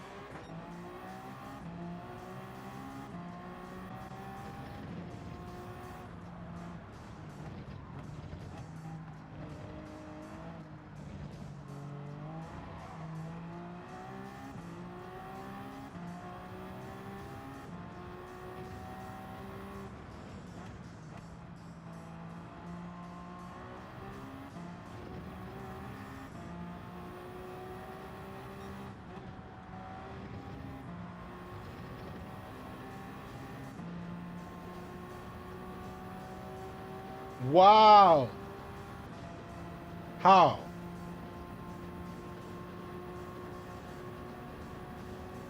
That's actually irritating. Like really irritating. I took the normal line. I still get hit.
I guess Frank Gaming 16 didn't have a good time. He's in 12th now. He was above us earlier. And he still has to pit. But we keep eating penalties like it's candy. And it's getting really annoying. It's affecting us really badly. Very negatively.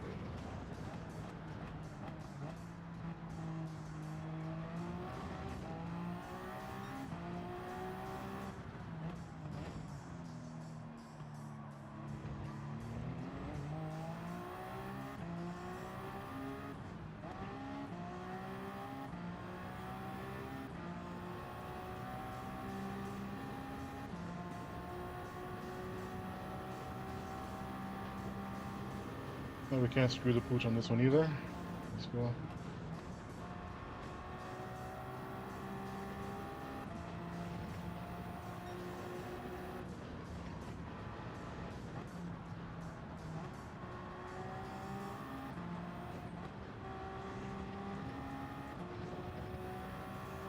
That's good. I like that. That's cool.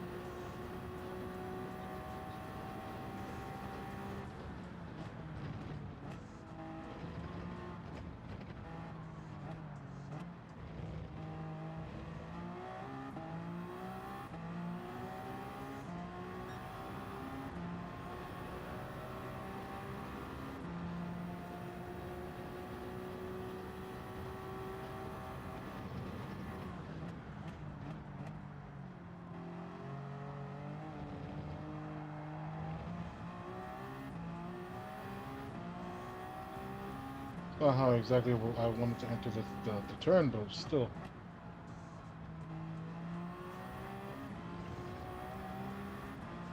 We gotta be careful here. Keep getting killed by penalties.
I'm still losing time. What?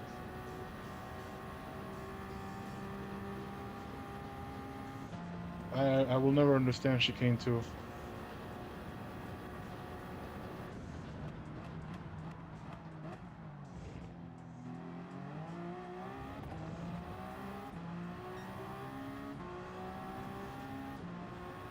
I still lost time on that. On Mulsanne corner, that was a good corner. I don't get this game.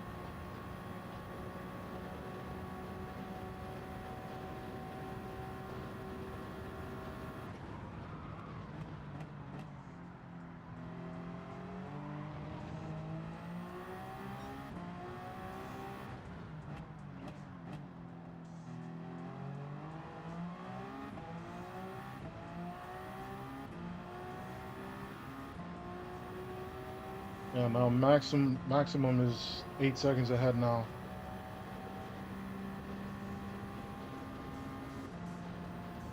Crap.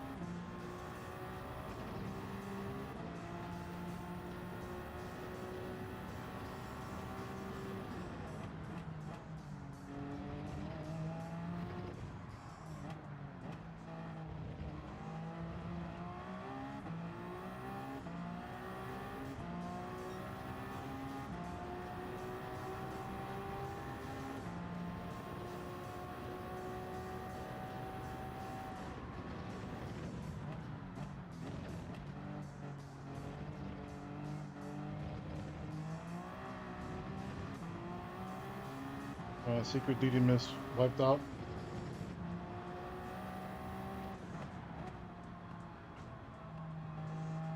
You left the room? Oh, okay.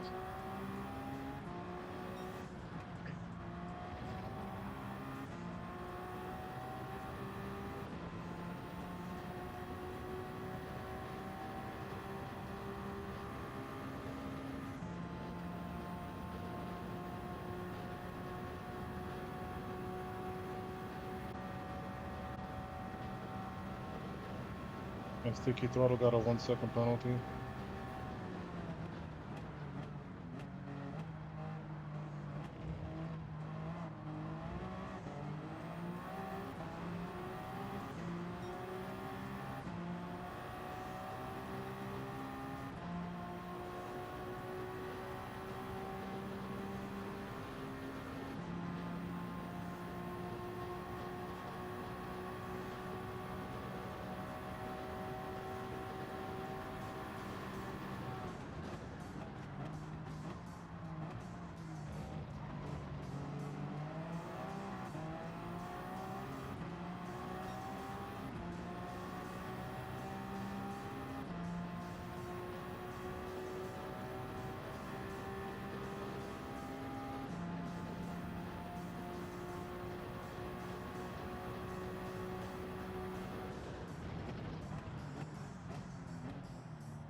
Oh, that touch of Rouge corner was bad.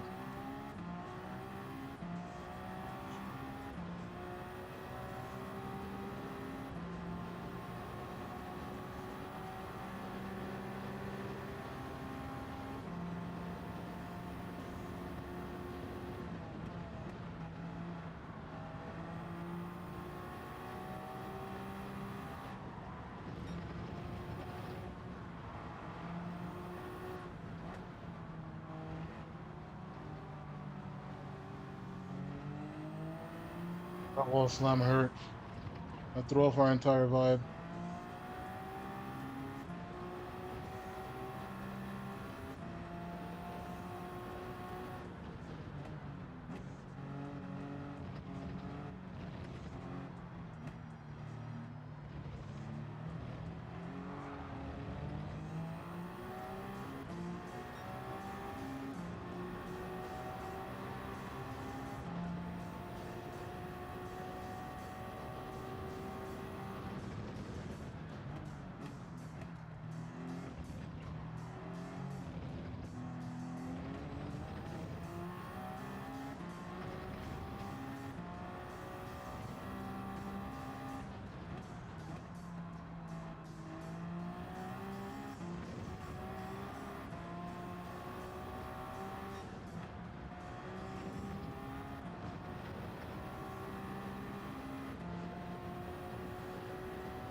Of course. The usual hits. Sure.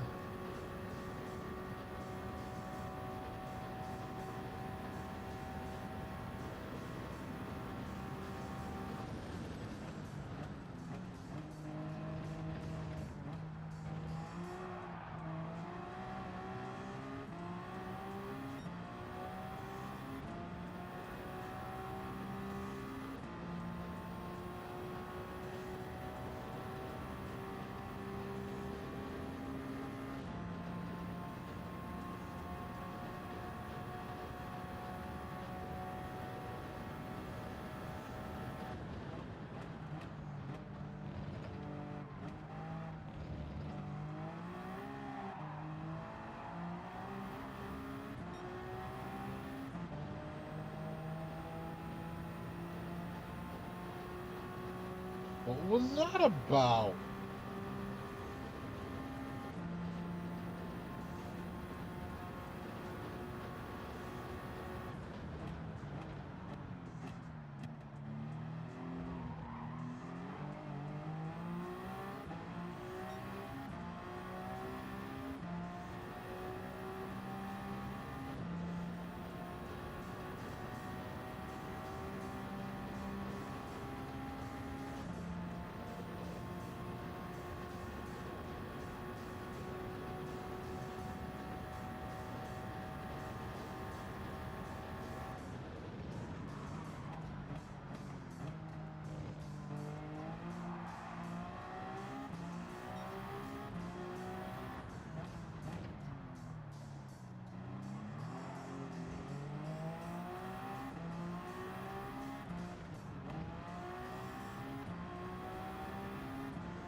Oh.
Because now he's right on my ass.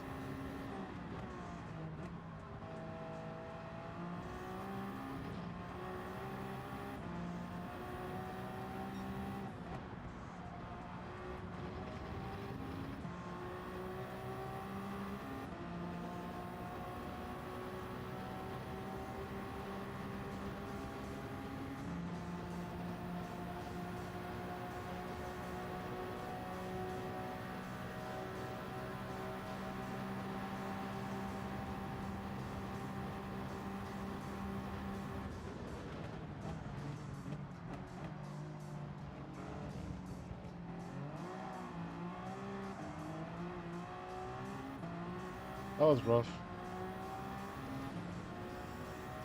I could have sworn I had a good braking point, but guess not. It's just not the case.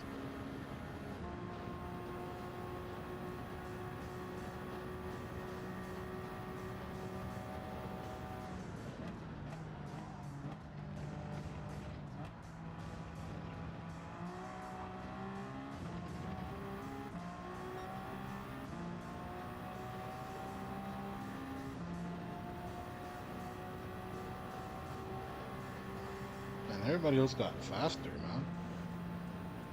This is crazy.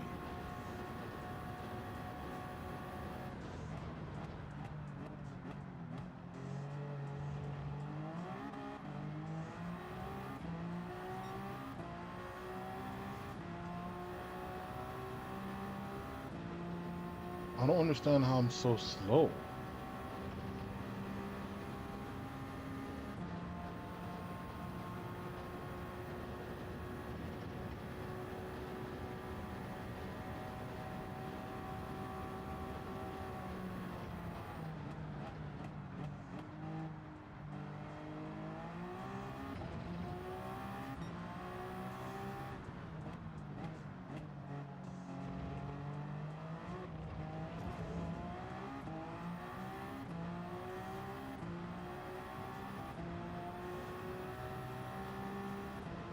You know, finishing ninth. We lost 2 places. Fucking garbage.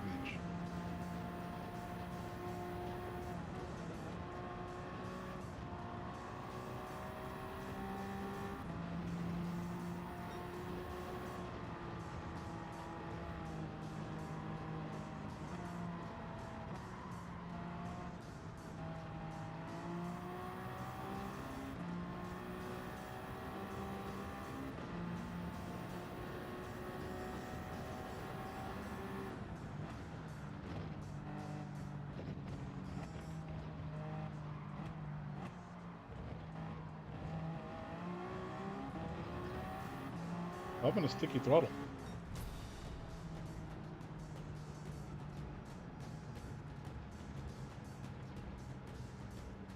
What? We magically got 7th? Because of penalties that... What?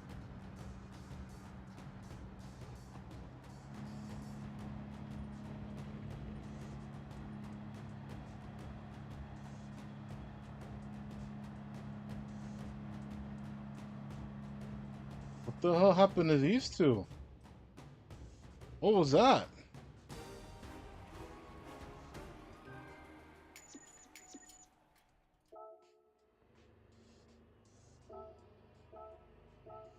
That was weird. Yeah, Maximum's pretty fast. Maximum's pretty bad.